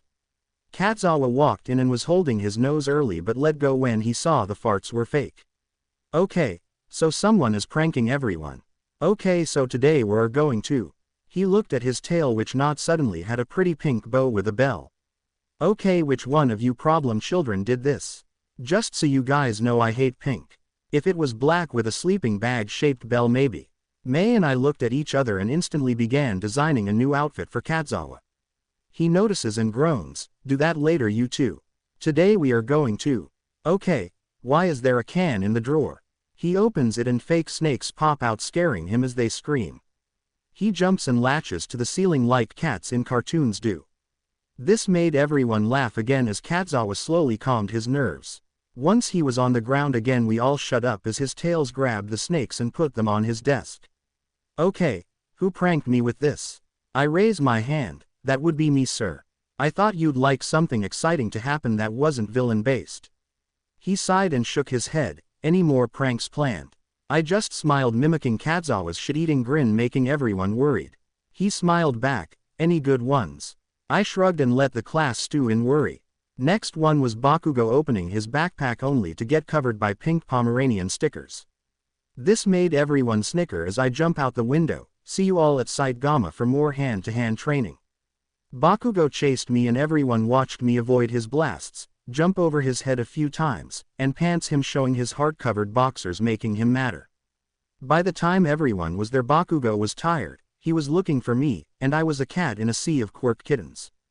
Duplicity was smirking. Hi everyone, Izuku asked me to create a clone army of all the Quirk kittens and you guys must find him. Winner gets any weapon they want from a video game. Everyone rushed to look through the cat army as I snuck into Katzawa's scarf. He chuckled. I bet it takes an hour for them to figure it out. If I win I want a fully decked out sleeping bag suit. I nodded. I bet it takes at least 2. If I win the girls get to punish Mineta. He isn't fully broken from his perverted ways. He has nearly gotten Momo, Uraraka, and Hagakure. At least he avoid May. I'm going to kill him. Mineta just slapped May's ass and I was mad. I flew at him, scratched his face and hands, and then kicked him into a building still as a cat. Only May saw me and I made a hush motion. She nodded and I got back into Katzawa's scarf. May went back to looking. As I just sit in the scarf, I'm tempted to kill that pervert. Katzawa just nodded and sit in a chair to watch. I get an evil idea and motion Duplicity the duplicating kitten over. When she got closer I told her to include clones of a green kitten like me and have them taunt from time to time. The next hour and 20 minutes was just funny as hell. They chased the clones only for them to vanish and pop up elsewhere. Katzawa, May, and I was enjoying the chaos as everyone worked for their own video game item. 2 hours had passed when Momo noticed me and pretended to look at the other kittens. I of course noticed her walking over and waved once she was close enough. May motioned her to be quiet and to sit down as I summoned a drink for her. It took the rest about another 15 minutes to notice May and Momo relaxing and a singular green cat chuckling in the scarf of their Neko teacher. Bakugo walked over. "You've been in there except when you beat up Mineta." I nodded and looked up at Kazzawa. "I won, but you'll still get your sleeping bag suit." "Mineta, tomorrow the girls get to punish you since you've continued to grope them." The girls all give evil smiles, causing him to run until the kitty clones pin him down. "I wasn't finished, Mineta. You all get the items if they are reasonable. If someone mentions anything very deadly, it's a no. Also, I'm going to include anime." Everyone wanted different things. Kyoka wanted a dubstep gun that's compatible with her quirk. That was easy, and I made one for myself cause I do like some dubstep. The rest wanted swords, armor, and such without the stats and such. Mineta wanted a slime farm from an anime called In Another Dimension. With my smartphone, I had to look it up and watch the episode before I hit him upside the head. Damn, might have to have Mama Deet take him back to his personal hell. Dubstep guns, with Kyoka's being the pink one. After everyone got what they wanted, the bell rang and we all went home after I put the bigger item in transport capsules that shrank them down a lot and made them lighter. I told Kazzawa I would make him his sleeping bag suit over the weekend. I jumped onto May's shoulder and had her carry me home as I didn't want Eri to accidentally strangle me again and I needed sleep. Making over 20 plus items with modifications on looks. Next day, I was in the testing zone using my dubstep gun. It is now painted green, has a few emerald bits, some holographic bits, and I was put it on a flying turret base. I spent part morning practicing my aim with it. Once I was confident with my creation, I decided to cause lots of mayhem. It was fun for me, but not the targets. I'll just tell you the 3 funniest targets in my opinion. Target 1 was Nezu. It snuck out to his open window. Once it lined up, each time he was about to grab his cup of tea I would blast him and have the gun lower quickly out of sight. With my third-person sight I would see him look around confused. After a few blasts he tried to bait me out. He failed and thought I left. This time he did catch the turret and saw the tech. Midoriya, if you are going to use sound against someone, do present mic. I had the turret nod and mimic my evil laugh, making Nezu laugh as well as I search for my next target. After a bit of searching I find present Mike sleeping under a tree. I take aim and start blasting dubstep at him. His reaction was priceless. He thrashed around, started looking for an alarm clock or something. Once he saw my dubstep turret he started to yell back. After a bit he lost his voice and started to throw a tantrum. I then quickly mimic Nezu's voice. "No sleeping before class, get back up and to work. Don't make me come back here." He flipped me off, then started to walk back to class. May wanted to prank someone. I let her take control and watched her fly up behind Mineta as he was walking to the restroom. She made him piss himself as she played Screamo through the turret. Him pissing himself and running away was too perfect. We then flew it to a -1 and projected what we just did. Everyone was laughing before I had the gun continue its chaos. I had to stop when Midnight enjoyed it blasting her. Seriously, what is wrong in her fucking head? During lunch I pranked random people with whoopee cushions. Eri was laughing a bit, making people smile. When we all went back to class, one dropped a banana peel in front of Mineta. He slid right into a trash can and kinda flipped in somehow. Monoma laughed and called all of a -1 trash. Needless to say he got put in the trash via banana peel. As class started Kazzawa saw 3 cans on his desk. Using his tail he opened them and only one exploded, the other 2 had candy. One was catnip infused, so I know he is going to get high as hell one night. He relaxed and told May not to make Mineta piss himself again. He rushed over and tried to grope her only for me to kick him out the window. Once he got close to hitting the ground I had him land in a pile of mud. We headed to a random site to do another villain versus hero training set. I was the villain with May against Mineta and Kaminari. As they walked in nothing but whoopee cushions, fake spiders, and such with fake bombs. May asked me to really get Mineta, so I did. In one room I changed it into a full-on Victoria's Secret. He walked in and fell for it with Kaminari trying to hold him back. I smirked and yelled, "What do you mean those are your old bras? That's disgusting. I told you to use new ones." That was all it took for Mineta to get blown up a lot like a ping-pong ball in a minefield. I walked out of my hiding spot and tied up Kaminari to watch Mineta get blown up a lot. As he was blowing up I asked which girl wants to be a big bomb. Everyone smirked and pointed to Momo since she was his favorite target. I created AC for Momo and dragged Kaminari out as May smirked following me. Mineta eventually finished blowing up in what people later called May's secret. He then saw the C4 Momo busy cleaning up his mess. When he slapped her ass the entire building blew up and he was launched out a window. I watched as he flew right into the real Momo's cleavage. Needless to say the girls beat him up like crazy. I had to remove the balls stuck to Momo cause Mineta couldn't. Well, that and the explosion that launched him was mine. May handed me the tools I would need during this. Before people ask why I couldn't just use my magic or a quirk, his quirk was mutated in his time in hell. The balls must be surgically removed or you must wait from 3 hours to a month for them to fall off. Once I removed them I took them to find a quick and easy way to remove them without waiting. Apparently his adhesive has gotten much stronger and must dry out to fall off. Tried hair dryers, focused flame, and heating powder for all to fail. I tried Hellfire and Niflheimer Frost with both working making me groan in irritation. I later find Mineta and grab his neck lifting him. Listen here Grappist, your quirk now requires me or Shoto to remove your blasted grapes early. If you try anything perverted with them I will know and I will punish you. Is that clear? He nodded terrified. The rest of the class was used to my bloodlust when it's aimed at Mineta. As I watched the rest of the class's battles I noticed a pentagram form on a building. I pointed it out and a demoness came out of it in a slutty version of our school uniform. She saw me and flew over, so your mom's new Reaper. Nice to meet you, I'm Lucy. Everyone looked at the demonic female floating in front of me. Zero had to tie Mineta to the wall so he wouldn't grope her. It's nice to meet you, but why are you wearing a perverted version of the school uniform? That's when Mineta yelled, what are you talking about? She's just in lingerie. Zero taped his mouth shut as the rest looked confused. Lucy began to laugh. The purer your mind the less suggestive my outfit is. Eri walked over and asked, is that why I see you in a princess dress? We all couldn't help but awe as Lucy picked her up. Yes, it is my niece.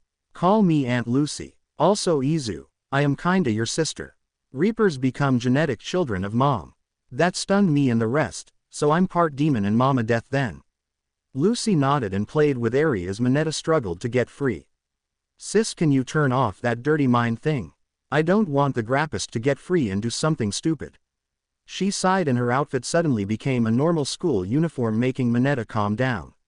It that one the guy Mom showed the new rank of hell to. I nodded as I stretched some. Lucy walked over and kicked him in the balls roughly. That's for groping Mom. I stiffened a bit and looked at Mineta. You groped Mama Death. Mineta, be glad I have to be nice around Eri. He passed out after pissing himself again. I cleaned up his mess and had Kaminari wake him up later as I walked home with Lucy, Eri, and May. I learned about my new demonic family and that Lucifer himself is kinda my dad. May was interested and Eri was listening and asking questions. The funniest one was, does that make me part demon too? I ruffled her hair. No, my snowball. On paperwork you are related to me but not by blood, so no demonic blood in you. She looked sad. So I'm not special like you. I picked her up. Sweetie, you're my daughter. That makes you very special as that makes you unique. Even when you get brothers and sisters you'll be unique. That made her happy, making us all laugh as we walked into the mansion. Mr. and Mrs. Hatsune weren't very happy to see a demon with us. After explaining how we are related they calmed down some. When I mentioned the bit about being related to Lucifer Morningstar, the devil, they freaked out again. It took an hour of me trying to calm them down before I gave up and yelled, Mama Death, I need some help please. Lady Death warped in and sighed, Lucy, I told you not to explain that bit to him yet.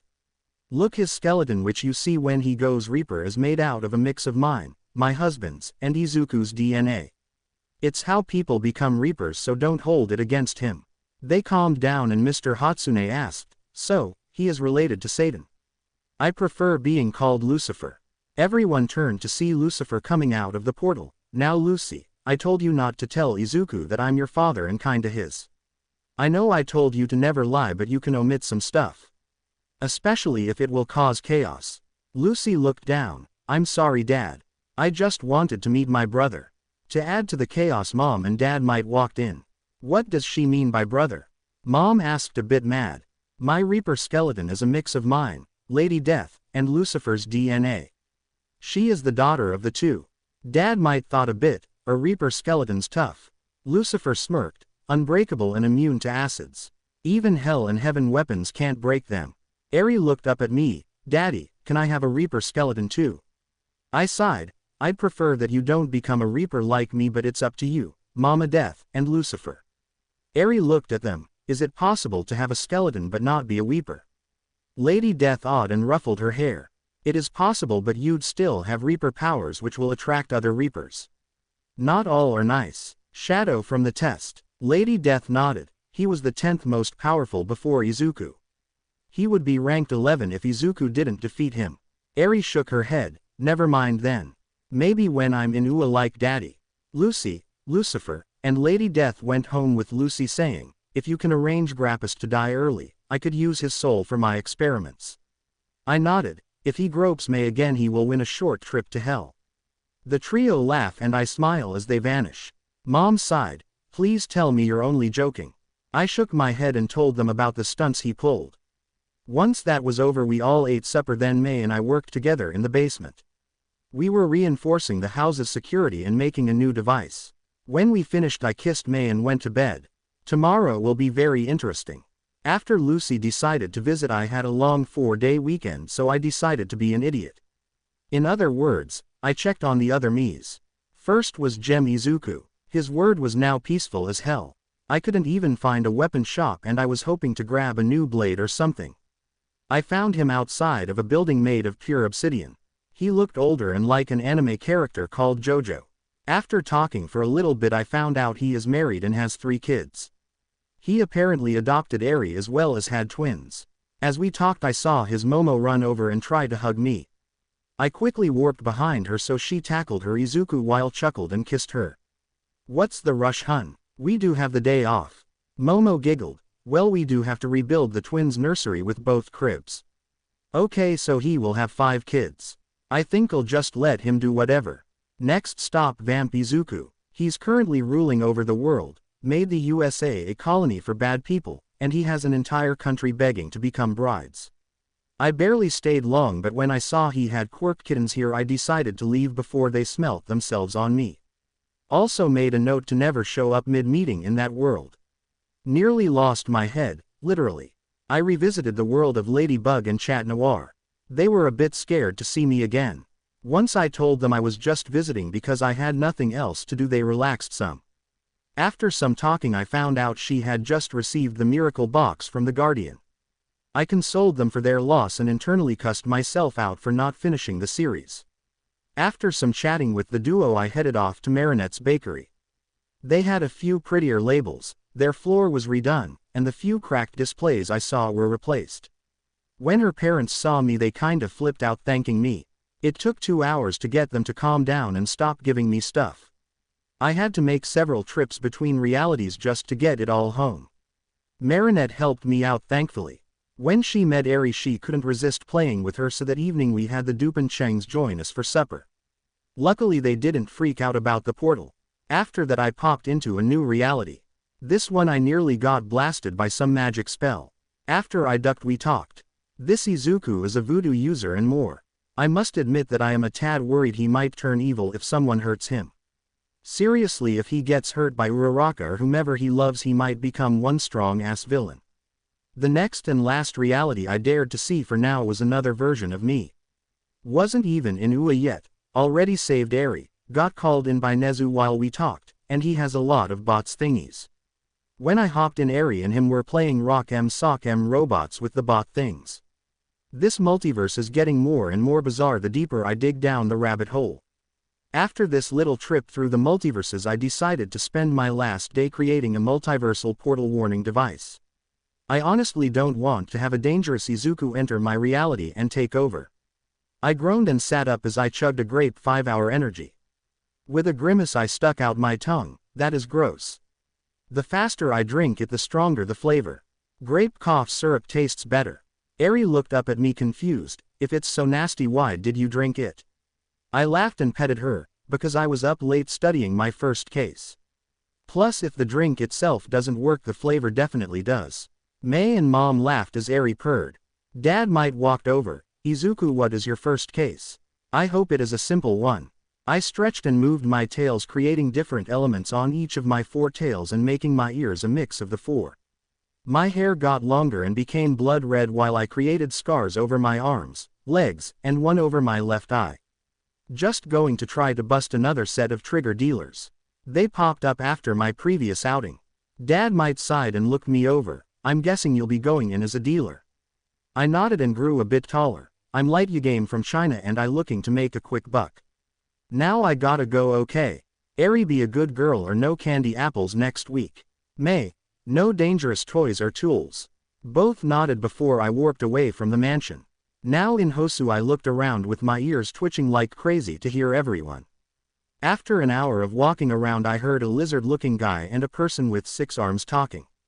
When I did a double take I relaxed when I saw it wasn't Shoji from my class. They mentioned 3 drugs, Coke, Trigger, and a new one called Avalon.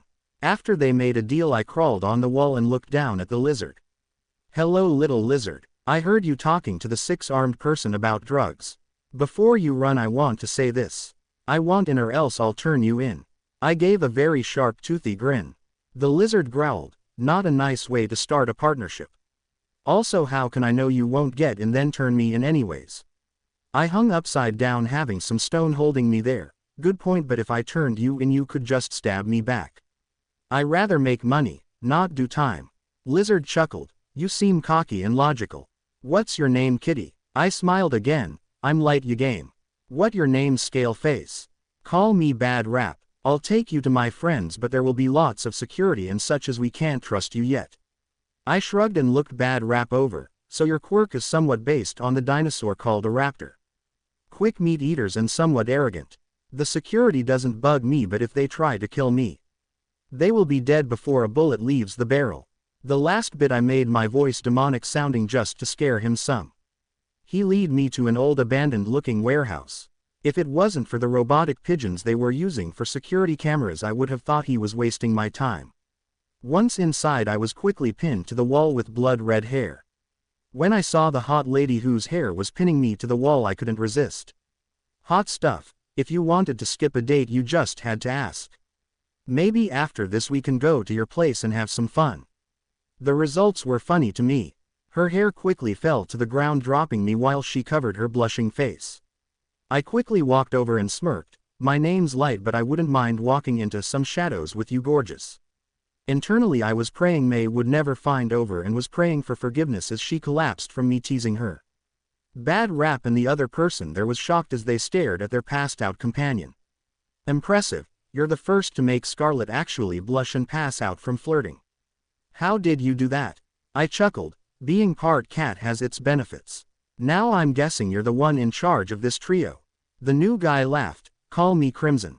Now how did you convince Bad Rap to bring you here? I yawned and sat down in a nearby chair. Simple, I told him I wanted in or I would turn him in for making a sale with that 6-armed man. I also pointed out that if I joined he could just stab me back if I backstabbed him and sent him to jail anyways. Crimson nodded, makes sense but can you wake up Scarlet please? With a yawn I touched my fire and air tails together creating lightning which shocked her awake. Sorry about teasing you honey, just a self-defense habit I have. She blushed and said it was okay before she left to deal drugs since the boss was protected by Bad Rap. Oh yeah, I am Light game. I'm from China. You might have heard of my great-grandpa and grandma. They were Kira 1 and 2. That caused them both to freeze as I yawned and stretched more. Don't worry, I won't kill you. Why kill a possible source of money when I have barely any? Bad Rap walked over to me, wait, you're related to that Light game. I smirked, spelt like moon but read as light yes. My great-grandma was Misa Misa the pop star. Unfortunately she lost her memory of her life as Kira too but she left many diaries of those days. I smirk as they looked up that info. They were shocked to see that she had a family after Light was killed by N and the task force to kill Kira. After that the history of them is lost since Misa Misa left the public spotlight once people found out her child is the son of Kira. They relaxed once they found out I wasn't lying about my past. Crimson smirked. What exactly is your quirk light? All I can get is Nako and elemental tails. I smirked again. I call it elemental tiger. Basically I have 4 tails of the main 4 elements. I can use any fusion of the 4. Bad Rap tried to attack me with his claws once I said that. I just yawned and a huge blast of cold air, snow, ice, and hail came out of my mouth. It chilled his cold-blooded body before encapsulating his body. I'm sorry, sometimes when I yawn I breath an element. I smirk internally as I removed the ice from the frozen raptor. Just to add insult to injury I yawned some fire at him to warm him back up. At first he was going to yell at me for destroying his clothes but was shocked when they looked and felt like they just came from the dryer. Crimson and I created a seller source contract. He gets 60% of the profit and I get the rest. What he didn't expect is for me to pay in full for 5 batches of each drug and me saying, you get all of the first 3 batches. I get profit on the last 2. I'm off to sell this stuff. I sent 1 batch off to a lab to be analyzed while I took the last batch to see if I can recreate them without any bad side effects. I would check in at night to check in on my family while doing my experiments. After an hour I had a drug to cleanse the 2 I haven't messed with yet. Avalon was an interesting one. It was a version of Trigger with much less bad effects. The worst it could do was kill the user but the most likely was loss of libido, temporary quirk loss, and maybe some blindness. I need to find its creator and find out how they made it. I'm very curious about it.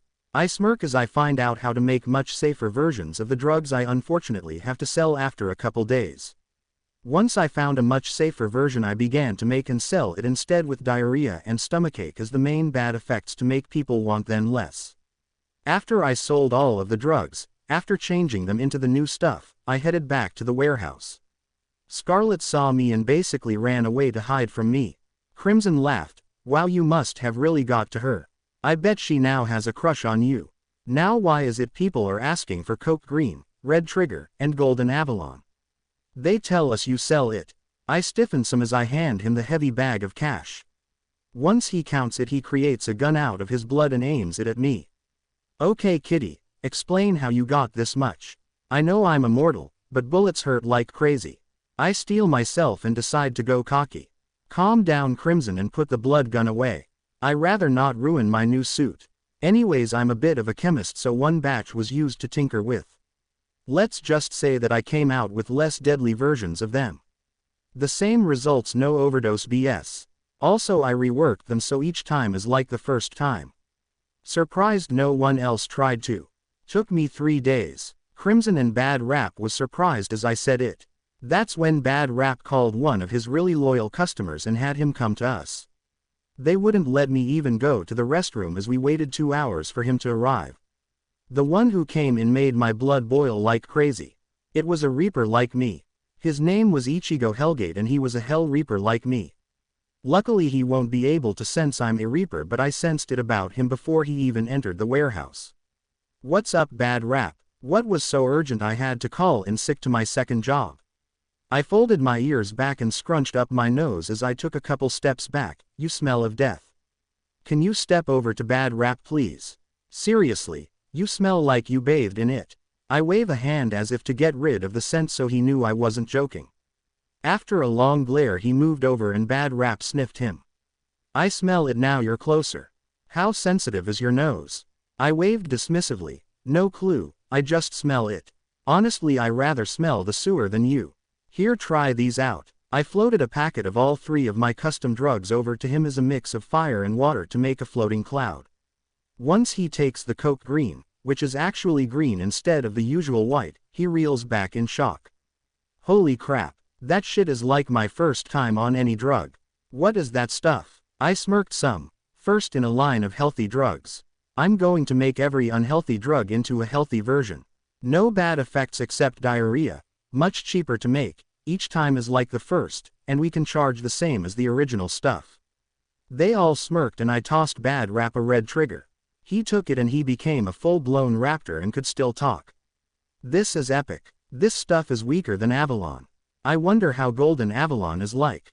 I grabbed a capsule of Golden Avalon and took it. It burned for a little bit and I started to grow bigger. My 4 tails became 16 each one of a different element or elemental fusion. With a loud pop and growl my hands became ever-shifting elemental paws. I looked them over. I wonder if I can make this permanent. Can you inject me with a dose of red trigger? I wag my tails a bit as I form a few ideas. Ichigo injects me with the drug and I became much more muscular, got 48 more tails, and my claws became much sharper. I need to do a test on this. I got a sample of my blood and stored it in the cooler I brought with my lunch. Bad rap, Crimson, Scarlet, and Ichigo gave me sample of their blood for me to test on. I then secretly formed a clone and swapped minds with it. I smirked with Aizawa and Dad Might. We have all 3 of the Crimson Skulls in there and a Reaper. I'll deal with him. Someone kill my doped out clone but make sure my cooler is left intact. I found out my drugs work on already maxed out quirks. That made a few heroes nearby smirk and I can hear them plan to steal some of my drugs. Don't have to steal them, you idiots. I will make custom blends for you later. Just need to get some blood from you to do it. With that the raid started with me trapping all of them in rainbow ropes. Ichigo burned the ropes as he went into Hell Reaper form and released the others. I then dropped down and blasted him with some Niflheimer Frost as my clone was killed and the other 3 were caught again. So you are a Reaper too? Though the rumors were just lies, I growled at Ichigo as I became Niflheimer Frost in Hellfire Reaper mode. For betraying Lady Death and abandoning the Reaper code you must die. Ichigo Hellgate, I sentence you to the newest level of hell. One made just because of a pervert. With that Ichigo and I fought with our scythes. His was older but much stronger than my simple iron one. After a couple of hours of us fighting mine broke but fate smiled on me. As my scythe broke a new one from Replicator Izuku popped into my reality next to me. I gently gripped my new scythe and looked over its sci-fi, cyberpunk looking pattern and smirked. Damn, I know how to decorate. Let's try out something new. I smirked as I became a new type of Reaper. My skeleton became metal, I formed wings, and I leaked a constant green light. That is when I focused my power into my scythe, changing it as well. Say hello to Cyber Reaper mode. For some reason this new form freaked out Ichigo. With a couple of my slashes with my scythe and Ichigo was no more. I then disposed of my clone's body with pixelated fire. When the trio left was escorted out I picked up the cooler and warped it to my lab. With a small smirk I reported what all happened. I may be a hero but sometimes being a villain is fun. Maybe next time I should purge a villainous town or two. It's been a couple weeks since I started to do undercover work and I've kinda become addicted to it. All the personas, quirks, and mad stunts I get to do thrill me. Once I became a simple thug trying to join a gang. My look was that of Alistor from Hazbin Hotel with his magic powers. I freaked out a few people at first, which was a big bonus, before I busted the entire gang. Looking back at it, I probably shouldn't have sent a hero into hell. Heck, he wanted a vacation so I gave him an excuse and he had a flashy entrance when my alter ego was killed by a gang member who didn't trust me. Unfortunately that gangster was shanked in prison and blamed for their incarceration. After that one I was in trouble with a few undercover cops already in the gang. Luckily it was all put behind us as I got a new case. This one was to find out where a drug was being made. At first I didn't want to do it as it was boring. After busting a good few drug labs and making street legal versions of their drugs you can buy at any pharmacy. Well, it gets kinda boring. After multiple drug busts, finding villains on most wanted lists, and even saving a few hostages, kidnapped people, the buzz was gone but I still craved it. That is when I got the biggest buzz ever, which actually made me quit undercover for a while. The saying, "There is never too much of a good thing," definitely was proven wrong on this case. Also, May was not very happy when she found out what persona I used. The big case was to bust what we called a quirk slave ring. Basically people are kidnapped, forced to breed for their quirks, and possibly get sold to someone else as a permanent sex slave. My job was to find the big honchos of the QSRs and bring them down. I decided to become how should I put this without sounding very crude? I basically became a pervert's perfect lustful dream. My basic look was pale skin, wimpy arms, and a cute face. That's where my quirk came into play. I could become someone's biggest desire. The best example I can think of, after being caught, is one woman wanted a special version of Jessica Rabbit. I'll let you pervs create your own fantasies about that. Well, word of me was slipped to a known worker of the ring and I was promptly taken. It took only 5 days for me to get shown to all of the head honchos, their current slaves, and a few other things I need to remember to forget. Anyways, after that little event, May and a certain female hero caught wind of this persona. May was pissed, Midnight wanted around, and the rest is history. Note to self, never make May mad. I am currently in a small AW group for adrenaline junkies, of course I'm in disguise so no one knows who I am. It's only been 3 months and I already want to retire. Maybe I should try a different hero role for a while. I groaned as I sat up in my bed. When May pulled me back into bed I chuckled, "Hun, I need to get up. I have to go to work." That's when I got a phone call. I quickly grabbed it and answered it before May could destroy it with one of the random machines we have in my room lab. Izuku Midoriya speaking. How may I help you? It was Bakugo. Yo Izuku, you need to get to the park now. There's someone with a scythe literally killing anything that gets too close to him. I think he's a Reaper. I hung up and went into my Cyber Reaper mode before flying through electronics to get to the park. What I saw made me nearly throw up. The park, which was beautiful, full of flowers, and plenty of birds, was now a barren wasteland. Even the Valley of Death would have looked nicer than this. I glared at the creature within the area of death. The creature had 6 arms and 6 scythes. With a sigh I floated over. Who are you and why are you destroying this park? The creature turned to me and laughed. It's what we Reapers do, take lives and become stronger off of them. I'm Oracula. I came to this dimension to see if there's a light star crystal or not. Instead I've found much stronger powers here. Oracula laughed as he began to chop down the withered trees and move, draining more life from the area. I moved in front of him and destroyed a few of his scythes easily. You need to stop this now. If you upset the balance too much the world will die and decay. There are too many lives to risk such foolishness. He laughed, as if I care. Humans are such a primitive species compared to mine. I sighed and braced myself to fight. Oracula spit spider thread at me and just to piss him off I phased through it. You can't trap something without a physical body. With a growl he slashed at me with his scythes and I got a light scrape on my arm. Not even enough to make me bleed. Oracula was stunned as hell when his direct hits didn't damage me that much. I looked at him, weak. He fell for it so bad. With a rage-filled scream he launched himself at me.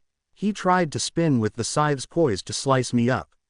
I simply used my scythe to trip him and laughed as he fell into the only puddle of mud in the entire park. With him down I ended him quickly and sighed as the park returned to what it was before he came. What made me feel better was that the people and animals he killed came back as well. With that all done I headed home and called into my part-time hero job. When I explained I had a fight with a Reaper I got a few days off. The first thing I did when I got home was flop onto my bed. May glared at me along with Eri who was on her lap. For a cute white-haired Neko, she can look very mad and somehow scary. What did you do, Izuku? Yeah papa, what did you do? I groaned and curled up in my blankets. I fought a 6-armed Reaper and won. If you'll excuse me I need to sleep. May had Eri go play with the kittens as she yelled at me and slapped me some. When she calmed down she apologized for hitting me. She freaked out as she saw the battle on the news and it looked like he really hurt me. I laughed. I'm fine May, nothing can ever kill me. Even other Reapers have trouble hurting me. I got the weekend of and after I get a nap we can go shopping at Gears and Bolts. Before I could even finish the name of the store May tucked me in, put a new DVD into the DVD player, turned off the lights, closed the blinds, and snuggled me. About 10 minutes later Eri joined us as she heard the theme song of one of our favorite animes from a few centuries ago, Overlord. Time skip. I groaned as I glared at my teenage daughter Eri. She wanted to go shopping while our young twins wanted to go to the park. Eri, 2 hours at the park and warp them home so you can shop. May walked over and sat down next to me at the table. Eri, if you do this I will talk Izuku into getting your first adult Solar Surfer Neko styled. That was she needed to hear. Okay, let's go Fred and George. Last one there has to clean the giant litter box. All 3 ran out laughing as I chuckled. You know we already decided to do that for her. I'm even working double time to make hers the latest and safest model possible. May laughed as she rubbed her swollen belly. Yes, but she didn't know that. Also, she will be getting the Neko-themed weapons and such for her hero suit. I nodded as I looked at the design she created when she was 7. 1 year after I rescued her, she drew this after meeting the Wild Pussycats. They agreed to give her an internship when the time came, which will be an awesome surprise. May kissed my cheek. You ready to baby-proof the house again, hun? I shook my head laughing. We never took the stuff down, so no need. I will have to start relocking the labs again though. Hopefully, this child won't have the tool fingers Quirk like your father or Fred. May and I laughed as we remembered Fred taking apart some of his toys to create a machine to steal cookies with the help of George's Quirk, which lets him create blueprints and build them easily. I watched the biannual hero placement thing on the TV as I got placed as number 1 with May as number 1 support hero, again like every year since we graduated. May laughed as they said we were expecting kid number 4 and a lot of people were yelling to congratulate us. Our pixel clones who were at the event first both blushed as they depixelated after warping us our awards. The announcer, the retired All Might, sighed, seriously son. You sent clones again. You should take pride in this, you idiot. May smirked and I warped to him. Well, excuse me for caring about the health of my wife and finding ceremonies like this dull and tedious. Now if you excuse me, I have to baby and Quirk-proof the labs again. We don't want a repeat of the cookie incident. Dad might shuddered. Yeah, sorry, get back to it. We don't need half the town becoming cookies again. With a chuckle I dropped a giant cookie on him and warped home, making everyone laugh. My life has been nearly perfect since I graduated top of my class. I married May, created my own heroes guild, began creating a lot of gear, and bought my own mansion. May and I have lots of plans for the future, well after we finish raising our kids anyways. I can't help but wonder what adventures the other me's have been having. Oh well, I'll eventually visit them or the reverse eventually. I need to make supper for my family. I'm thinking eggplant parmesan if May doesn't eat all the eggplant as I fry it this time. The end. I hope you guys enjoyed this video and make sure to like and please hype this video. Now we will see you in the next video.